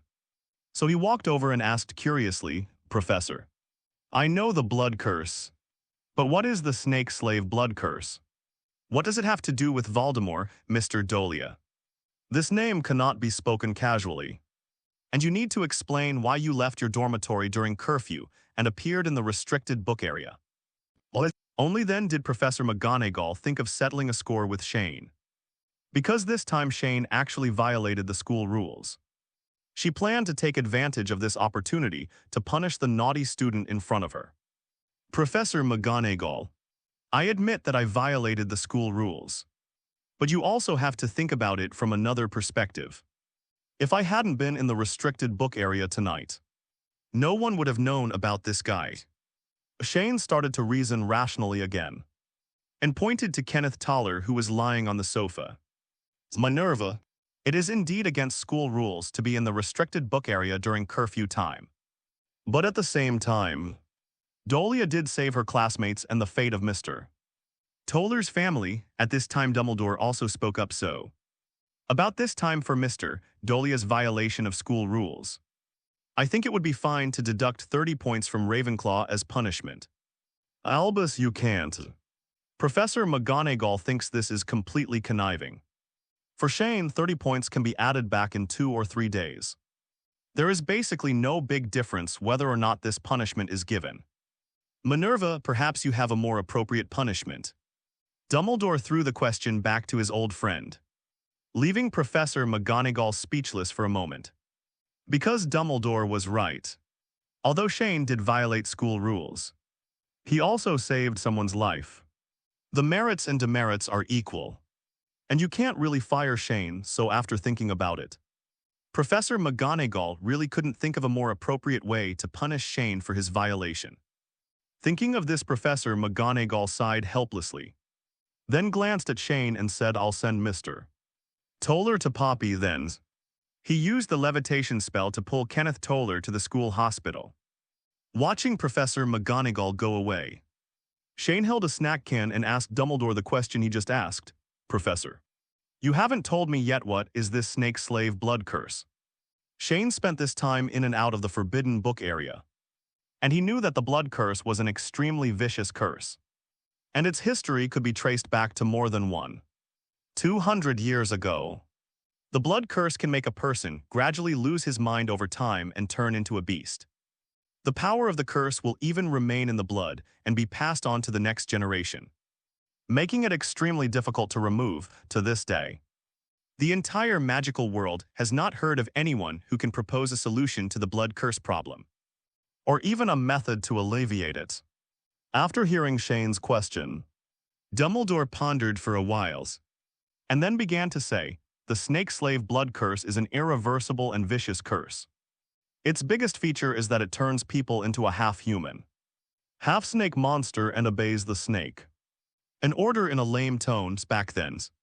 He used this blood curse to control those who resisted him and played with human nature, so that many people were forced to kill their relatives or close friends. I still remember one of my students, who couldn't even hold his wand steady at that time, and was heartbreakingly facing his parents who had been controlled. But Mr. Toller is lucky. He is not under a complete blood curse. It should have been caused when he was a student. He can be cured with magic potion. It seems I have to study more. Otherwise I won't know when I capsized in the gutter." After hearing Dumbledore's words, Shane murmured in a low voice. The power of the curse was really too weird, so he had to take precautions and have corresponding means. At the same time, Shane seemed to suddenly remember something, and asked Dumbledore, "Professor, is it possible that Professor Quirrell did this? Because according to what was just said, if under Voldemort's instructions, Quirrell might have used magic to control Kenneth Toller to be infected with the blood curse, thus giving him an extra helper at Hogwarts. The way he looks now, he doesn't have that much courage." Dumbledore said confidently, "What's more, the blood curse on Kenneth is incomplete. The snake slave transformed has a lot of snake characteristics. Scales and forkstongue, etc. cannot be hidden." "Then I understand. But now that the matter has been dealt with, it's time for me to go back to the dormitory and sleep."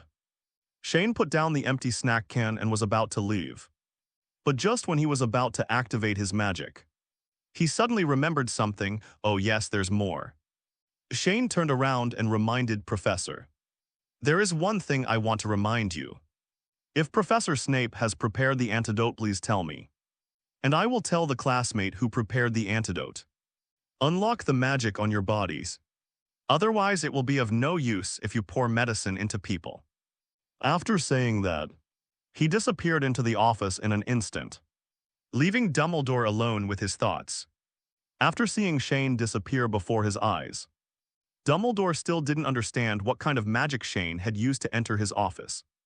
Logically speaking, this is the center of the entire Hogwarts. It has no windows and is protected by powerful magic. There is no other way for ordinary people to enter except through the stone beasts outside. After sorting out the messy thoughts in his mind, Dumbledore decided to strengthen the office's protective magic, for no other reason than to prevent someone from breaking in and stealing snacks while he was away. In just half an hour his snacks were almost emptied. The next day, Saturday, Shane took a long nap and didn't get up until almost lunchtime. On his first weekend at Hogwarts, Shane was brushing his teeth and thinking about how to find something to do. He couldn't stay in the lounge and library reading all the time, or he would easily become a nerd, therefore.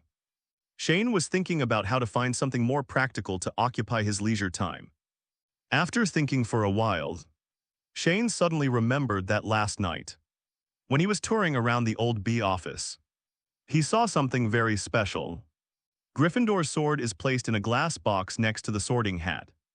This reminded him of the plot of the second part of the Harry Potter movie. Slytherin left a secret room in Hogwarts, and the founders of the 4 major colleges also left their own inheritance, according to the conjecture of some senior Harry Potter fans. Perhaps in addition to Slytherin, the other 3 founders may have left some of their own heritage to future generations at Hogwarts or somewhere. Ever since thinking of this, Shane's mind immediately became active. As Ravenclaw's eaglet, he naturally set his first target on Rowena Ravenclaw's legacy. The first step is to find Ravenclaw's crown, because in the original work, this is the only thing that is most likely to contain clues to Ravenclaw's inheritance. Shane still clearly remembers that Ravenclaw's diadem, as one of Voldemort's Horcruxes, has been hidden in the Room of Requirement. It was a huge room full of debris, with various old items, and even piles of it became a hill. But while Shane still remembers the location of Ravenclaw's diadem, he doesn't know the exact location of the Room of Requirement. Therefore, he planned to find the ghosts of Hogwarts. They had been in the castle for so long, and they must know where the Room of Requirement was. At least there will be some clues to guide you. You said the Room of Requirement. Where is that place? I have never heard of such a place in Hogwarts for hundreds of years. It was Hufflepuff's ghost, the fat monk, who was speaking.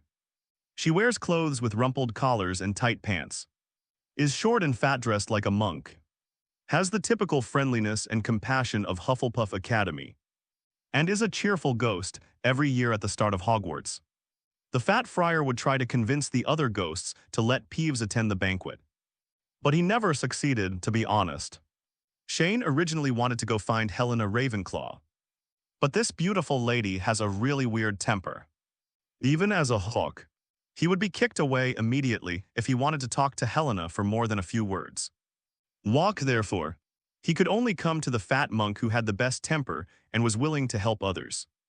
After hearing the fat monk's denial, Shane remembered that the Room of Requirement was originally a secret place and never had a fixed name.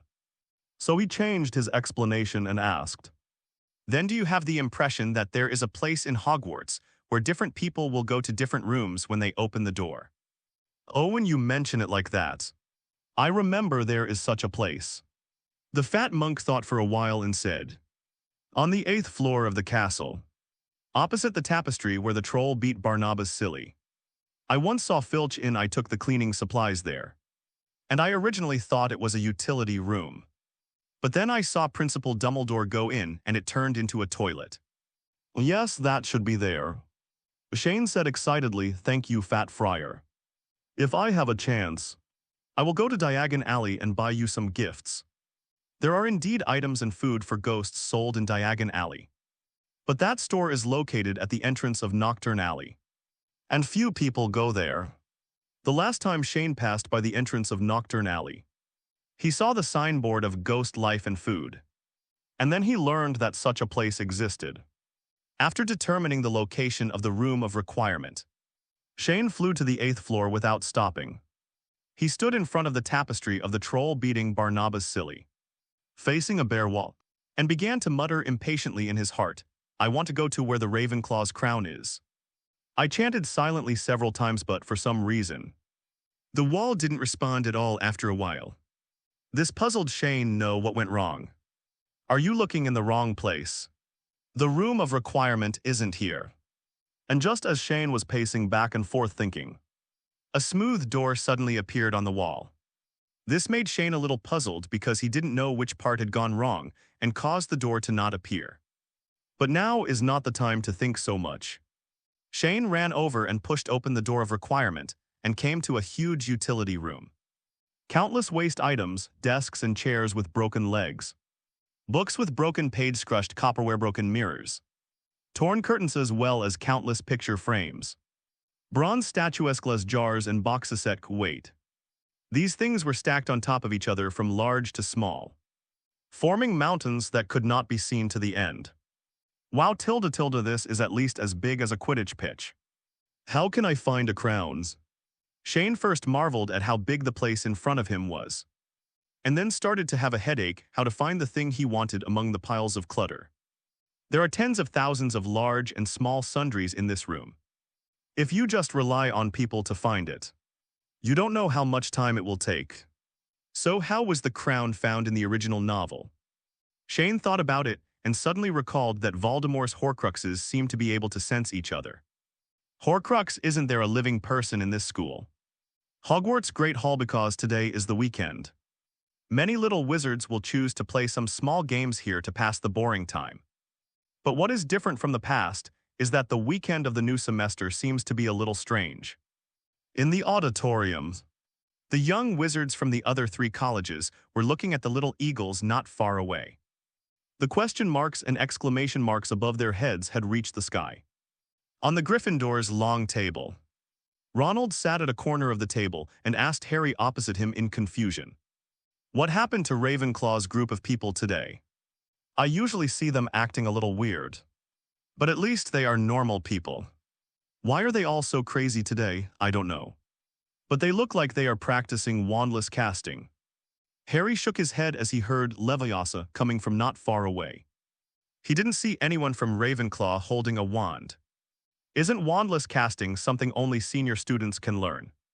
And it's not a required course. Why does Ravenclaw come to the auditorium to practice like this? I've found out clearly. Just when Harry and Ronald were confused, Hermione suddenly jumped out from the side, holding a huge book in her hand. I don't think you're any better than them, Ronald complained as he looked at the book.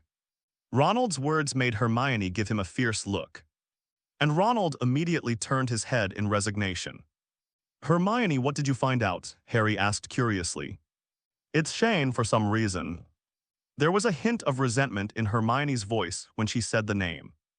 I just found out from someone else that yesterday afternoon, Shane taught everyone how to fly using the levitation spell in the Ravenclaw lounge yesterday afternoon. Now all Ravenclaw students are practicing this spell. Shane's Shane Dolea. Is that the weirdo who flies around the school every day? It was obvious that there was a hint of jealousy in Ronald's words. Shane is not a weirdo. Hermione glared at Ronald a little angrily. But compared to Ronald, Harry couldn't help but become very interested when he heard that he could fly using magic spells. So he asked Hermione, have you ever found out how to learn the flying spell?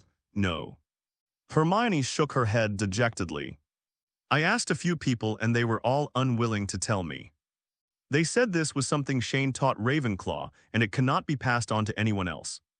Oh, that's right. Harry's face froze when he heard that he couldn't learn how to fly. Then why do they come to the auditorium to practice magic? Isn't the common room in Ravenclaw enough for them? Ronald asked again at this time. It seems that Ravenclaw's lounge has been occupied by senior students. It's raining outside today, and the school rules stipulate that magic is not allowed in the corridors. So now all Ravenclaw students below the 3rd grade come to the auditorium to practice magic.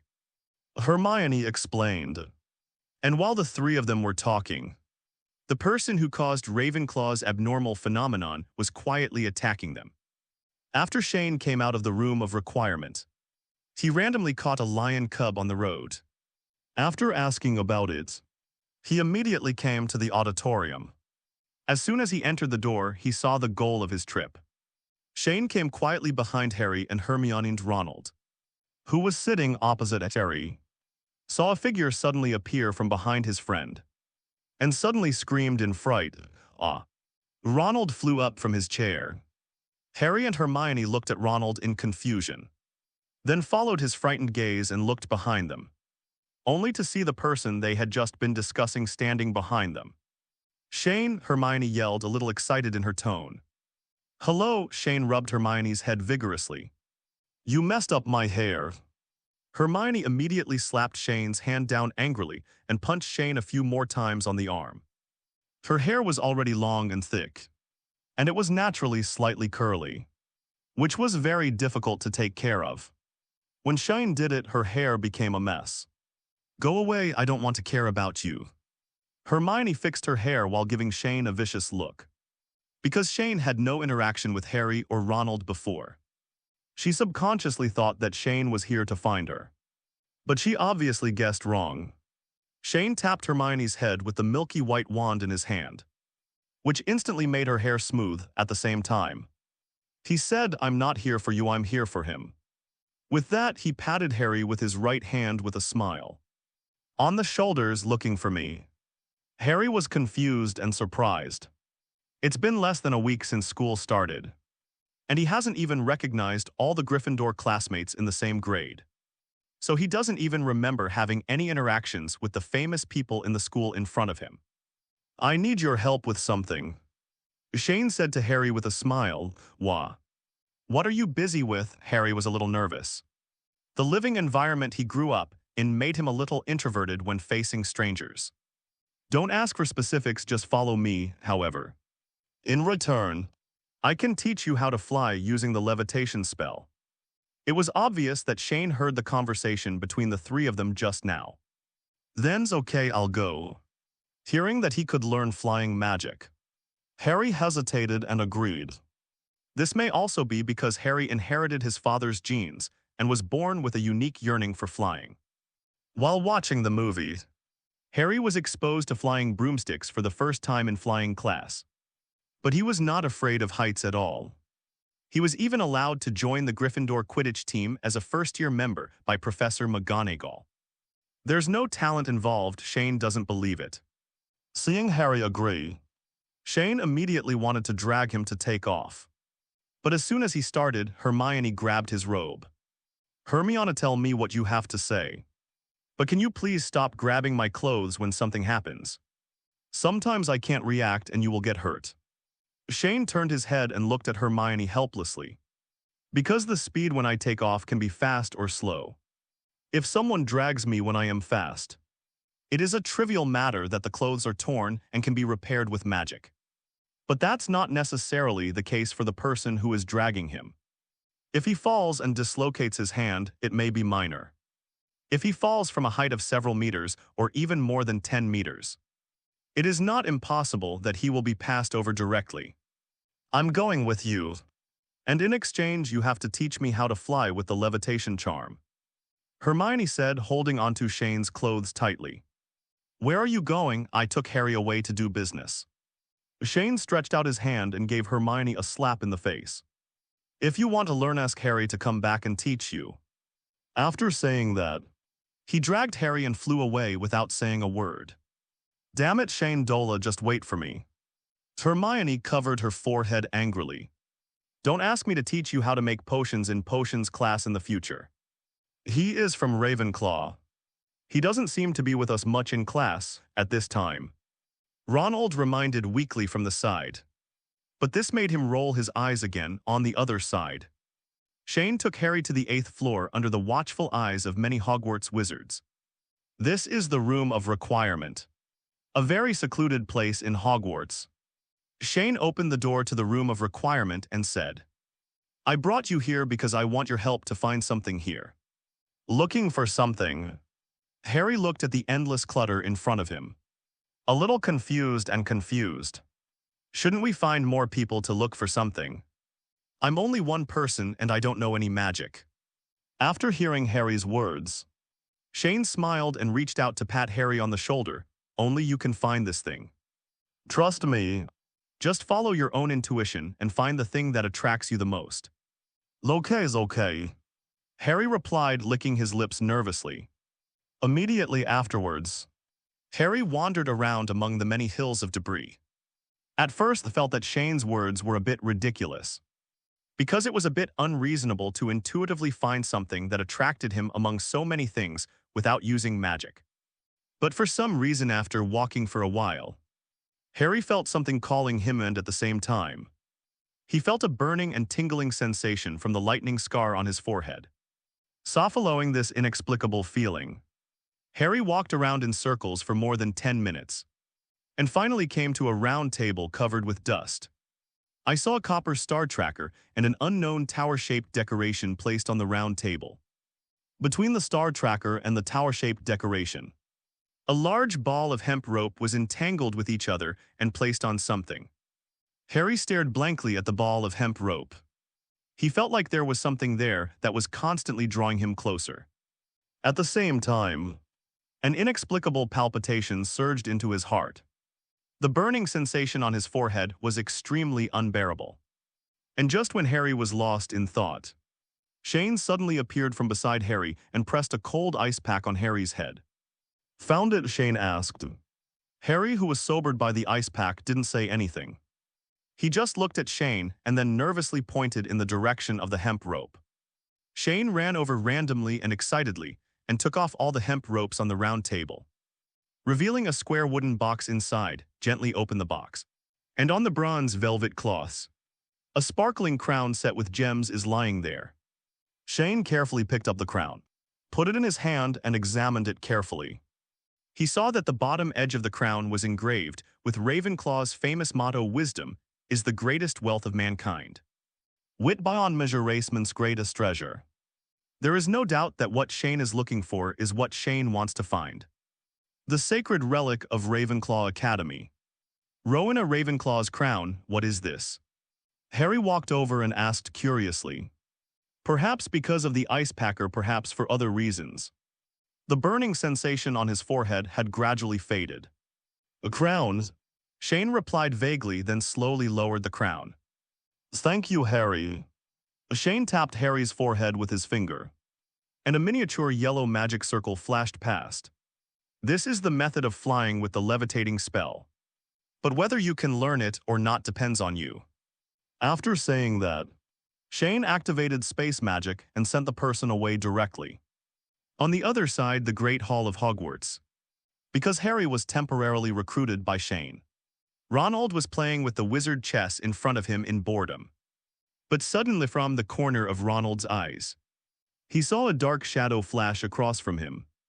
He quickly raised his head and saw that his friend was already sitting in front of him. With a confused look on his face, "Harry." Ronald looked shocked. "When did you come back?" Just Harry still didn't react at this time. He looked around and found that he had returned to the auditorium. And then said, "Shane didn't know what magic he used to pull me from the 8th floor. A room was sent back instantly. He can also use the magic of teleportation." Ronald looked incredulous. "That's right. Shane Dolea, what did he come to see you for just now?" "He asked me to help find something. It's a crown with a big gem on it," Harry answered. "Crown?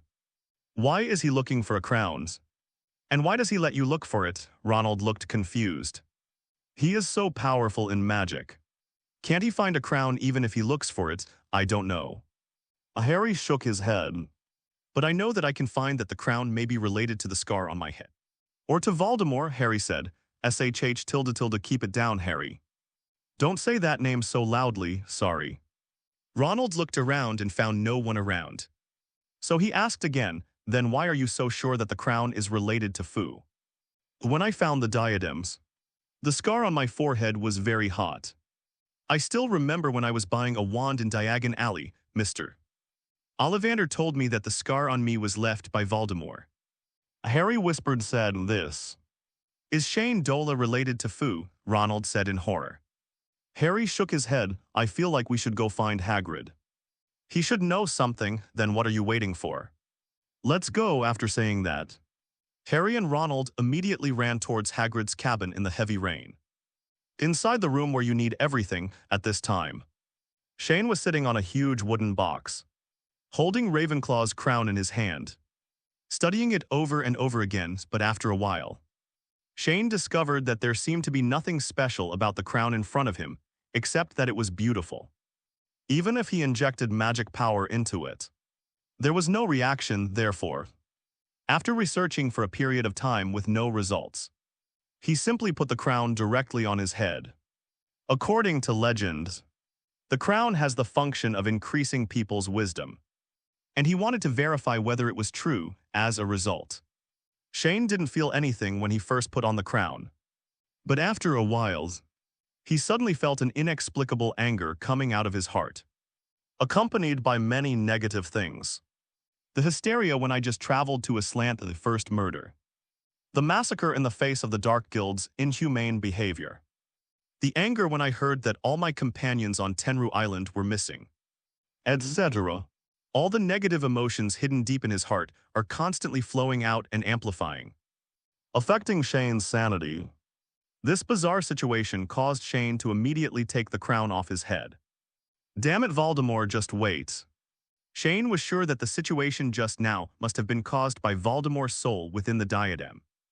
It now seems that if one does not know that the crown is a Horcrux, and has been with the Horcrux for a long time, it is very likely that one will be affected by the Horcrux and lose oneself and gradually become corrupted.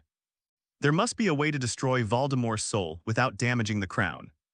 Shane recalled that in the original work, he seemed to remember that there were two ways to destroy Horcruxes. One is the venom of the basilisk. The second is to use the Fiendfyre curse. The fire spell will definitely not work. Shane remembers that it is not an ordinary flame. It will most likely melt the crown directly. But if it's basilisk venom, Shane could go to the dungeons of Hogwarts right now, punch through the floor, and go to the Chamber of Secrets to find the basilisk. For such a big snake, the venom in the venom sac in its mouth can definitely soak the entire crown. But Shane doesn't dare to use this method yet because he doesn't know whether the basilisk's venom will also damage the crown. Unless he has no choice but to take risks. He will not take risks, otherwise if he damages the crown, he will be the one crying without tears, so. After much thought, Shane decided to put the crown away first and collect some information for the time being and do some research. However, Voldemort's soul just reminded him of many not-so-good things in the past. Shane feels that this account must be settled with Voldemort. Killing Quirrell directly was not enough, and he had promised Dumbledore not to interfere with Quirrell's matter. The flower grower couldn't break his promise, therefore. Shane thought about it in his mind and came up with a good way. A way to kill Voldemort at the same time. Harry and Ronald also arrived at Hagrid's small room. All wet. Hagrid lives in a small cabin on the edge of the Forbidden Forest. When Harry and Ronald came here, the first thing they saw was a huge stone bow hanging in front of the gate and a pair of rubber galoshes that looked like buckets. Harry took off his eye swept the rain from his face, and then stepped forward and knocked on the door. Boom. Boom-a-boom. The sound of collision between wood and knuckles was heard. And after a while with a squeak the door was opened a crack. Who? Hagrid's voice came from the door. Hagrid, it's me, Harry. Hagrid immediately put his head out of the door. He saw two wet children and immediately greeted them to let them in. Oh my God, come in. Harry and Ronald ran tremblingly into the house. In Hagrid's cabin, he saw several smoky turkeys and pheasants hanging from the ceiling above his head. On the brazier in the corners, a copper kettle was boiling water, and the steam was beating against the lid of the pot rhythmically. On the other side of the room was a large bed with a clean quilt that was incompatible with the house. Take off your wet clothes quickly and come here to warm up the fire. Hagrid placed two low stools next to the stove. In this weather, do you have any important business coming to my place? It was autumn and winter in the UK, and the temperature outside was less than 20 degrees. Harry and Ronald were soaked in the rain, and the sudden drop in body temperature made them shivering. Hagrid, today while Harry was warming up the fire, he explained what Shane had just asked him for help. No, it's impossible. When Hagrid heard that Harry actually said that Shane might be related to Voldemort, Hagrid immediately shook his head subconsciously in denial. Shane can't be related to him, as not that kind of person.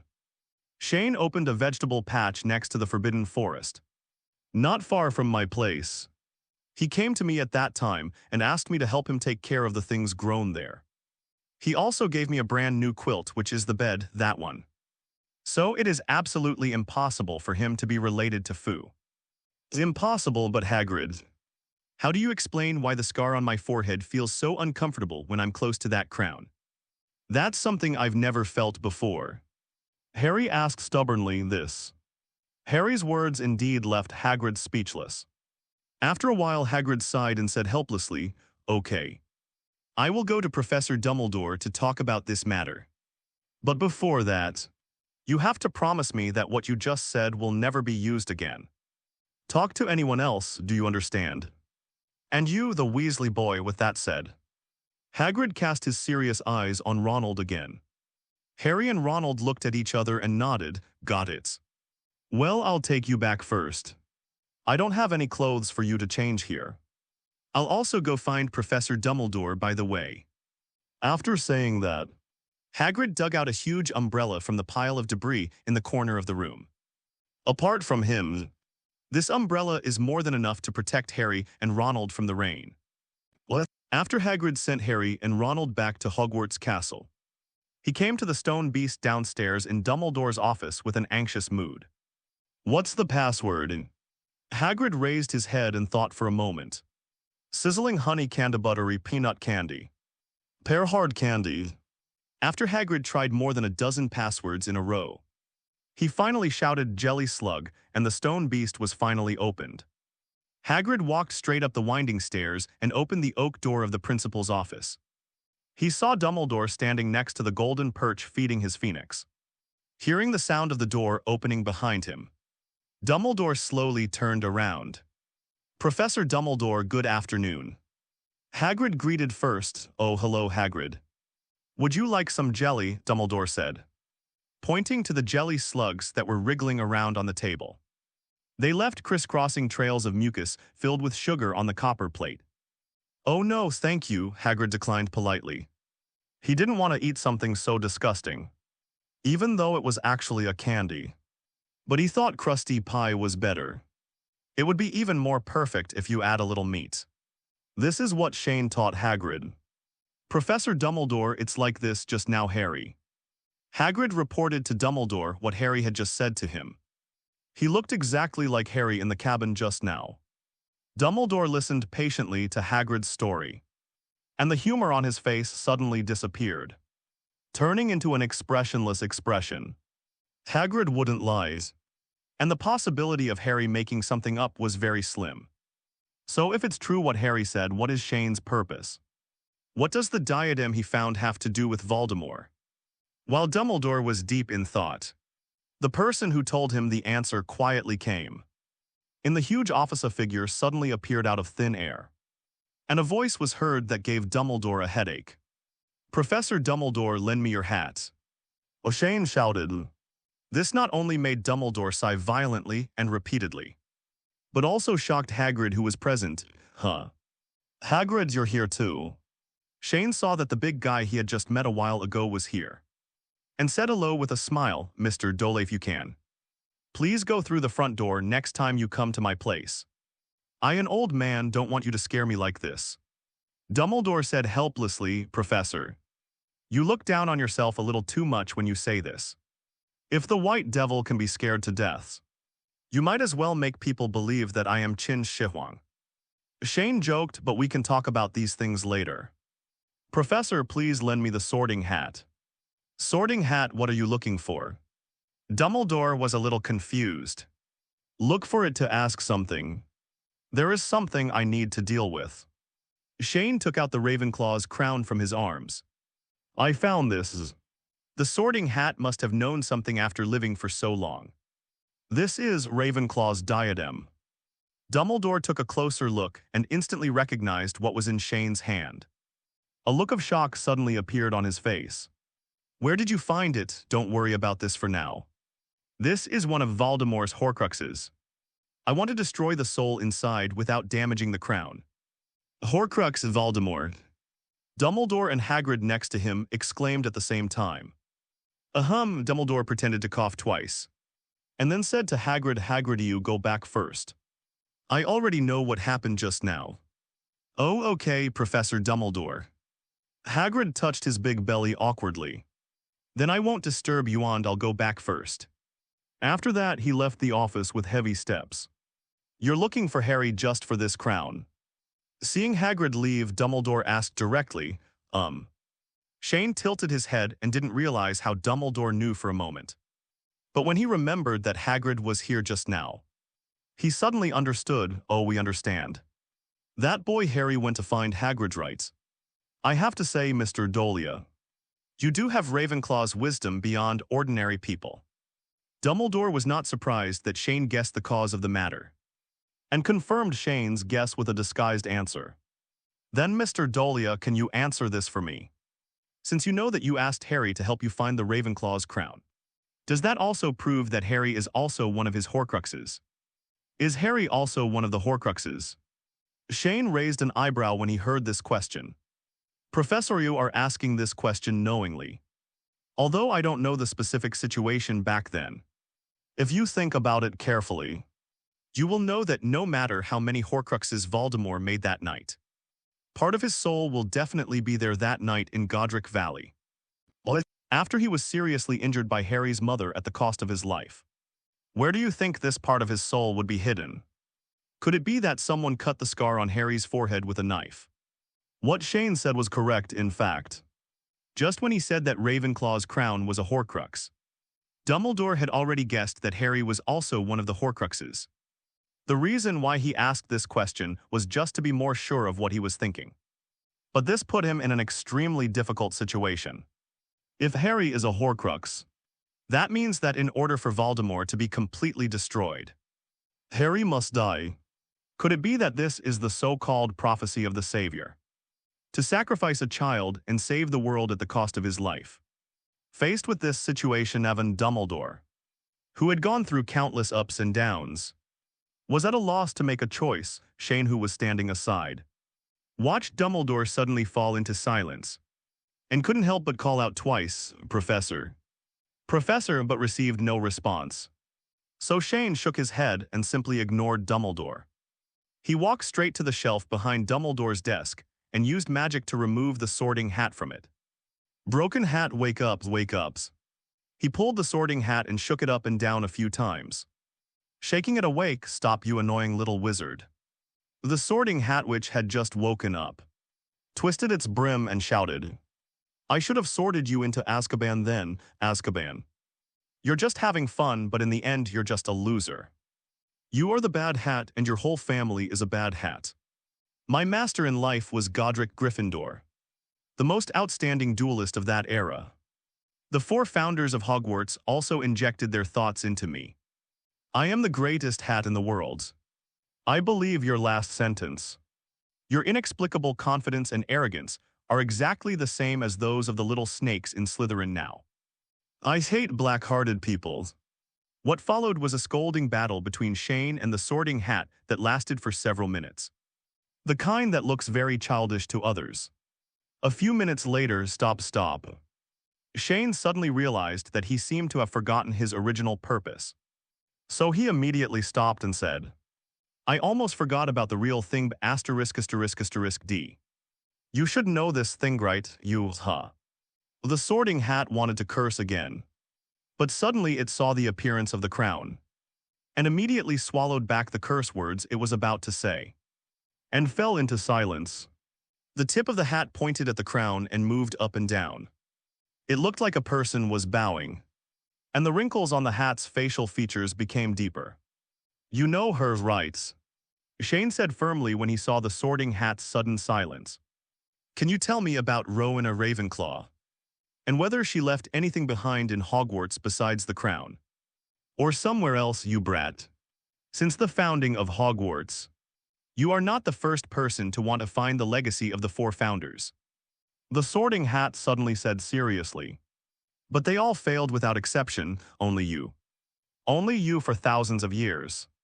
Appeared before me with a token I could not refuse. And asked the question of my inheritance, am I the first? Shane was confused, then pointed to the glass box next to him.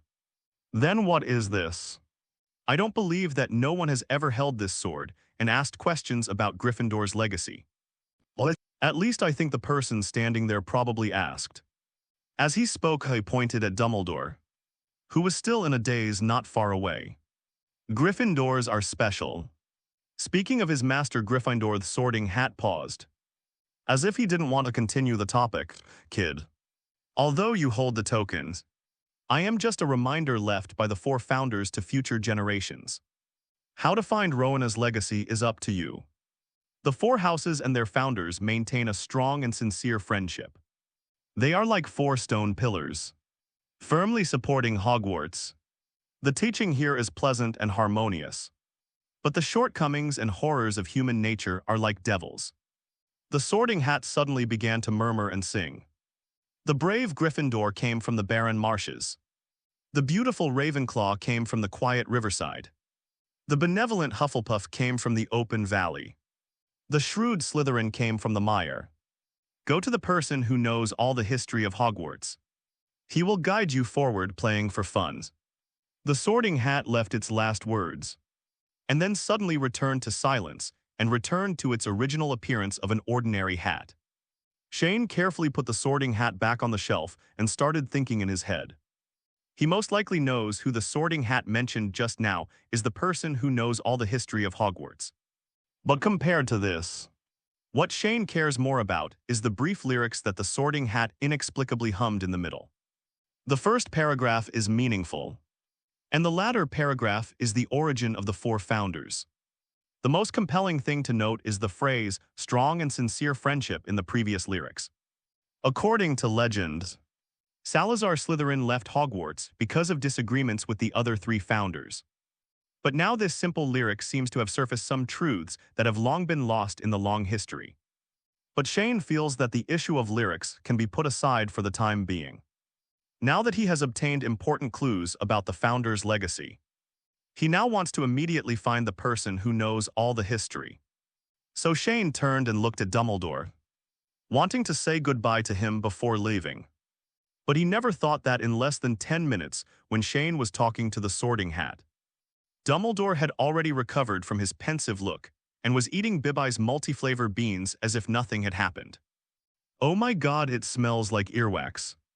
Dumbledore looked disgusted and threw the beans back into the plate. He raised his head and saw that Shane had finished chatting with the Sorting Hat. So he asked Mr. Dolea, do you want to try it? Thank you, Professor Dumbledore, but I'm not hungry right now. Shane declined politely immediately. This old bee has good intentions and wants to harm me. Since the last time he ate the dung beetle-flavored Bibby beans, he vowed never to touch them again. Oh, that's such a pity. Dumbledore's tone was full of regret.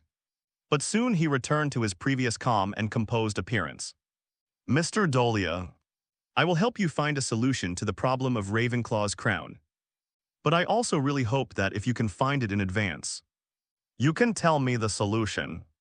Shane looked at the guilt that Dumbledore was trying to hide in his eyes. And he nodded, of course, Professor Dumbledore. Thank you. After coming out of the principal's office, it was already evening. Shane stood in the corridor and looked out at the sky. At a glance, there are mountains and ridges.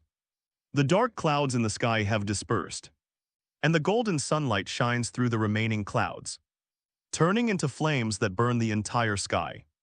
The black lake in the mountains has also turned into a lake mirror, with the water and sky reflecting in it, and Hogwarts Castle reflected in it. Like a dreamy wonderland. Shane had not seen such a spectacular fire cloud for a long time, which made him stop and appreciate the rare beauty in front of him. Meanwhile, the Gryffindor House Common Room. This is where Gryffindor students usually study and rest. It is filled with soft armchair tables, and a bulletin board with school notices. Various advertisements posters. The windows look out onto the school grounds, and a large fireplace takes up an entire wall. At this time the chain of suspicion extended again, and the two little lions seemed not to have listened to Hagrid's words at all. No, this is impossible, Hermione said decisively. You said that Shane is related to Voldemort. This is simply a fantasy, Hermione. Please keep your voice down. We promised Hagrid not to tell others. Ronald said in a low voice, but you told me anyway. Hermione glared at him. Didn't Harry and I come to warn you because we saw you and Dolea getting close? Ronald said with a righteous look. We are doing this for your own good. What if you encounter any danger? I think it's even more dangerous for you to speculate on other people's appearance at will. What's more, why do you say that? Hermione asked angrily. Dolea, he's very suspicious. I'm sure that the crown he got in the room on the 8th floor is definitely related to Voldemort. Harry stuttered a little at first, but became more confident as he spoke. Dolea knows very well that I am the only one who can find that crown. Otherwise, it is just a simple matter of finding something. He can just find anyone or use magic. If the crown is okay, he doesn't need my help at all. Hermione was a little speechless after hearing Harry's words. Because she didn't know how to refute Harry, however. She didn't believe what Harry and Ronald said from the bottom of her heart. For her, she subconsciously rejected the speculation that Shane was connected with Voldemort without even thinking about it. So in order to help Shane prove his innocence, Hermione thought for a moment and asked Harry, "Do you remember what that crown looks like?" "I can't remember exactly what it looked like. But I remember that the crown was very bright and set with a very large gemstone. And there were many small gemstones in the rest of the place." Harry recalled, "Oh, by the way, I still remember that there was a line of words engraved on the crown. But I only saw 2 words and was sent back to the auditorium by Dolea." "What 2 words?" Hermione asked. "Wisdom and wealth." Harry replied, "Wisdom and wealth, crowns." Hermione wrote these words in the notebook she carried. But for some reason, the more she looked at it, the more she felt that the combination of these words looked very familiar. But she couldn't remember it for a while. After a while, Hermione couldn't find any useful information in her brain. So she simply slapped down the notebook, raised her little head, glanced at Harry and Ronald and said, "I'll go directly to Shane and ask for details." After saying that, he stood up and walked directly to the door of the lounge. Harry and Ronald looked at each other, shrugged helplessly and scratched their heads. They felt that they had said everything they should say. Hermione insisted on trusting Shane Dolea, and there was nothing they could do. Leaving the Gryffindor common rooms, Hermione headed straight for the stairs. It was dinner time, and she was almost certain that Shane was most likely devouring food in the auditorium at this time. However, Hermione miscalculated this time. She had just walked a few steps when she saw a familiar figure standing not far from the corridor. Looking at the scenery outside intoxicatedly, Shane. Hermione yelled uncertainly, "Shane," who was admiring the fire clouds, suddenly heard someone calling his name. He turned his head when he heard the sound, and saw that it was the little witch he often teased. He then responded with a smile, "Oh, tilde Hermione. It's really you, what are you doing here?" Hermione said as she trotted over on her calves. "I just came out of Professor Dumbledore's office. I originally thought about going to eat, but I didn't expect to see the flaming clouds. So I just stood here and admired it." Shane said with a smile, "What about you? What are you going to do again?" "Well, I am." Hermione was about to say that she came to see him, but for some reason, the words were stuck in her throat and she was unable to speak. I also wanted to go to the Great Hall to finish the meal." Hermione stuttered for a while, and then came up with the most reasonable reason. Shane looked at Hermione, who was hesitant to speak, and suddenly felt a little confused, because it was obvious that she had something to say to him. But it seemed that for some unknown reason, Hermione was reluctant to speak. Then, Shane's eyes suddenly flashed with a blue halo, and he understood everything instantly. These 2 little brats are smart and arrogant at the same time. Believe deeply in your own assumptions, and even form a self-righteous truth about something in your mind without any evidence. This is human nature. People will automatically resist those things that deny them, regardless of the truth or not. However, regarding Harry and Ronald's suspicions, Shane did not want to get along with them. The wizards of fairy tale have always put their beliefs into practice, rather than trying to talk to others for a while. Only when knowledge and action are united can the greatest power of magic be unleashed.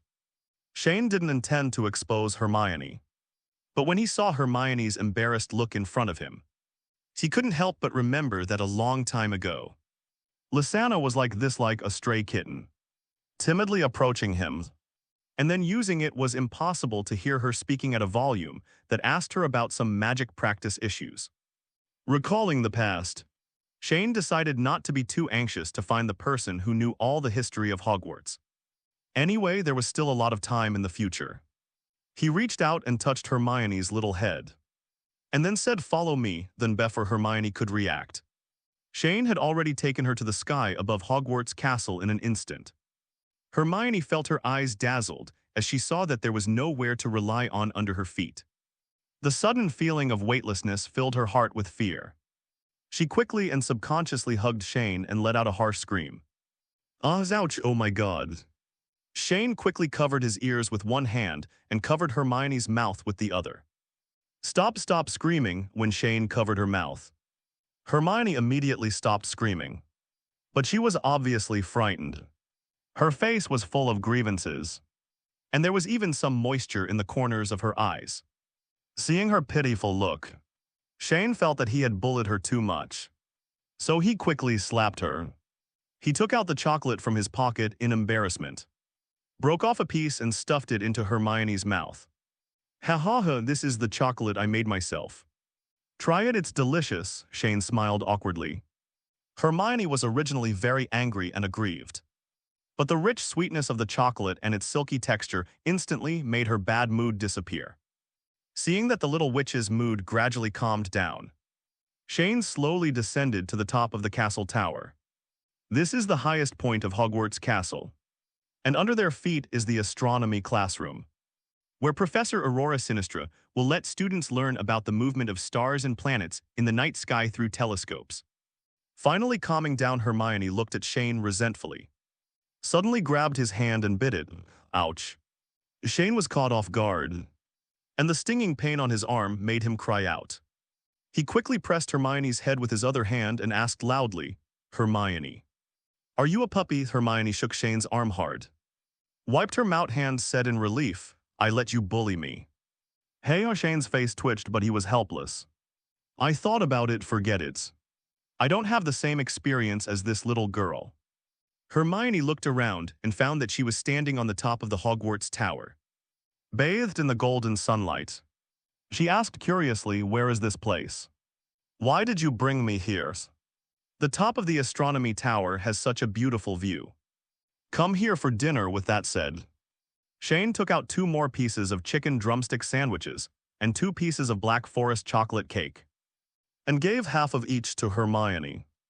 But Hermione didn't dare to answer it at all, because she had gradually realized it now, and the human physiological fear of heights made her tightly grasp the spire next to her to stop her trembling body. Seeing her look like this, Shane couldn't help but roll his eyes and stamp his feet. An earth-colored magic circle flashed past, and then a stone platform extended from under their feet. "What magic is this?" Hermione asked in surprise. "Eat, there are so many words." Shane handed the sandwich and cake to Hermione, and then began to complain. "Now I really regret bringing you up here. I originally thought that we could chat with each other while eating, so it wouldn't be so boring. I didn't expect you to yell as soon as you came up and almost deafened me. It's not your fault. It's just because you didn't say hello in advance that you scared me."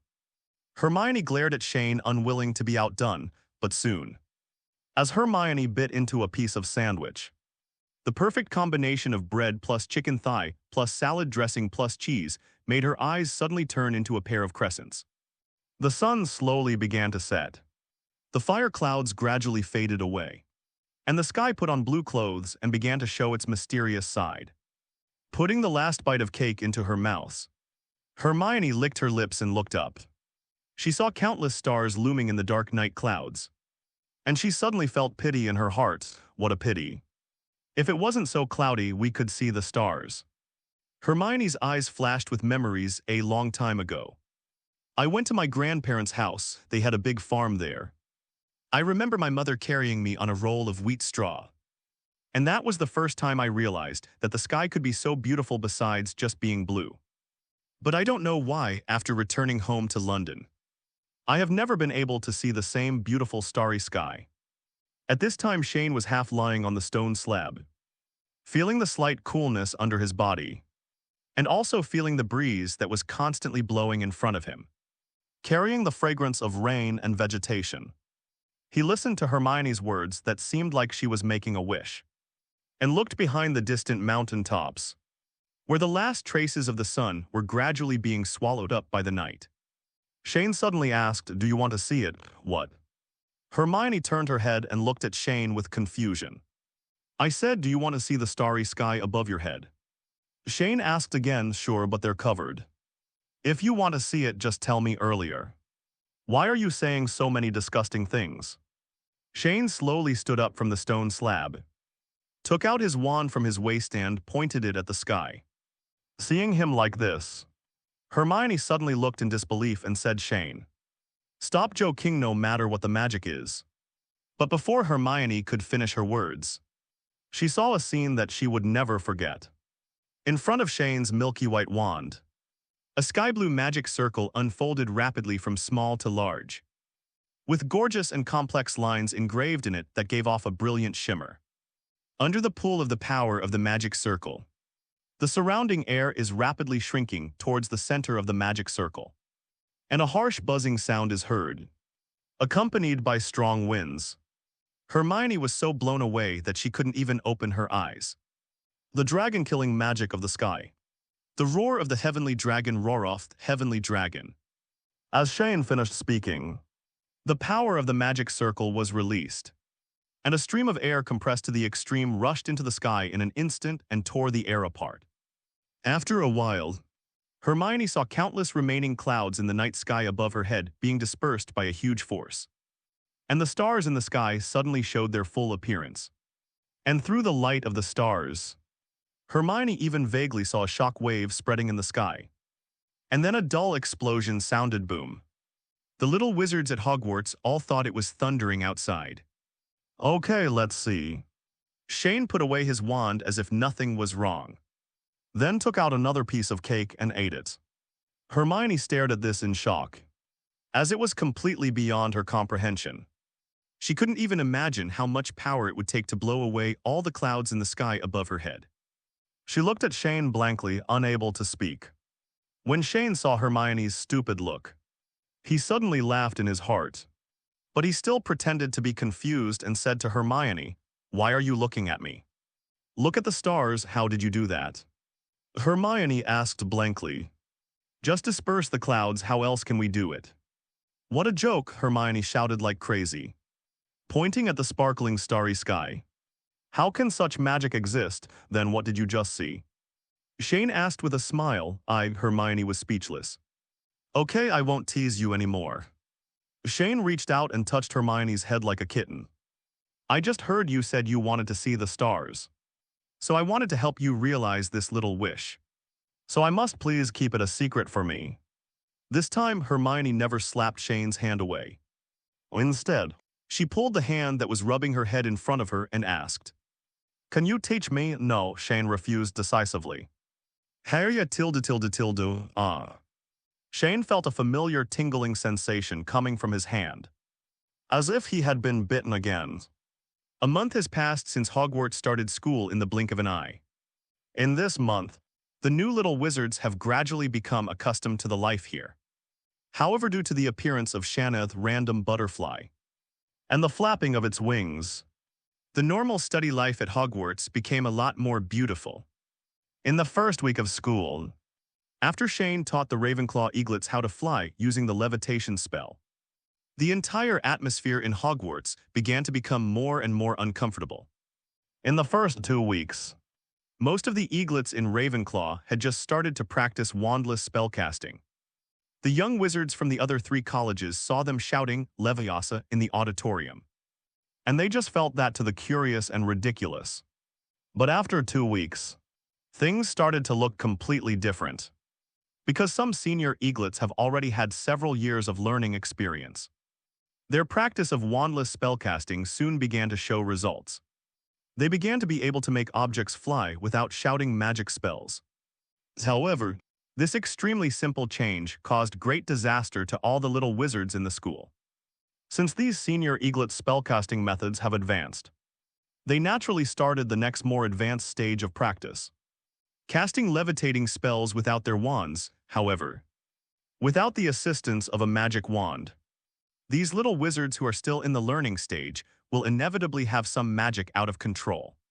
For example, when a little eagle is practicing the wandless floating spell, the object of his spell is an apple, but inexplicably, he will make the fruit plate under the apple fly.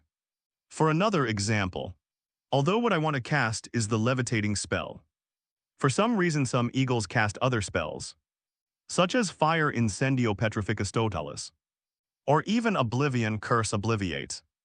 The most serious accident was the fire that almost destroyed Ravenclaw's book collection. That day while practicing wandless spellcasting, a senior eagle accidentally blew up the burning fireplace in the lounge.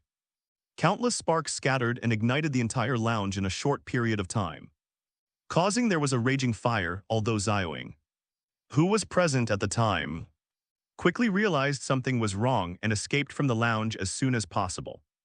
The fire also ignited the books on the bookcase. If Shane hadn't happened to be passing by outside at that time, he saw a burst of fire in the lounge of his college through the window, and rushed forward to put out the fire, and also restored all the burned books. Otherwise, the little eagle that caused trouble might be eaten alive by others of its kind. After this incident, Shane guessed that some eaglets would unintentionally release magic that was not in line with their own wishes. This situation may be caused by Seamus Finnegan, also known as the Explosion Wizard, who was born with some special talents. However, the above situations are not bad after all. They are only limited to the inside of Kitty Hawk, in fact. What frightens all the young wizards and professors at Hogwarts the most is that when the eaglets lose control of their magic, there is often a certain chance that the target of the spell will suddenly fly out like a cannonball. If the buffs of other magic spells are accidentally superimposed during this process, it can be regarded as a compound high-attack magic. Although the person who is hit by the spell will not ascend to heaven on the spot, serious injury is inevitable, therefore. In this complex situation, according to incomplete statistics, the glass in the Ravenclaw common room has been repaired no less than 30 times by Repair a New Reparo. Carpets, curtains, sofas, vases, and a host of other items in the common room have been torn, damaged, or burned more times than we can count. Almost all the eaglets were also attacked indiscriminately by their classmates' out-of-control magic. And Madame Pomfrey's school hospital reported many over-budget expenses as a result. And this only happened in the Ravenclaw common room. The most serious situation was in the Great Hall, because the auditorium is full of young eagles below the 3rd grade. Their understanding of magic is much worse than that of senior eagles. Therefore, among them, the phenomenon of out-of-control magic can be said to have increased exponentially.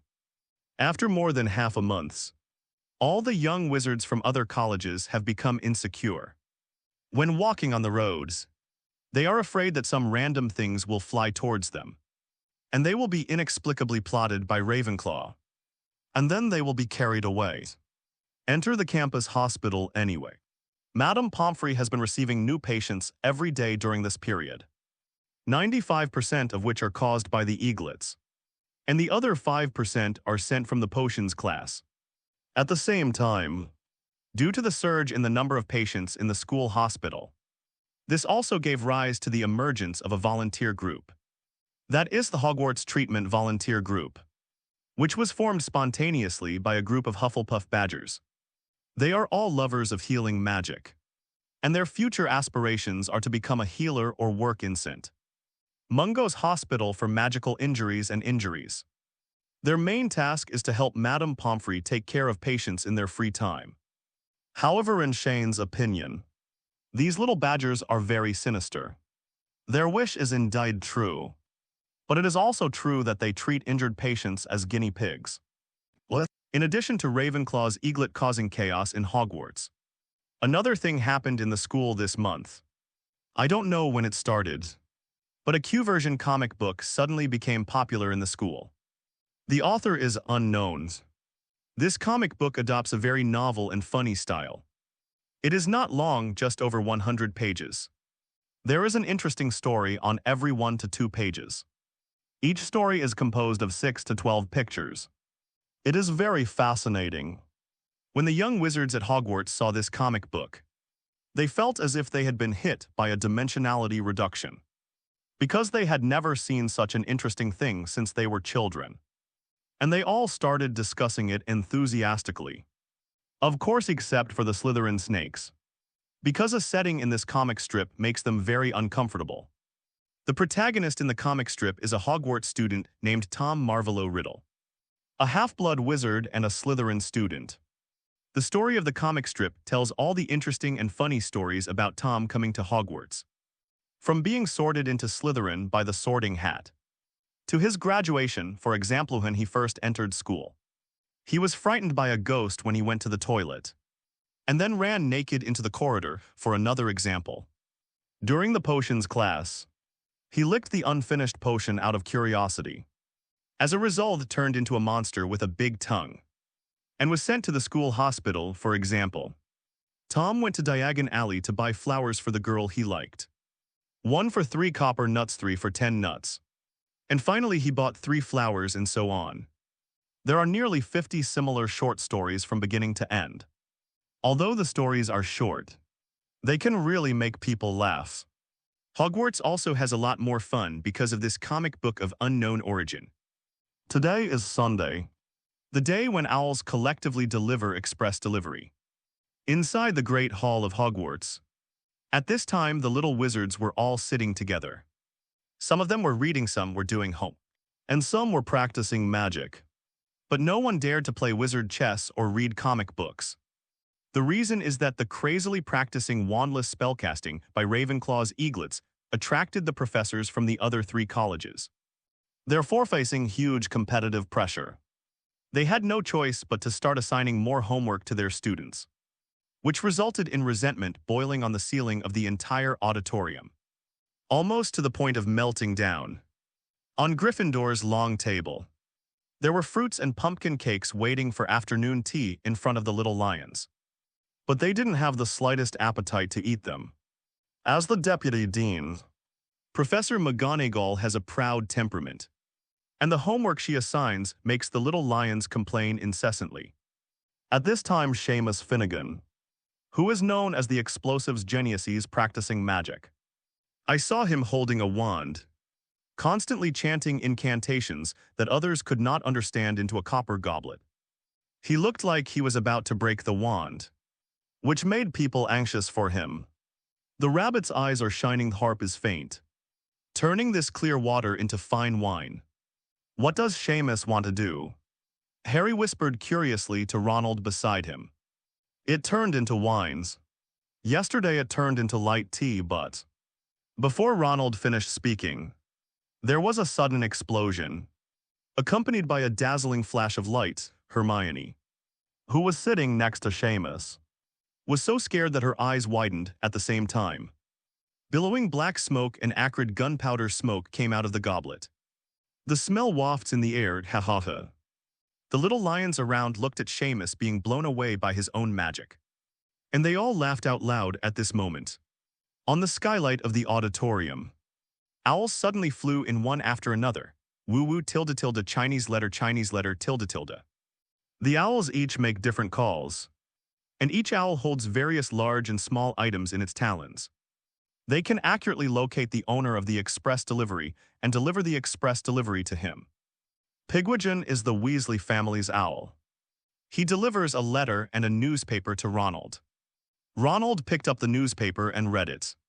Without any interest, he immediately threw the newspaper aside when Harry saw it.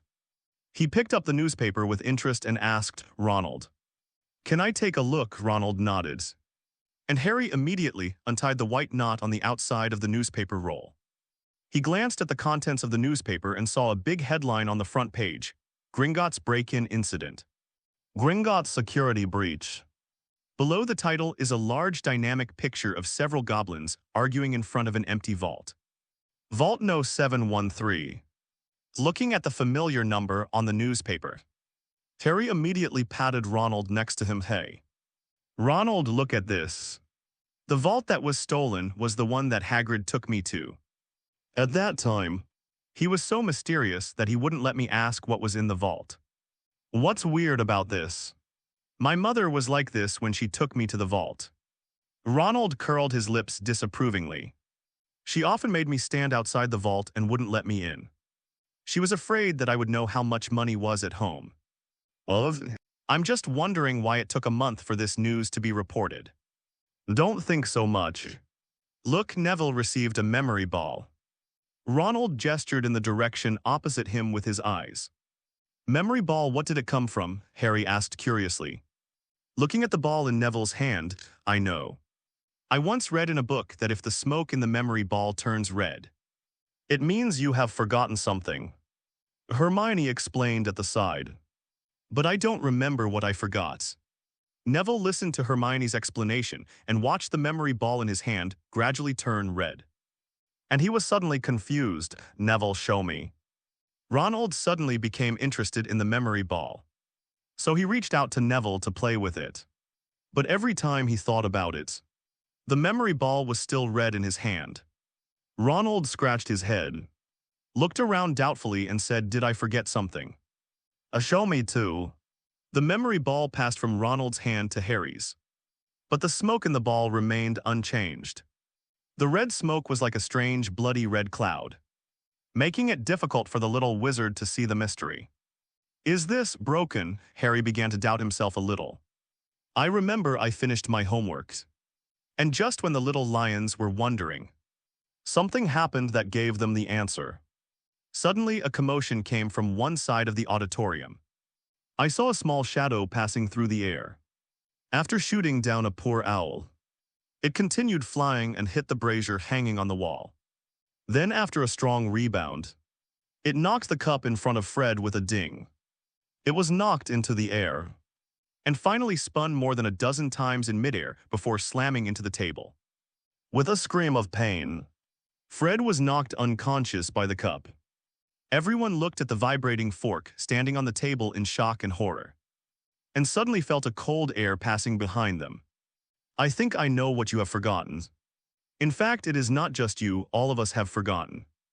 We should not be so relaxed here doing homework without paying attention to those crazy people in Ravenclaw. Seamus said blankly, it turns out that just now, a little eagle lost control while practicing wandless spellcasting on Ravenclaw's long table, causing a fork to fly out after a while. The little badgers of the Hogwarts treatment volunteer team happily pulled the two injured people away from the Great Hall. Why two? That's because in addition to Fred, the little eagle who caused this casualty also had half of his ear knocked off by a fork. In fact, the target of his spell was actually just a grape next to the fork. And just when Madame Pomfrey was having a headache to accept new patients, Dumbledore was in his office pressing his temples with a headache. Some time ago, he went to the International Federation of Wizards for a business trip. Because something very serious happened in the East, he had to sit there for half a month to stabilize the situation, and did not return until late last night. But he didn't expect that as soon as he came back, he found that the Hogwarts he had run for many years suddenly became a little strange. The various accidents Ravenclaw caused every day were second to none. But that comic strip simply made his scalp tingle. He didn't even have to guess who it was from. The contents of the comic strip were placed on the table when he came back yesterday. He learned from the former Hogwarts principal that it was Professor Minerva McGonagall who put it there. At first, Dumbledore didn't pay much attention to this comic strip, until he read the contents just now, and instantly understood why his old friend would put such a childish thing in his office. To be honest, Dumbledore felt that if the name of the protagonist in the picture could be changed, he would be more than happy to send this rare pleasure to Ermengarde. But Shane Dolea, who is your teacher? And what is your purpose of provoking him like this? Dumbledore frowned and sighed. And then he asked the portrait on the wall. Where is now Hims? He's flying around the school right now. This answer made Dumbledore's head hurt even more.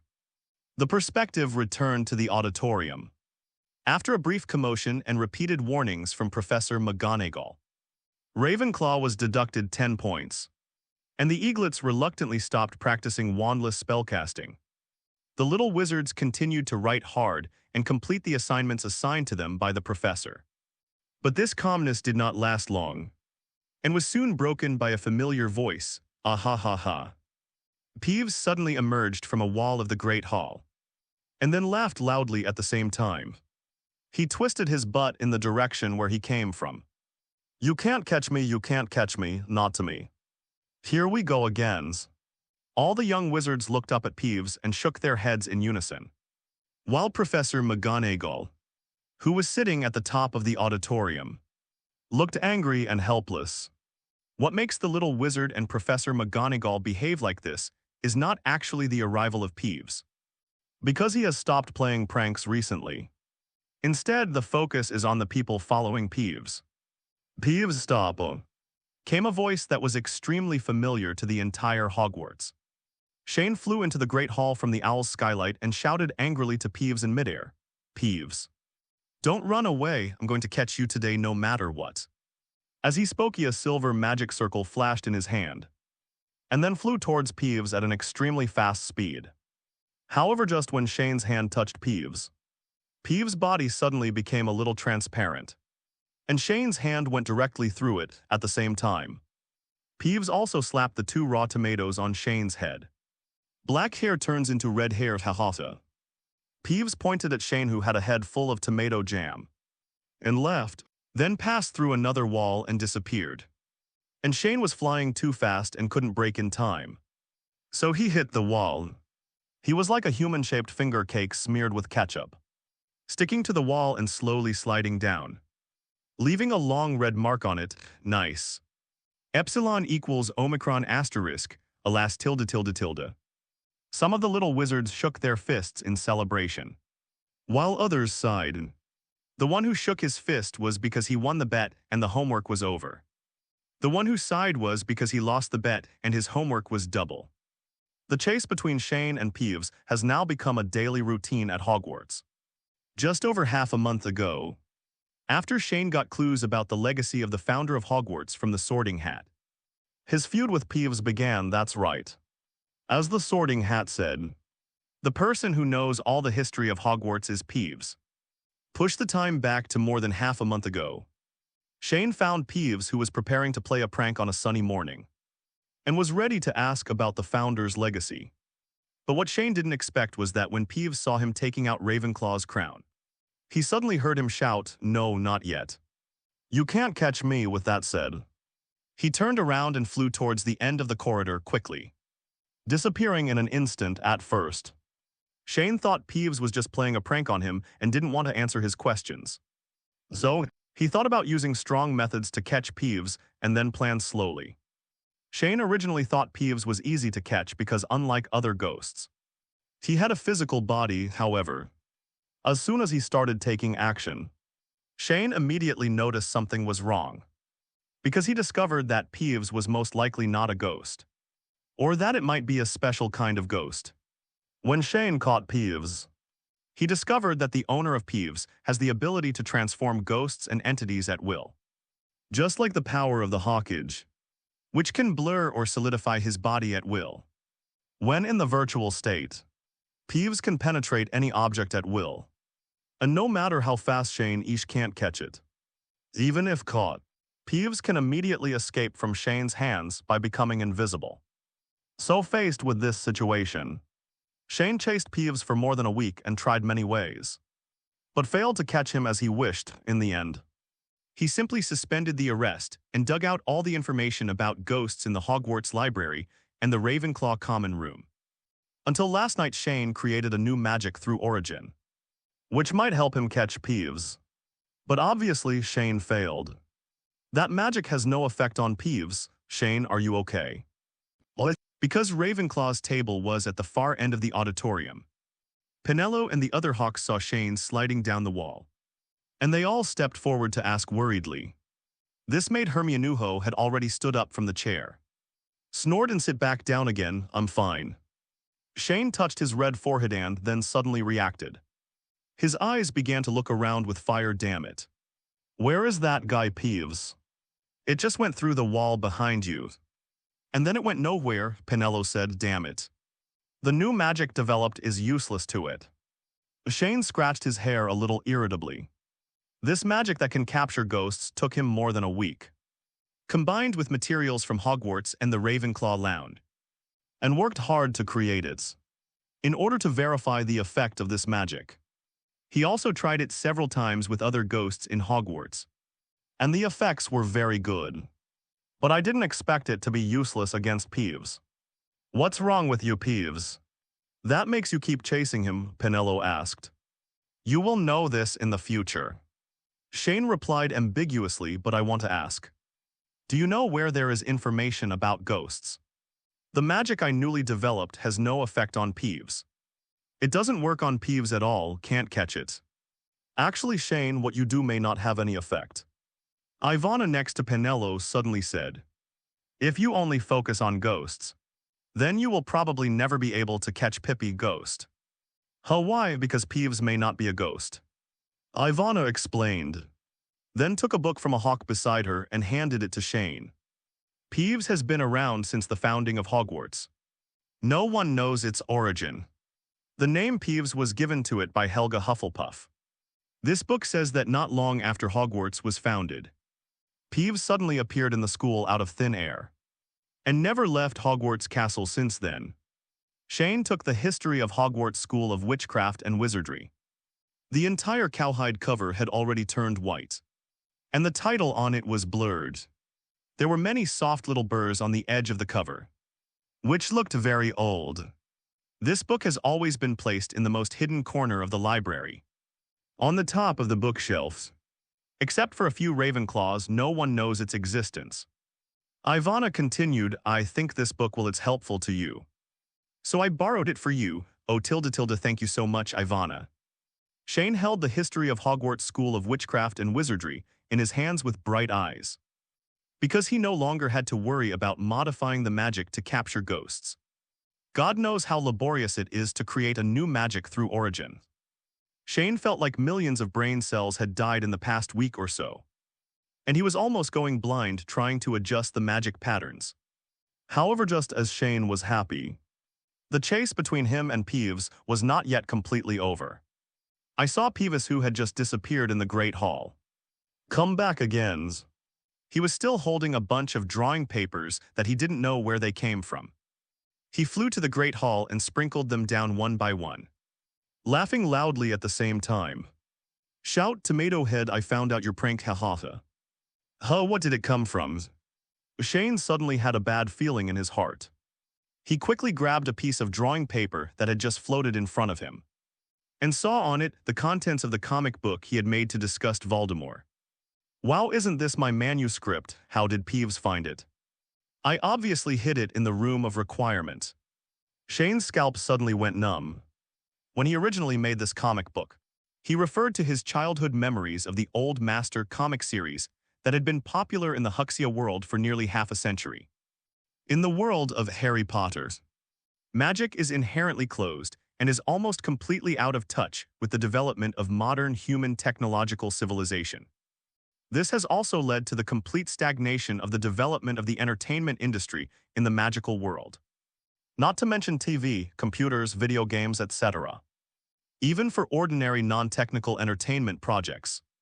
There are only two options, wizard chess and novels.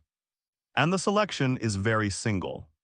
This is why Gilderoy Lockhart's terrible bloody novels are so popular in the European wizarding world. Therefore, the serious lack of entertainment products based on the magic rules of the Harry Potter world led to the comic strips produced by Shane causing a dimensionality-reducing blow to the childlike little wizards at Hogwarts in a short period of time. And Shane had anticipated this situation in advance.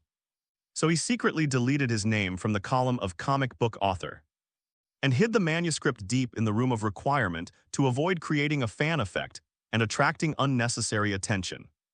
Trouble, but actually these are not the most important. The most important thing is that Shane's comic book is a foreshadowing of his plan to deal with another thing. Voldemort is just a tool man, but now. Peeves actually turned out the manuscript and said Tomato Head loudly, which directly disrupted all his original plans. While Shane was scratching his head, The little wizards in the Hogwarts Great Hall initially doubted whether the tomato head in Peeve's mouth was Shane. But Shane's two subconscious words directly cleared their minds. Doubts, sure enough. Little wizards had begun to gather in Shane's direction and asked excitedly, "Dora, are you really the one who drew this picture? When will the second one be released?" "Yes, Eyes. Your comic is so interesting. But it's just too little to read. When will the second book be released? I can pay galleons. If it's not enough, I'll add more. Can you sign your name for me? It's over tilde tilde." Shane said that what he was worried about has happened. In the next period of time, he may be pestered by little wizards to produce new works wherever he goes. More and more little wizards came swarming in. The eaglets of Ravenclaw, who originally wanted to protect Shane, could help block it at first. But soon they were also squeezed into meat pies at this time. Shane, who was the source of the chaos, had turned pale white.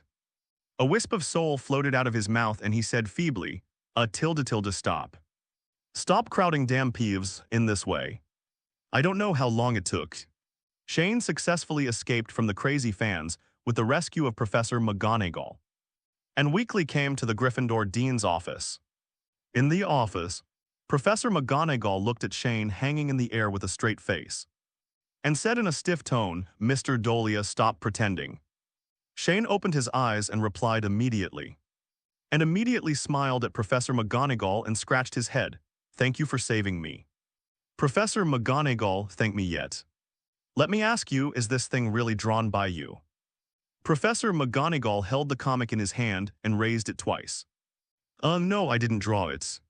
Shane quickly shook his head and denied, still wanting to quibble. "Mr. Dolea, do you know that your behavior puts all the students at Hogwarts in danger?" It was obvious that Professor McGonagall didn't believe Shane's words at all. And when she saw Shane acting like a rogue, she became furious. "Since you can write this name, you should know very well who the owner of the name is. If you spread such a picture book teasing him throughout Hogwarts, it will make him target everyone's." Professor McGonagall, with Voldemort acting like this, what dares him to do? It's too late for him to hide from Professor Dumbledore, and he still dares to hurt students under his nose. Shane waved his hand disapprovingly after listening to Professor McGonagall's words. "Besides, even without Dumbledore, do you think Voldemort would dare to take action? Not to mention that there are many people who don't know Voldemort's real name. The comic book I created is just a children's book at best. Why should Voldemort attack students because of this? Doesn't this make it clear that there is something wrong with the content in the comic book? Admit that Tom Marvolo, Riddle, and Voldemort are the same person." Professor McGonagall, what do you think if this sentence gets out? Those followers who follow Voldemort not out of fear, but out of pure blood glory will think, "This is a conspiracy." Haven't you and Professor Dumbledore figured out that Voldemort's most powerful weapon has never been his personal power, but the theory that he can summon those pureblood madmen? Shane's words immediately left Professor McGonagall speechless. From the day he entered school, Shane saw the conflicts between Harry, Ronald, and others in Malfoy, and he wanted to find something to do. Shane felt that Hogwarts, as a magical school with a long history, should not have made students so antagonistic. He learned from his usual chats with ghosts that just a few decades ago, Gryffindor and Slytherin students could still sit at the same table and chat and eat, laughing and talking, but I don't know since when. There is such a rule in the school rules of Hogwarts. Students in the same college must sit at the same table no matter what they do. Each reader do homework, it's called good management. When Shane saw this school rule, he vomited like crazy. No wonder the school spirit at Hogwarts is so bad. Doesn't this directly cut off the communication and contact between students and forcefully divide students into opposites? Gryffindors like to call people cowards. Slytherins love to talk about other Muggleborns being mean. Ravenclaw likes to call people stupid. Hufflepuff likes to call others hypocritical. Plus a highly subjective Academy Cup. This is because they are afraid that Hogwarts will live too peacefully and will not give up until more Dark Lords are born. I have to say, Mr. Dolea, your teacher taught you a lot. I'm just stating the facts, Shane. who had noticed someone eavesdropping at the door, turned around and replied, "Is eavesdropping on other people's conversations a hobby of yours?" Professor Dumbledore, that's right.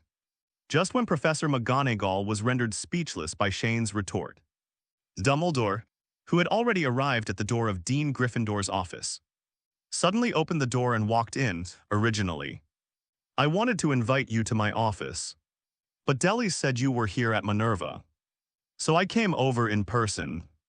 Delise Devant, headmistress of Hogwarts from 1741 to 1768. She was a prominent healer whose portrait hung in Dumbledore's office and St. Mungo's Hospital for Magical Maladies and Maladies, so that she could be seen in her move freely between the portraits. "Mr. Dolea, you are right. I did pay too much attention to Tom back then and ignored the power behind it. Whether it's based on fear or sincerity, without the support of those pureblood families, Tom alone would not be able to cause so much bloodshed. But one thing you did misunderstand is that not all of the Death Eaters following Tom didn't know that Tom was a half-blood wizard. It was just fear or worship that made them automatically ignore this fact." Then, Dumbledore began to talk about some things during Voldemort's rebellion. At that time, Dumbledore was not unaware of the pureblood family's role behind Voldemort. But at that time, Voldemort was everywhere causing trouble. He attacked the Ministry of Magic and major magic schools, massacred Muggles and mixed-blood wizards, and even let his Death Eaters launch simultaneous attacks on the Muggle world in major European cities. Dumbledore was tired of dealing with various incidents. At that time, all he could think about was how to find this evil student and crush him into ashes. At that time, he believed that the source of all events was Voldemort, and as long as he was completely eliminated, peace would return to the European wizarding world.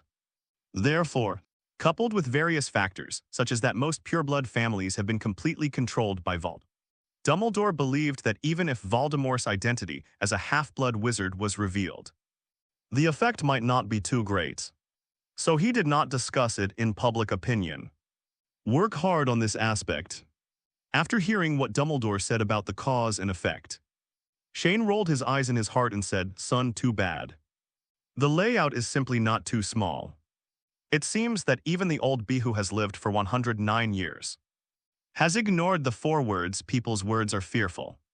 So what if some of the Death Eaters knew their master's identity? There must be some extremely pure-blooded people among them.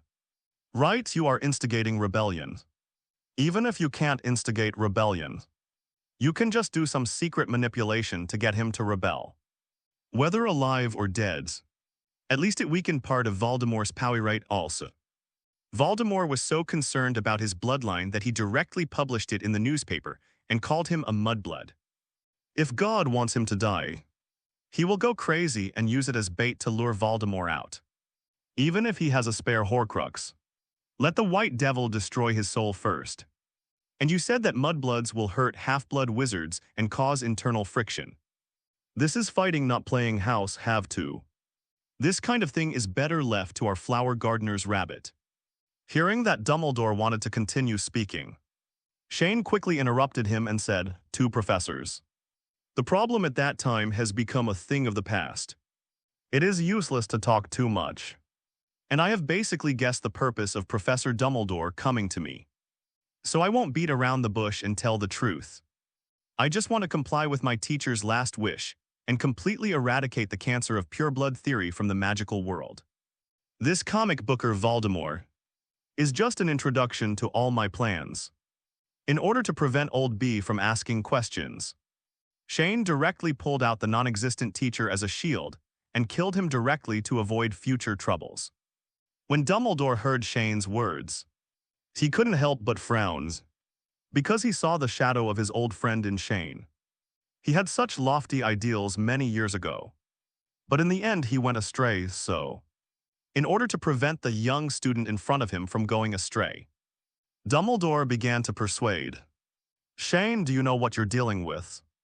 The power of pureblood families is connected all over the world. They control most of the resources in the magic world, and what they are most proud of is their own blood. The theory of pure blood is that pure blood families can continue their family's noble roots. But now you want to dig up this root. Do you know how much turmoil this will cause? Haha. Extraordinary wisdom is the greatest wealth of mankind. Shane suddenly said Ravenclaw's famous motto, Professor. You have to understand that this is not just a simple war. This is a revolution, whether it is magic or technology. The development of civilization does not allow the existence of blood theory. Sooner or later, the rolling torrent of history will promote this revolution. And what I am doing now is just to advance it. I don't know why. When Shane was saying these words, both Dumbledore and Professor McGonagall seemed to see a red five-pointed star shining in Shane's eyes. In fact, they don't know that the flower-growing rabbits have always been born revolutionaries. As long as history requires them, they will take the initiative to stand up, and Shane, a purebred rabbit, saw the opportunity to lead a revolution. And the red gene in his blood could no longer be suppressed. What? Under Professor McGonagall's shocked eyes and Dumbledore's thoughtful look, Shane left the Gryffindor head of house's office. He first used space magic to teleport to the top of the observatory tower of Hogwarts Castle. Then took out the history of Hogwarts School of Witchcraft and Wizardry, given to him by Ivana, and began to study it carefully. The top of the observatory tower was the quietest place, allowing him to concentrate on studying the contents of the book. Shane flipped through it roughly and found that the historical evolution in the book seemed incomplete. Starting from the founding of Hogwarts around 990 AD. The recorded history ended in 1769 AD. The content in the middle was intermittent, and there was no history after 1769. This may be a cultural issue, whether it is technology or magic. Europe as a whole does not seem to have the habit of recording history. Shane opened the first page of the book. He didn't need to read the book from beginning to end. He just needed to find the content about Peeves. The earliest records of Peeves date back to when Hankleton Humble became the first caretaker of Hogwarts. This administrator was appointed by the 4 founders of the school, and he knew Peeves the most. The first few pages of the book contain Hankleton's own handwriting, where he says when the poltergeist appeared, I was very confused about where it came from. I asked it a few questions, but he didn't answer. He just giggled and remained silent for a while. I told the great wizard Salazar about the troublemaking ghost, but he ignored me. I told Godric again, but he just said it was a ghost. So there was no need to make a fuss, so in the end, I could only let the mischievous ghost stay in the school. It would sometimes sit on the wooden beams of the classroom and watch the students in class. And sometimes it would steal food. I was very curious as to why the ghost could eat. Until one day, the mischievous ghost began to change. It laughed and started to do some pranks. It would sing rude and annoying ditty on any occasion, knock over the medicine bottle of Salazar, and throw food into the kitchen. Pumpkin porridge with sand. Hankleton's account of Peeves ends abruptly here. Shane flipped through the pages, and the following content only mentioned some fragmentary events, such as Helga Hufflepuff giving Peeves his name. However, the content of Hankleton's notes is worth pondering. When Peeves first appeared at Hogwarts, he would giggle at times and be silent at other times. And for a long time after that, it was just observing the students. Then one day, it started to change, causing pranks all over the school. But why? What caused Peeves to change? No, that's not right. Shane kept making assumptions in his mind and suddenly remembered something. When he first found Peeves, it looked like it clearly recognized Ravenclaw's crown. But it said, no, not yet. Did Peeves sense Voldemort's soul in the Ravenclaw also? Just now in the Great Hall, Peeves had clearly left. But he deliberately took out the manuscript he had carefully hidden in the room of requirement, and then shouted that he had found my prank. Why does it do this, and why does it say it's my prank, Peeves? He knows the room of requirement, and he probably knows everything about Hogwarts, so Peeves knew Voldemort's identity from beginning to end. He knew that Voldemort had tampered with Ravenclaw's crown. The reason why it published my manuscript to the public was not to trick me, but to take revenge on Voldemort. It wanted to make a fool of myself, a nasty person. Thinking of this, The ideas in Shane's mind became clearer and clearer. Peeves is not a ghost. He is the aggregation of the thoughts of all Hogwarts students. That's why he knows everything about Hogwarts. The reason why it just giggled and was silent at first is because it was just born and had no emotions. But as time went by, it began to receive the thoughts of the little wizards in Hogwarts and gradually grew up. The little wizard is young and mostly active physically and mentally. But he is trapped in such a big castle and cannot go anywhere. His love for fun is conveyed to Peeves, and his pranks are to add happiness to the little wizard. But the appearance of Voldemort changed Hogwarts. The students were against each other and discriminated against each other. This made Peeves very unhappy. So he wanted to use pranks to unite the little wizards against himself. After thinking everything through, Shane stood up silently. He looked at the huge castle under his feet, feeling mixed emotions in his heart and unable to speak. Nearly a month has passed during this time. Shane had given up on his previous plan to capture Peeves, because he knew that Peeves would not tell him the clues to Rowena Ravenclaw's legacy unless Voldemort's soul was removed from the Ravenclaw crown. Therefore, in order to get rid of Voldemort's soul as soon as possible, Shane has recently asked several of his missing bodies to take over his duties. While his real body wanders back and forth between the Forbidden Book area and the top of the observatory tower every day. Constantly launching Origin, research the magic that can solve Voldemort's soul. Thought Body Aslant is a kind of clone magic that is extremely difficult to use. It can create a disembodied clone that is exactly the same as the main body. Of course, people with excessive magic power can divide into several more, and the main body and the missing body can share the experience. On the top of the Hogwarts Observatory, the mysterious purple-red color in Shane's pupils gradually faded. He rubbed his eyes and pressed his temples to relieve the soreness in his eyes and head. During this time, he had found a way to directly eliminate Voldemort's soul through purification without damaging the Ravenclaw's crown. However, due to the lack of reserves related to soul magic in Aslant before, Shane could only use Origin to develop it based on a super magic he mastered, combined with some magic spells from the Harry Potter world. As soon as the research and development started, Shane immediately thought of a very famous spell in the world of Harry Potter. Killing Curse Avada Kedavra, one of the 3 unforgivable curses, is Voldemort's best and most commonly used curse in the original novel. Its biggest feature is that a green light will appear when the spell is emitted. If it hits the target, it can kill people immediately, but it will not leave any scars on the target. After Shane's research on this curse during this period, he can basically draw this conclusion. That is the reason why the killing curse Avada Kedavra has such characteristics is because it never attacks the body of a living being, but its soul. Raising his right hand slightly, a small forest green magic circle appeared on Shane's finger and slowly rotated, sending out countless tiny green lightnings around him. The pattern on the magic circle is a faceless god of death holding a long scythe and wearing a broken cloak. Countless souls with ferocious features surround it, seeming to be howling in pain. This is the magic circle of killing curse Avada Kedavra. From the perspective of Origin, it has an extremely chaotic magic structure and nearly 10,000 magic lines. As for the basic super magic, its magic structure is also a chaotic and orderly form, with tens of thousands of magic lines. All Shane needs to do is to extract all the magic lines in the killing curse Avada Kedavra, magic structure that can cause damage to the soul, and then seamlessly integrate them into the super magic structure. God knows how difficult this process is. This is like a 3-dimensional network crisscrossed by countless spider webs.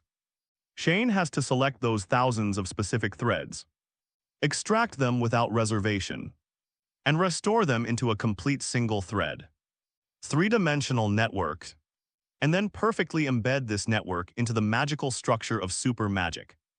To be honest, Shane didn't know how much effort it took just to extract these threads.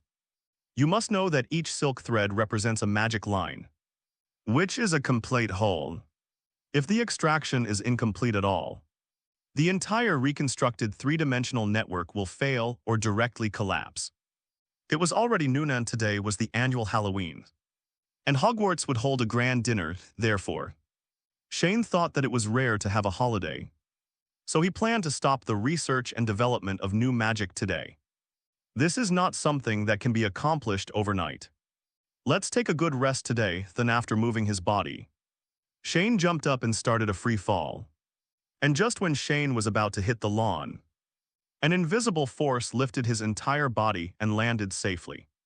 Before having lunch, Shane first took back those thoughts with resentful expressions, and then slowly and leisurely came to the Great Hall of Hogwarts. I saw that the entire auditorium had been completely transformed for tonight's Halloween dinner. Under the careful arrangement of the house elves, the thousands of candles originally used to light up the hall were replaced by pumpkin heads with ferocious expressions. On the ceiling covered with dark clouds, green or red lightning kept flashing, making it look even more eerie and weird than usual. At this time, the ghosts in the school are flying around happily in the sky. In fact, to put it bluntly, today is their holiday. The entire auditorium felt like it had turned into a large haunted house. Shane looked at the pumpkin heads above his head, who laughed from time to time, making laughter that could only scare a baby to tears. He didn't quite understand why Arya liked this kind of thing, and even wrote a letter specifically a few days ago, asking him to send home some talking pumpkin heads no matter what. In Shane's opinion, this kind of ghostly element is far different from the ghosts in our flower gardening homes. As long as you are involved in cause and effect, no matter how far apart you are, one is looking for you. I will look for you before you die. You will be tortured repeatedly, both mentally and physically. And then you will be frightened to death in the end. Shane originally planned to have lunch and then go back to the dormitory to rest. But unexpectedly, before he could find a seat to sit down, a house elf suddenly rushed in front of him at an incredible speed. "Mrdu Dolea, what can I do for you?" The elf timidly rubbed his hands and looked up at Shane and said, "Keluru, are you here to help set up the party?" Shane looked down at the elf and said with a smile, "The house elf in front of him is named Keluru, and he is the elf named by Shane to help him run the small stove. Just over half a month ago, he suddenly felt hungry while reading in the restricted book area in the middle of the night. So he wanted to go to the Hogwarts kitchen to find something to eat, because he had asked the twins, who often went out late at night for late-night snacks before. He knew where the kitchen was. On the basement floor of Hogwarts, behind a still life painting of fruit. As long as you scratch the pear on the fruit bowl in the painting, the pear will turn into a green doorknob, and then push it open to see the large kitchen of Hogwarts. Shane still remembers that when he first appeared in the kitchen, he was immediately surrounded by hundreds of house elves inside. They all looked at him with their big pitiful eyes and shouted, "Oh my God, it's a little wizard from Hogwarts. Sir, how can I help you? Sir, what do you want to eat? I can make it for you," chirping you said something to me. And at the same time, you pulled Shane's trouser leg to make Shane make a request, which made Shane faint, therefore. In order to prevent confusion at that time, Shane randomly pointed an elf to cook for him, and also taught him many ways to cook Huagia dishes, which moved the elf to tears all over the floor. And the designated elf is Kelulu. "Oh, Mr. Dolea spoke to Keluru, it's Kelulu's honor," the elf said to himself happily, and then answered Shane's question, "Yes, sir. I will arrange the arrangements here, party. Then can you get me some roasted lamb legs and roasted pig's feet? I'm hungry, take Coca, go right away, go right away." Hearing Shane ordering him, Kelulu immediately shouted happily, snapped his fingers and disappeared into the auditorium, and quickly returned to the kitchen to prepare lunch for Shane. Shane, on the other hand, found a seat and sat down, staring boredly at the pumpkin head floating above his head. But suddenly, for some unknown reason, Shane suddenly had a flash of inspiration in his mind, and a very interesting and evil idea suddenly appeared in his mind. He looked around and found that there was no one in the auditorium. Then his eyes turned into the shape of an upside-down crescent moon, and a smile more evil than a pumpkin head began to appear on his face. "It's approaching evening. and there are less than 2 hours before the Halloween dinner. Many little wizards start to come out of their nests, wanting to go to the auditorium early to experience the Halloween atmosphere. Ronald, I think you should go and apologize to Hermione. On the way to the Great Hall from the Gryffindor Lounge, Harry suddenly said to Ronald, who was standing beside him. The reason why Harry said this to his friend was because in yesterday's charms class, Ronald was arrogantly educated by Hermione because of his pronunciation of the spell. So after class, Ronald angrily secretly said some bad things about Hermione to his classmates. But he never thought that Hermione, who was following them, would hear it. So the two of them were now very embarrassed. I was right, she did. Ronald was still a little unconvinced and wanted to retort, but was interrupted by Harry frowning. Ronald. Okay, I'll just go and apologize to her later. Ronald looked at Harry's serious look and knew that he was in the wrong. Indeed, what he said yesterday was a bit excessive. Hearing Ronald admit his mistake, Harry also smiled again, and the two of them walked quickly towards the Great Hall. But unexpectedly before they even reached the gate, the two of them suddenly saw a crowd of people standing outside the auditorium from a distance. Taking a closer look, I found that the door of the auditorium had been replaced by a grinning pumpkin head at some point. Not far away, there were several people lying there with circles in their eyes and foaming at the mouth. While Hogwarts treated the little badgers of the support group are trying out Renovate on them. What happened? Harry stared at all this in shock. He was fine during lunch. Neville, what is going on? Ronald pointed at Pumpkinhead and the fainted little wizards, and asked Neville, who had arrived a long time ago. See for yourselves. Neville pointed to the sign next to the Pumpkinhead not far away. Harry and the two of them walked up and took a look, only to see the sign saying, "To all my dear classmates at Hogwarts, hello everyone. Today is the annual Halloween. So in order to add some joy to everyone in this rare holiday, I have prepared a very interesting game for all students. The first person to clear the level will get 100 gold galleons. The second place will get 90 gold galleons. The third place will get 80 gold galleons, and so on. The game allows multiple people to play at the same time and will end before the official start of the dinner party. I wish everyone a happy game. Signed, Shane Dolea, smiling face plus scissor hands. Dolea made it. What kind of game is it? Let me try it. Ronald suddenly looked excited when he saw that there would be generous gold galleons as a reward for completing the game. Ronald, I advise you to think again before deciding whether to play or not. Anyway, the first person who discovered this game is already lying there and hasn't woken up yet. Neville couldn't help but shuddered and pointed away. Lawn. It turned out that there were more than 20 people lying on the lawn. Not just the ones next to them. And they all looked like they were about to pass over. Seeing this spectacular scene, Ronald couldn't help but swallow his saliva, and suddenly felt a sense of retreat in his heart. Those lying down were all senior students from Slytherin. Not long after they entered Pumpkinhead, they were thrown out by a strange hand, Neville added. Who else is in there now? Harry asked curiously. George was thrown out half an hour ago. He went in at the same time as Fred. So far, he is the one who has persisted the longest. Seamus next to him took over Harry's words. Harry and Ronald looked at each other. From the current point of view, it seems that the golden galleons that are readily available are not so easy to obtain. Even the Weasley twins, who are usually famous for their pranks at Hogwarts, have suffered one a few more minutes past. Just when everyone was hesitant to go in and challenge the Pumpkinhead, suddenly a normal human hand stretched out from the Pumpkinhead. It seemed that someone had successfully passed the level. Fred's out. From the jagged mouth of the Pumpkinhead, a human hand stretched out tremblingly. Fred was seen staggering, his face and lips were pale white, as if he had been sucked dry at the same time.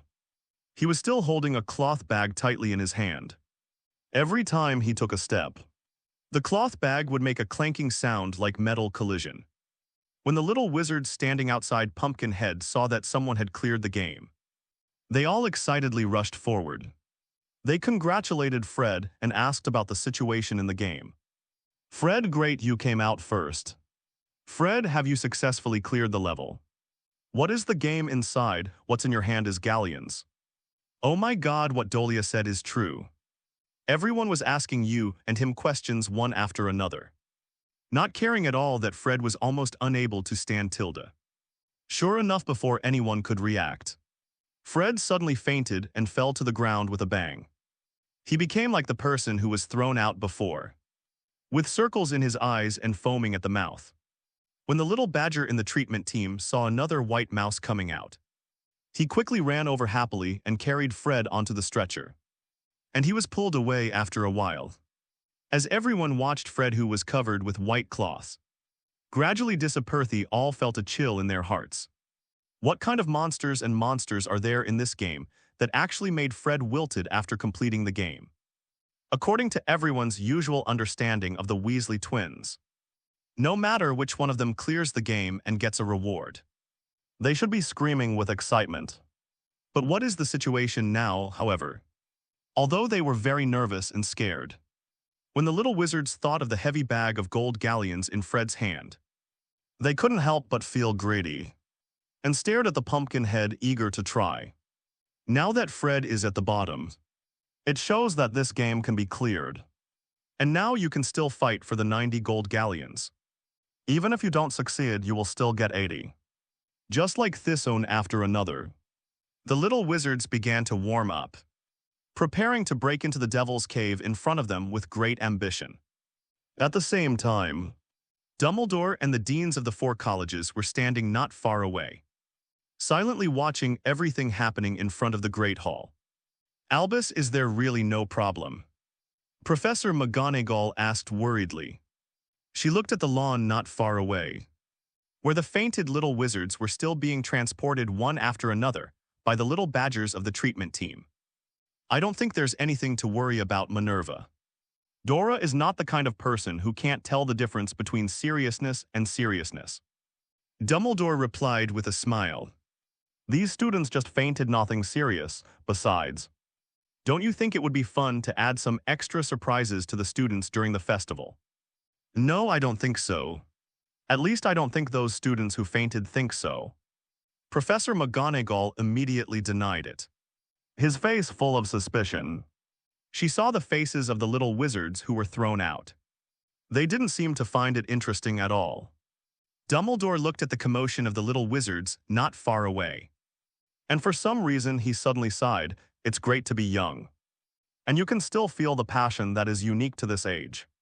Then, he took out his pocket watch from his pocket and looked at it.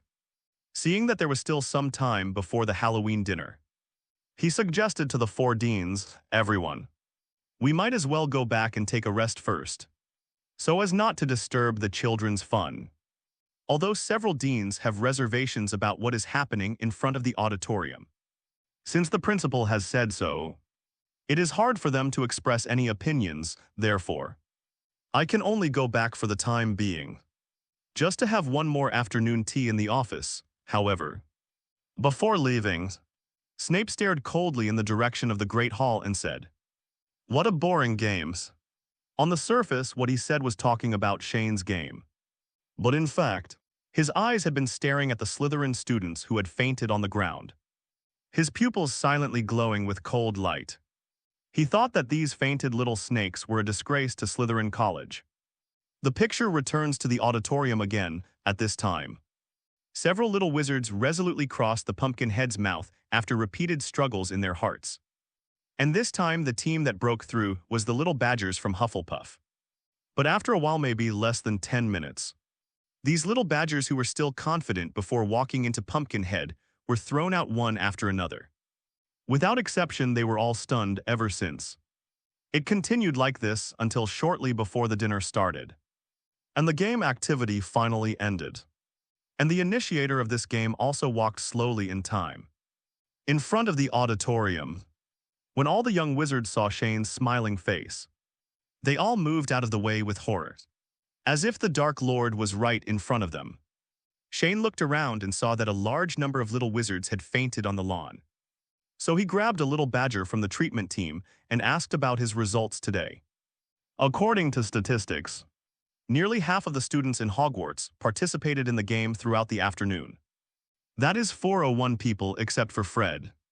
All the other 400 people fainted, including 400 people who fainted and foamed at the mouth, and 401 people who had nightmares at night. In fact, the pumpkin head is actually a large-scale illusion magic cast by Gen N. It was improved on the basis of the magic skyscraper, used by Fairy Tale's S-Class Mage. Mr. Ganwen Shane was still in a slant. Skyscraper, modified. Illusion magic will pull people into the illusion designed by the caster, unless the caster actively releases it or his own spirit is strong enough. It cannot be broken as for this Halloween game. The fantasy game Shane set for the little wizard was a horror game he brought from Blue Star, Silent Hill. Anyone who has played this game knows that it ranks among the top 10 horror games in the world. In order to give the little wizards a sufficient sense of experience, Shane also thoughtfully adjusted the flow of time in the fantasy realm. The time flow rate between fantasy and reality is 10:1, which means that if you spend an hour in the fantasy, only 6 minutes of real time will pass. Upon entering Pumpkinheads, little wizard players will not immediately enter the game. Before the game officially starts, they can all see a rule, persist for 2 hours, or find out the hidden secrets of this world. As long as these two conditions are met, the little wizard can get a generous reward, which is gold galleons. However, if someone feels that it is not enough and wants to try to pass the level, Jai-En will not object to this, of course. Shane is not crazy enough to let the little wizards complete Silent Hill. This game on a computer is not something that ordinary people can afford, let alone a completely 100% real experience. And the players are still these little wizards who have not yet matured their minds. Therefore, in order to avoid the situation where the little wizard goes crazy, Shane replaced all the overly bloody elements in the game and turned the blood into black and red. In the game, players can be resurrected if they are killed, but they will be thrown out of the pumpkin head if they faint. However, even though the game event has ended, Shane has not lifted the magic on the pumpkin head. He moved the pumpkin head to a corner next to the door of the auditorium. The little wizard can go in at any time if he wants to play. And he made it clear that he wanted to bring disaster to all the little wizards in Hogwarts. The game is temporarily over, and the Halloween dinner will be held as scheduled. And those little wizards who fainted while participating in the game all came back to life under Shane's magic. But when they woke up, they looked at Shane with nothing but fear at the dinner. Fred had been holding the bag of gold galleons for psychological comfort, because after coming out of the game, those monsters that were completely beyond his ability to describe in words have been lingering in his mind. Ronald next to him kept asking him how he cleared the level, but he didn't want to tell him. He really didn't want to remember it, it was too scary. But Shane must know how Fred passed the level. Fred was unlucky, but also very lucky. What was unlucky was that not long after he entered the game, he was discovered by his third brother and chased around. But he was lucky during his escape. He accidentally ran into a group of nurse sisters. At that time, Fred unexpectedly discovered that as long as he did not make a sound, the faceless nurse monsters around him would not attack him. So in the end, he stood forcefully in the middle of the nurse, not daring to move for more than an hour. He even breathed carefully before he passed the level. At the same time, he was very lucky that the third brother did not find him. However, just as the little wizards were discussing their experiences in Silent Hill, an unusually panicked voice suddenly came. Everyone heard the sound and looked around, only to see Professor Quirrell rushing into the auditorium and shouting, "Troll, there's a troll in the basement, troll, troll. I thought you should know, then I pretended to faint." After a moment of silence, the little wizards who finally reacted screamed in fear, and the entire auditorium suddenly became a mess. But amid the high-frequency screams, the little wizards who had participated in the game before the dinner looked indifferent. Is the troll considered a ball? Can it be scarier than those monsters in the game? 0. Please give me flowers, quiet. Seeing many young wizards shouting in panic, Dumbledore had to use sonorous with a loud voice to calm the students. Please don't panic now. The heads of grades will take their students back to the dormitories. The professors and I will go to the basement. As soon as he finished speaking, the seniors of each college began to evacuate the students of their own colleges to the lounge in an orderly manner. But at the same time, while standing in the crowd, Harry suddenly remembered someone. He quickly grabbed Ronald, who was about to evacuate, and said, "Hermione. Hermione doesn't know about the troll yet. Neville said she has been in the girls' bathroom all afternoon." The two looked at each other and then ran towards the basement without thinking much. At this moment, Shane arrived in the basement of Hogwarts earlier. He had almost forgotten that there were trolls on Halloween. But thanks to the trolls that Quirrell burst into the auditorium just now, he was reminded entering the girls' bathroom. Shane shouted from inside, "Hermione, come out, Hermione," who was hiding in the cubicle and still crying sadly. Suddenly heard a familiar voice and quickly asked weakly and tentatively, "Shane." "Oh, it's me." Shane walked to the compartment where Hermione was and opened the locked door. "Ah, you're a pervert. This is the girls' bathroom." Hermione immediately blushed and looked at Shane as if she were a pervert. "What are you doing? I didn't care about you." Shane took out a tissue and wiped the remaining tears on Hermione's face, and then said, "Let's go now. Are you still waiting for the troll to come and eat you?" "Troll? What troll?" "A troll was released into the school." Shane pulled Hermione out of the girls' bathroom door, then pointed to the end of the corridor. "Hey, that's the one." Hermione looked in the direction of Shane's finger. At the end of the corridor in the basement, a figure more than 3 meters tall walked out from the corner with heavy steps. His skin was dull and as gray as granite. On the big body is a small bald head like a coconut, and a big wooden mallet in his hand. Ugh, tilde tilde, it smells so bad. A stench coming from the troll hit their faces, and Shane and Hermione quickly covered their noses. The smell is exactly the same as smelling a dead rat up close, but it's 10 times stinkier. "Shane, get rid of it quickly," Hermione said in a cooing voice, hiding behind Shane. Since the last time she saw Shane's magic that shattered the sky, she didn't think that Shane couldn't even deal with a small troll. "Why are you so anxious? It's rare to see a giant monster. Let's play with it first." Shane first used magic to seal off his sense of smell, and then took out his wand. "By the way, is there anything on this giant monster that can be sold for money?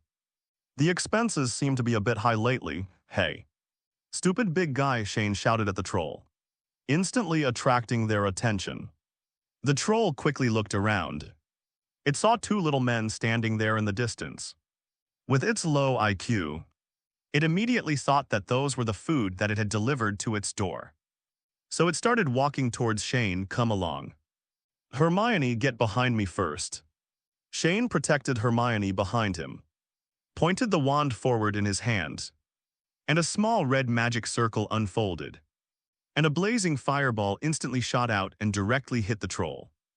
Roar! The giant monster suddenly let out a huge scream. But looking at the slightly burnt skin, it was obvious that the magic circle version of Shane's fire-burning incendio blow just now did not harm it. This is because Shane has just compressed the power of magic to a very small level, and he wants to try the magic resistance of magical creatures. But at the same time, although Shane's magic did not hurt the troll much, it also burned the only fig leaf on the troll's body. Upon seeing this, Shane immediately fired a solid spell and smashed the troll's little kunkun into pieces. Hermione is still behind. Little girls can't watch these inappropriate things.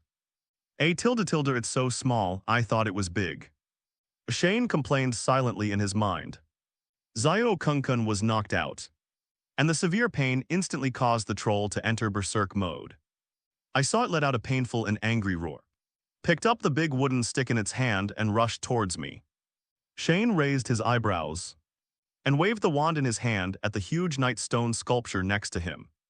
The white magic circle belonging to the transformation was activated, and in an instant, a black man of the same size as the giant monster appeared. The cute white thing appears in the basement. "Come on, Pippy Shrimp." "Well, no." Shane subconsciously named the flower grower's favorite code name. But he immediately realized that even though the iron-eating beast in front of him was the weakest being in the group, calling him this name was a bit disrespectful, so Shane immediately changed his words and said, "Come on." Zubahuaho. The triangular dumpling immediately flew over Shane's head and collided with the giant monster. The two behemoths struggled with each other, causing the entire basement to shake violently. At this moment, Hermionuho was hiding behind Shane, saw the image of Zubahua, and her eyes immediately filled with red hearts. Wow. This is Panda so cute, a long time ago.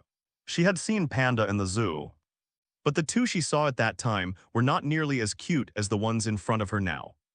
In fact, Shane originally wanted to use the image of Feiyun, who has the title of King Kong Barbie, but when he thought that it seemed too bullying to the troll, he finally decided to use the weakest one among the panda group.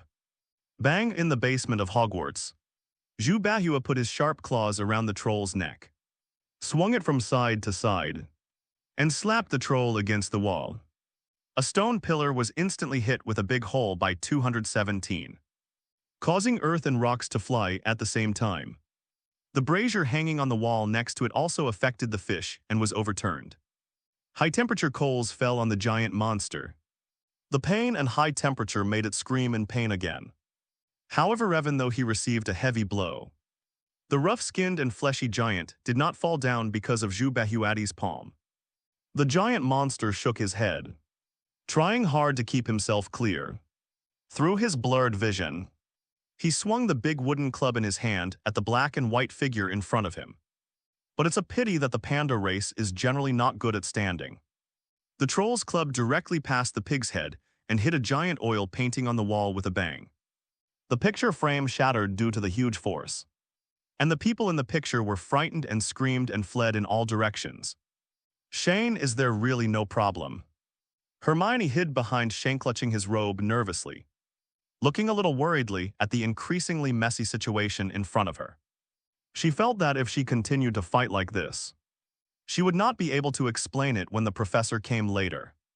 But faced with Hermione's worries, Shane's face was extremely excited. He was directing Zubahua to fight like a game, and replied nonchalantly, "Don't worry, it's no problem. I will be able to restore them all using Repair a New Reparo when the time comes. When the professor comes, you can put all the responsibility on me. Professor Dumbledore won't do anything to me, and I'm sure he'll give me extra points if he's not sure." As he said that, he suddenly shouted anxiously forward, "Hey shit, don't hit its head. The monster's head is very fragile. If it faints, you won't be able to play with it." Hermione looked at Shane's childish look and was speechless for a while. On the other side, just as the troll was struggling to its death, Harry and Ronald arrived belatedly. The two of them ran to the entrance of the basement out of breath. But before they could go down the stairs, they heard a huge roar from under their feet. Ouch! Tilde tilde tilde. This painful scream came, scaring both Harry and Ronald to the point of numbness. They glanced at each other hastily and saw the fear and anxiety in the other's eyes. Thinking that Hermione was still downstairs, the two of them plucked up the courage to go downstairs quickly. Go down the stairs to the basement. The two felt the vibrations under their feet and gradually slowed down as they listened to the roars getting closer and closer to them. Harry and Ronald came to a corner, and the sound came from the corridor on the other side of the corner. So, just when the two of them were about to poke their heads out to check the situation, a long black shadow suddenly flew out from around the corner quickly. An arm holding a large wooden mallet fell directly on the wall nearest to them, and after bouncing on the ground a few times, it rolled in front of them with blood on it. Harry and Ronald looked at the bloody scene in front of them with their pupils contracted, and their hearts skipped a beat in fear. The two swallowed, looked at each other again, then tried hard to suppress the fear in their hearts, and cautiously poked their heads out of the corner. I saw a giant black and white beast fighting with the giant monster in the long corridor of the basement, making a huge noise. The two of them were so frightened that they quickly retracted their heads. Harry turned to Ronald in shock and asked, "What's going on?" Isn't it a troll? Why is there an extra one? But Ronald just shook his head in horror and said, "Don't ask me. I didn't make it. Is there any other way to go to the girls' bathroom?" Harry stretched his head to take another look, and then asked Ronald anxiously, "No. There is only one corridor in the basement, and the girls' bathroom is in the middle of the corridor." Ronald replied, and at this moment, there was another huge and tragic roar, and a brazier that was supposed to be hung on the wall suddenly flew rapidly towards the direction of Harry and Ronald, and was directly embedded in the corner of the wall above their heads. Harry and Ronald looked up blankly at the nearby brazier, which was still emitting sparks. Some gravel and sand fell in front of them along with the charcoal fire. "We have to find the professor," the two said in unison, reached a consensus in an instant and ran away, because they realized that the battle between the two monsters in front of them was not something that their two little wizards could participate in. If they saved people in the past, they couldn't even count their heads. Harry and Ronald quickly ran back to the first floor along the same path. At this moment, they felt that they had never run so fast in their lives. As soon as Harry and Ronald ran back to the first floor, they saw Dumbledore walking quickly toward them with a group of disciples from a distance. The two of them ran forward as if they had seen a savior. Harry panted and held his knees, pointed in the direction of the basement and said, "Teach. Professor, the basement. There are two monsters in the basement besides the troll. Hermione is still down there." The words are a bit unclear. When Professor McGonagall heard that there was actually a student trapped in the basement, and heard a series of dull, loud noises coming from the distance, his expression suddenly changed, and he quickly ran towards the basement. Oh. At the same time, in the basement corridor, Jubihuahao had already suppressed the beaten monster under his buttocks, raised his head and raised his hands in the air, and let out a victorious cry, "Orcs will never be slaves. The troll is out of breath, it should be summer soon." At the same time, Shane also noticed behind him that the professors from Hogwarts were about to arrive. So he decided to call it a day, with a slight wave of the wand in his hand. Under Shane's control, Jubahua moved his chubby body away from the troll, slowly walked to the wall of the corridor, and transformed back into the knight's stone sculpture. And at the moment when the stone sculpture of the knight was taking shape, the professors from Hogwarts also heard the news and came over. "Oh, Merlin, bless you, what the hell happened?" Professor McGonagall ran at the front. As soon as she got off the stairs, she saw a giant monster's arm lying on the ground at the corner not far away, bleeding and still warm. She quickly walked over and checked the fracture of the troll's arm. It was obviously torn.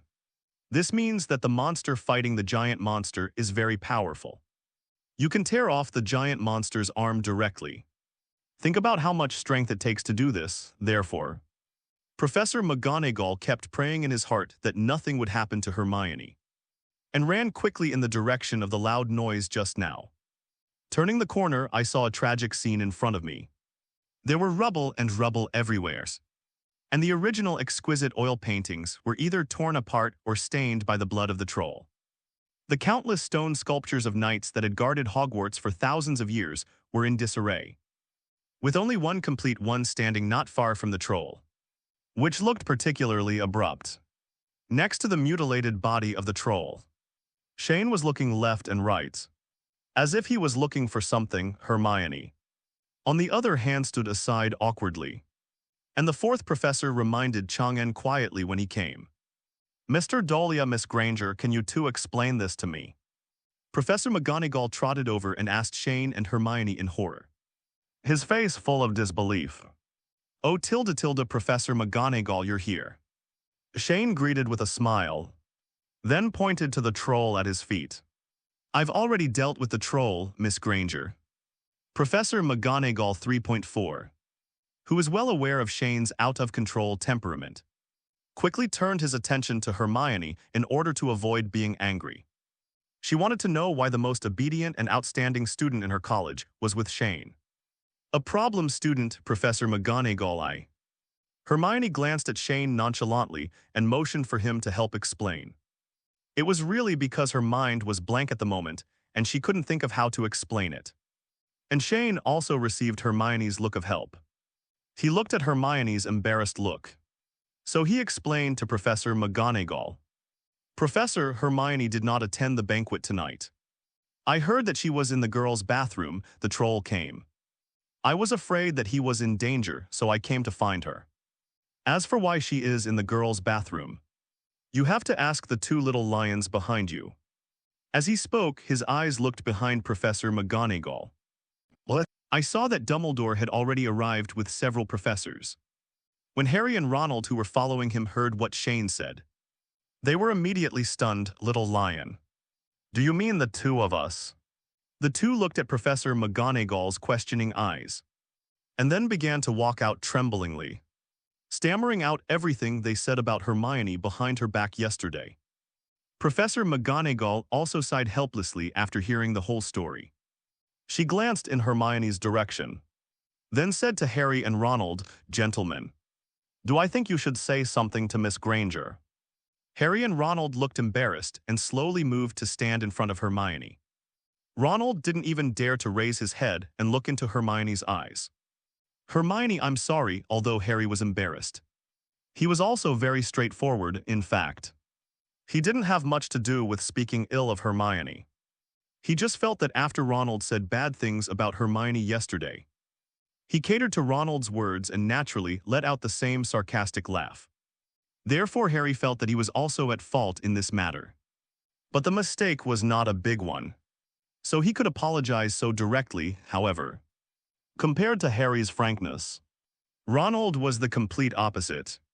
Because this whole thing started because of him, so just listen to him lower his head and whisper, I'm sorry. What, in fact, Hermione had already heard what Ronald said, but she decided to pretend not to hear it because she felt that such an apology was perfunctory. I'm sorry, Hermione. I shouldn't have said that yesterday, finally. After constant struggle in his heart, Ronald finally plucked up the courage and shouted out his apology. This made Hermione smile and proudly replied, Okay. I forgive you, but at this moment Shane, who is still walking around on the corpse of the troll, suddenly shouted, You don't think you are right. If you are still so arrogant in the future, you will easily have no friends. These words made Hermione's face turn red, and her eyes made her want to rush over to Shane and bite her.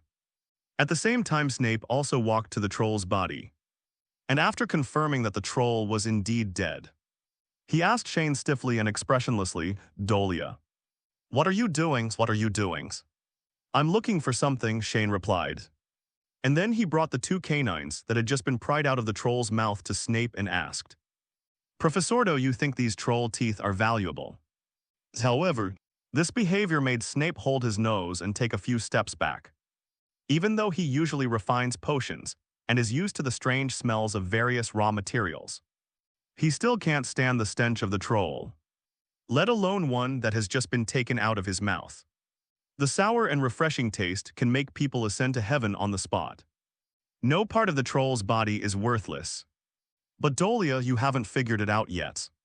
You killed a giant monster and destroyed the school's basement like this. I think you should consider how to compensate the school for the damage now. Or you can choose to take the train home tomorrow. Snape surprisingly answered Shane's question first, and then taunted him. Shane was a little disappointed when he heard that the troll had nothing of value. But he quickly became angry and said to Snape, Professor Snape, what you just said is really a bit contemptuous of me. We are all wizards. Isn't it easy to repair these damaged things? How can we talk about compensation after saying that? He took the wand and tapped it twice in the void. Soon, the basement that had been destroyed beyond recognition began to slowly recover.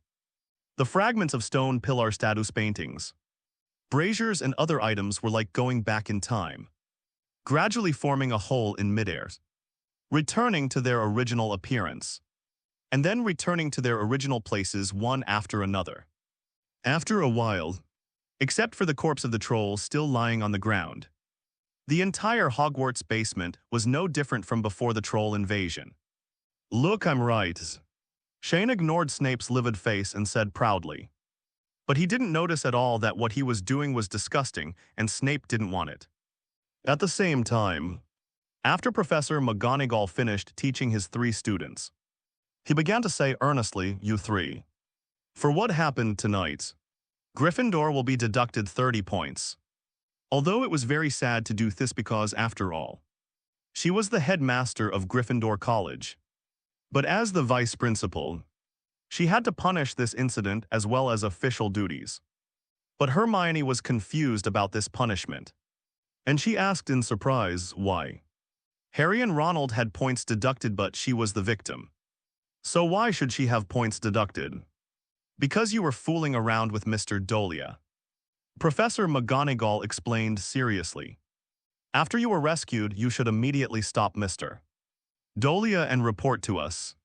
You may not know how much trouble a dead troll would cause to Hogwarts. I stop him, what's the trouble? Hermione's speechless colleague Shane also burst out from behind her. This made Professor McGonagall stare at Shane with an annoyed look on his face. This giant monster comes from a troll tribe in the Black Forest. Now that it is dead, the leader of this tribe is likely to attack Hogwarts. So Mr. Dolea, although you saved your classmates, Ravenclaw could have added 30 points, but at the same time, you also brought unnecessary trouble to the school. So Ravenclaw will deduct B0 points. Wow, tilde professor, your reason is a bit far-fetched. Shane looked unconvinced.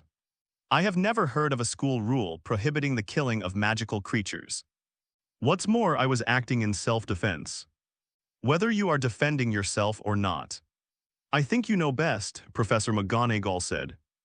Although I don't know how Shane did it. Beating the troll into this state was actually said to be self-defense. Who believes it? Okay, everyone. Although there was an accident, at least the threat of the monster has been eliminated. We are also fortunate to have witnessed the growth of several young people, and also witnessed the courage of 2 Gryffindors to admit their mistakes. At this moment, Dumbledore, who had been silent just now, suddenly came out and said, now that the crisis is over, let's call all the students back. Our Halloween dinner shouldn't end like this, Severus. Please dispose of the corpse of this giant monster, and tell Hagrid to say hello to the guy in the Forbidden Forest for me. This guy refers to the leader of the troll tribe in the Forbidden Forest. Although trolls generally have low IQs, there are still some special exceptions. A smart troll can become the leader of a troll tribe. But now one of his tribe has died, which is a serious violation of the agreement between Hogwarts and the magical creatures in the Forbidden Forest. However, people often say that agreements are used to protect the weak. But few people know that this kind of protection is often given by the powerful party, willingly and temporarily to the weak. But once the time comes when it is unwilling to do so, the consequences can be imagined. After the troll invasion incident, on the way back to Tianheng, Hermione blushed, suddenly looked at Shane walking beside her sheepishly, and then whispered, Shane, thank you for today. If it hadn't been for you today, I might have died. Hi. What a big deal. Shane waved his hand and replied with a smile. Don't hold it in your heart if you have anything to do in the future. If you need anything, just tell me, I'm happy to help. Then you teach me your magic, sure, oh or not, huh? Hermione was still a little frustrated subconsciously, but she reacted instantly. Just now she heard Shane say something like, yes. You agreed. I agreed, but whether you can learn it or not depends on you. After saying that, Shane took out a book from nowhere. The cover said Basic Principles of Magic Circles and Drawing of Magic Circles, and handed it to Hermione. Magic Circle. Hermione took the book and looked at the title with curiosity on her face. If you can draw the basic magic circle mentioned in it within 3 months, it proves that you have the talent to learn Magic Circle. But if you can't, it means that you are not suitable for learning my magic. So 17, come on. After saying that, Shane touched Hermione's head. I don't know why, but the little witch has gradually become accustomed to Shane's actions. The next day, news of Shane's killing of the troll spread throughout Hogwarts. And I don't know who said it, but it actually spread outside the school. The Daily Prophet even sent an owl to send a letter to Shane, saying that he would come to Hogwarts to give him an interview. But this directly made Shane reject it, because he knew the name of the person who signed the letter. God knew what the beetle would write to disgust him. Hogwarts Great Hall, lunchtime. Although the little wizards are all eating on the surface, if you observe carefully, you can find that they will look curiously in one direction from time to time, and at the same time guess each other how Shane Dolea killed the troll last night. Of this matter, Shane, can you explain to me the book you gave me? I watched it all night last night, but I didn't understand much on the long table. Hermione had dark circles under her eyes and said a little aggrievedly while holding the book Shane gave her. She started studying as soon as she returned to the dormitory last night. But she stayed up all night and couldn't understand anything. The things in the book are so profound that it is difficult for her to understand.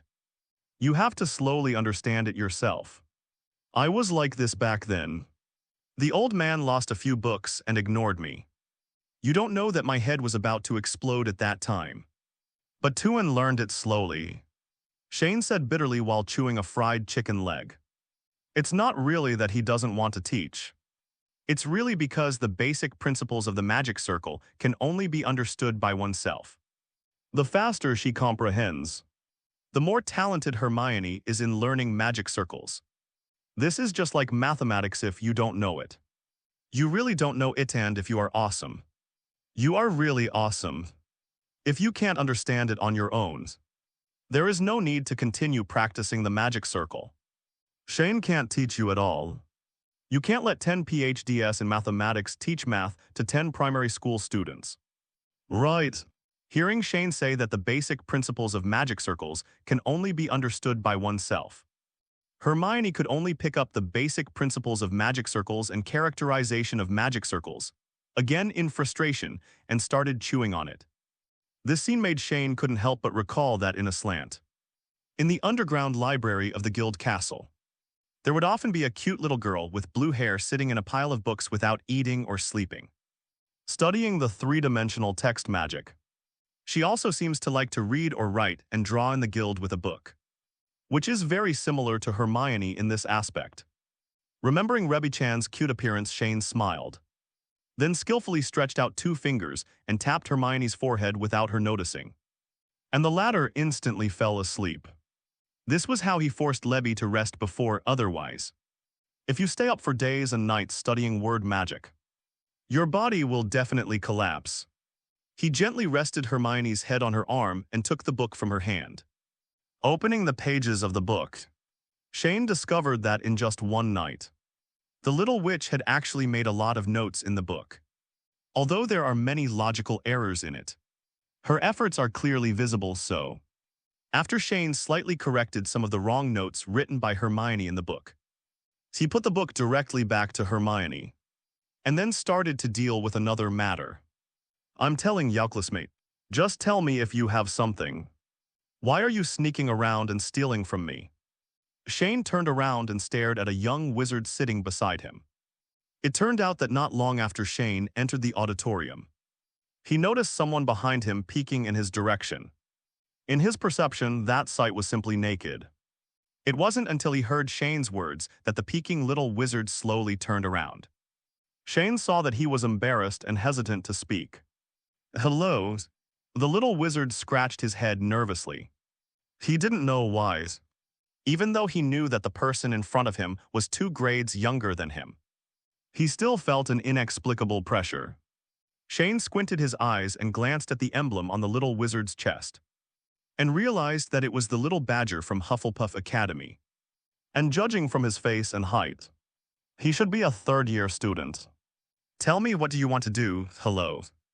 I'm Cedric Diggory, a 3rd-year student at Hufflepuff Academy. Cedric politely extended his right hand and introduced himself to Shane. Cedric, when he heard the name, Shane instantly remembered who the little badger in front of him was. No wonder he looked so familiar. Cedric Diggory first appeared in the original Goblet of Fire. He is one of the warriors who represented Hogwarts in the Triwizard Tournament and is a very outstanding student. But at the same time, it is a pity that he is also an unlucky guy. in order to help Harry Potter get the trophy of the Triwizard Tournament. He and Harry Potter were accidentally teleported to Voldemort by the portkey. And then he was bitten by a big melon. Dumbledore commented on Cedric during the final ceremony of that issue. Cedric fully embodies the unique qualities of Hufflepuff Academy and is a model worth learning from. He was a kind and loyal friend who advocated fair play. His death shocked everyone, whether they knew him or not. Please always remember Cedric. And when you have to choose between the right path and the shortcut, please don't forget what happened to an upright, kind, and brave boy. However, at this time, Cedric was not the one who dared to point his wand at Voldemort and Peter Pettigrew in Goblet of Fire. At this time, Cedric still had blush on his face, and the childishness on his body had not completely faded away. He exuded a youthful yet elegant temperament. Although he didn't know what Cedric wanted to do with him, Shane shook hands with him politely and then asked, "So, Cedric Diggory of Badger Yard, what do you want from me? Besides the comic strips and the trolls, if you have anything to say, just say it. Actually, I want to ask you about the magic you cast on the pumpkin head yesterday." Cedric replied a little shyly, "I participated in the game you designed yesterday and thought it was very powerful. I have never seen such special magic in my life. Originally, I was too embarrassed to come to you, after all. I knew without even thinking about this kind of magic that I couldn't easily teach it to others. But I was just sitting behind you and accidentally overheard the conversation between you and the lady sitting next to you. I found out that you were teaching her magic, so I wanted to ask if I could learn it too. I know I am very presumptuous, but this magic is indeed very important to us." After hearing Cedric's words, Shane's pupils flashed with a faint blue halo, and then he sighed helplessly and said directly, "People say that Hufflepuff's little badger is upright and honest. But in my opinion, that's not entirely true. Only your classmates from the healing volunteer group used healing magic randomly on the lawn in front of the auditorium yesterday and almost made Pomfrey faint.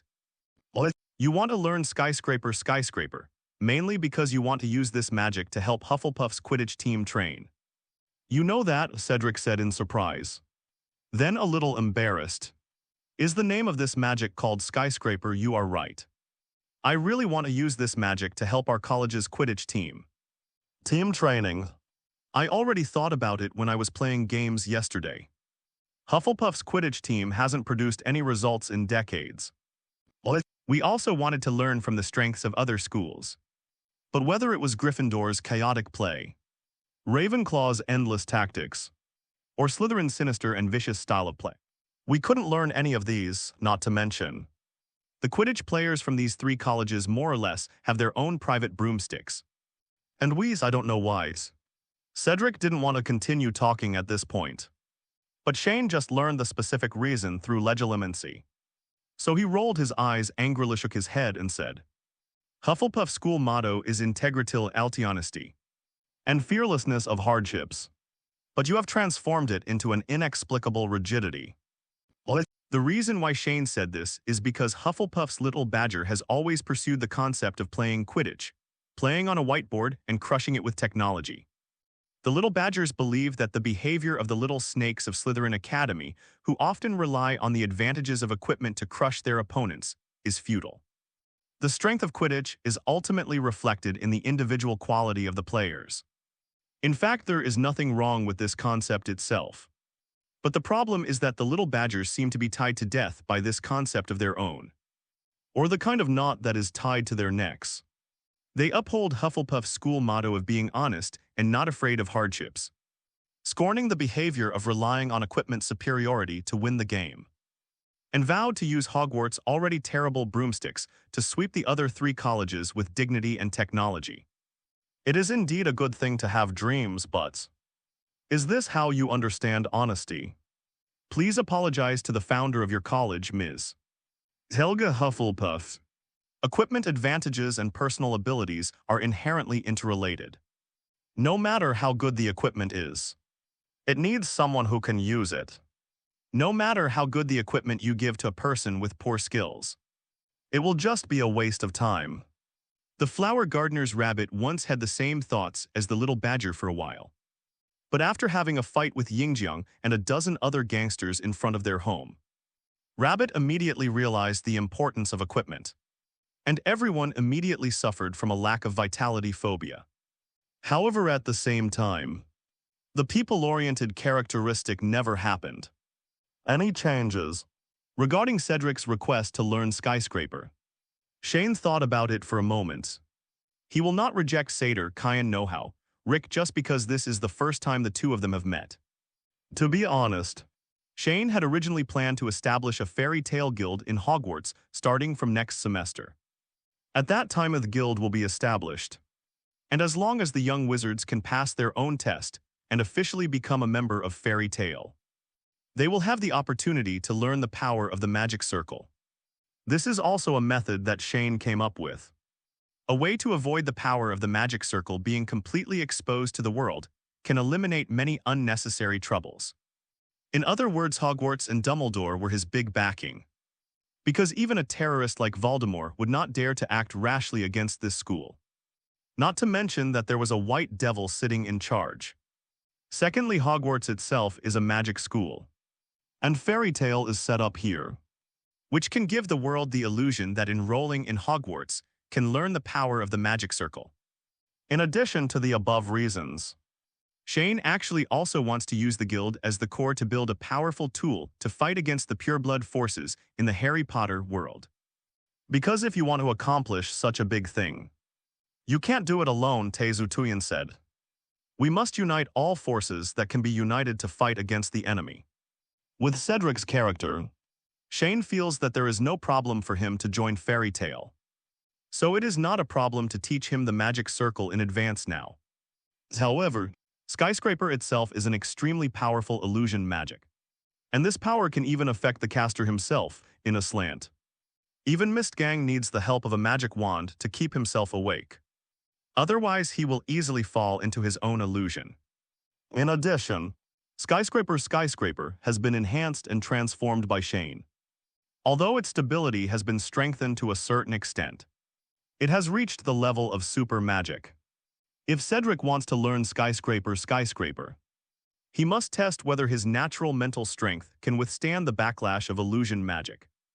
Otherwise, he would directly fall into the illusion during the cultivation process, and then die in it without even knowing it. So, to be conservative, Shane thought about it and said to Cedric, I can teach you Skyscraper.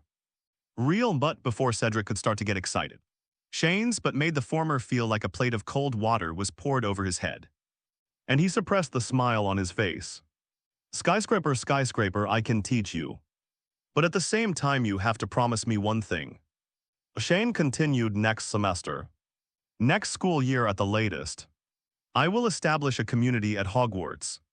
If I promise to teach you 593 Skyscraper now, then you must also promise me to join my guild when the time comes. What is a guild? Cedric asked curiously. He was quite wary of joining such an unclear organization. It's not because he thinks Shane is a bad person. The main reason is because he is afraid that after joining, the so-called guild's philosophy will be inconsistent with his own, and he will be forced to do something that goes against his own conscience. But in the face of Cedric's question, Shane simply replied, don't ask and you will know when the time comes. Just tell me whether you can accept this condition, then. It's okay, no problem, I promise you. Cedric struggled repeatedly in his heart, and finally decided to agree after weighing the pros and cons. Then Shane continued, how come there is then?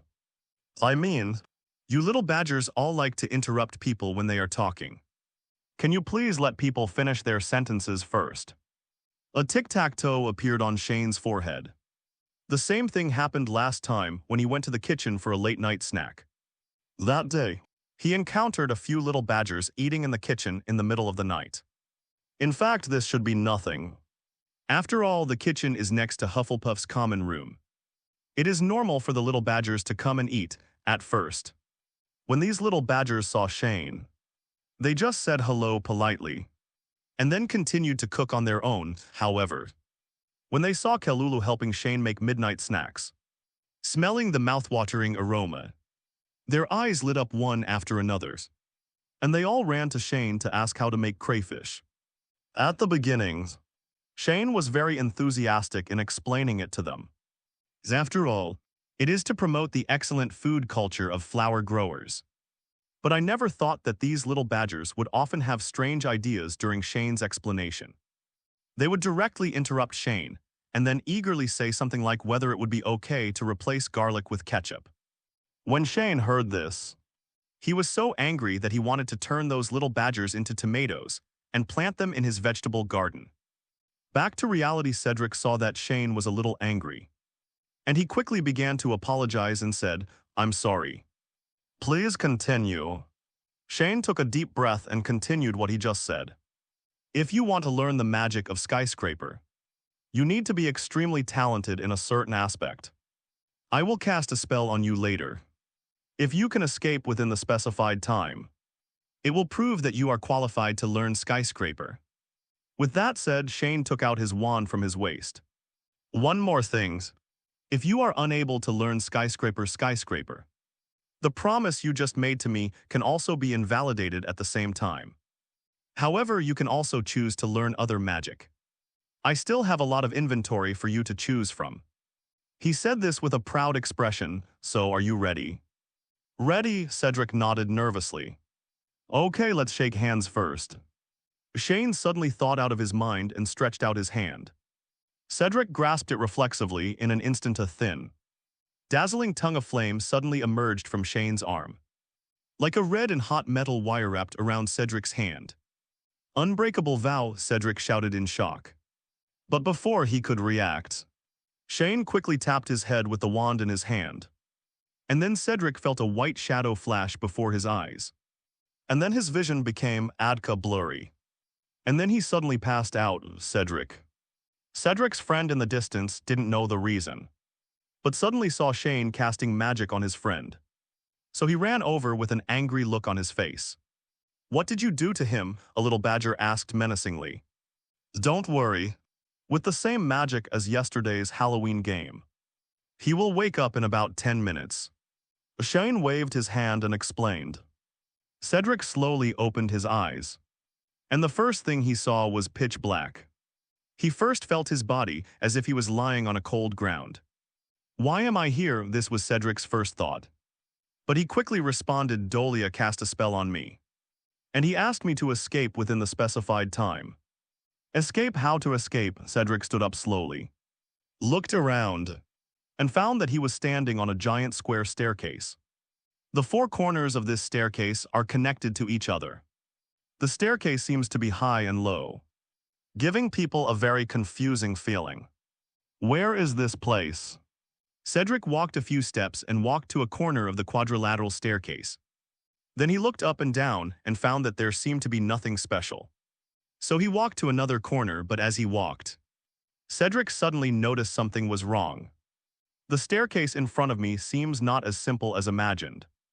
He seemed a little confused about the reality of this staircase. Just Noah clearly felt that his own was going upwards. But why when he walked to the other corner and looked back? The starting point behind him was on his head. Cedric couldn't believe his eyes.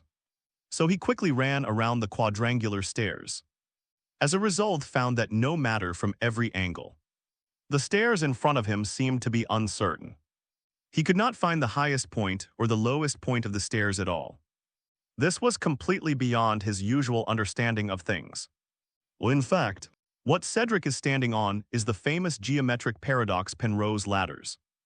It was proposed by the British mathematician Roger Penrose and his father, the geneticist Leonid Penrose, in 1958. It refers to a ladder that always goes up or down but never ends. It can be regarded as Penrose, a variation of Ross's triangle, where the highest or lowest point can never be found on this ladder. At this moment, Shane watched Cedric swaying from side to side on the Penrose steps, looking at a loss as to what to do, and he sighed for him inadvertently. Cedric was born into a pure wizard family. He had no contact with modern science and did not understand what the four-dimensional space was. He was temporarily unable to understand everything that was happening in front of him. Moreover, The Penrose stairs is just a reminder given by Shane to Cedric. Not a challenge. What lies behind the stairs is Cedric's real test. On the Penrose stairs, Cedric kept running around the stairs several times, but could not find any useful hints. So he thought for a moment, and then slowly moved himself to the edge of the stairs, looking at the endless darkness under the stairs, which seemed to swallow everything up. Cedric swallowed nervously. He thought that since he couldn't find a way out on this ladder, he would just find another way.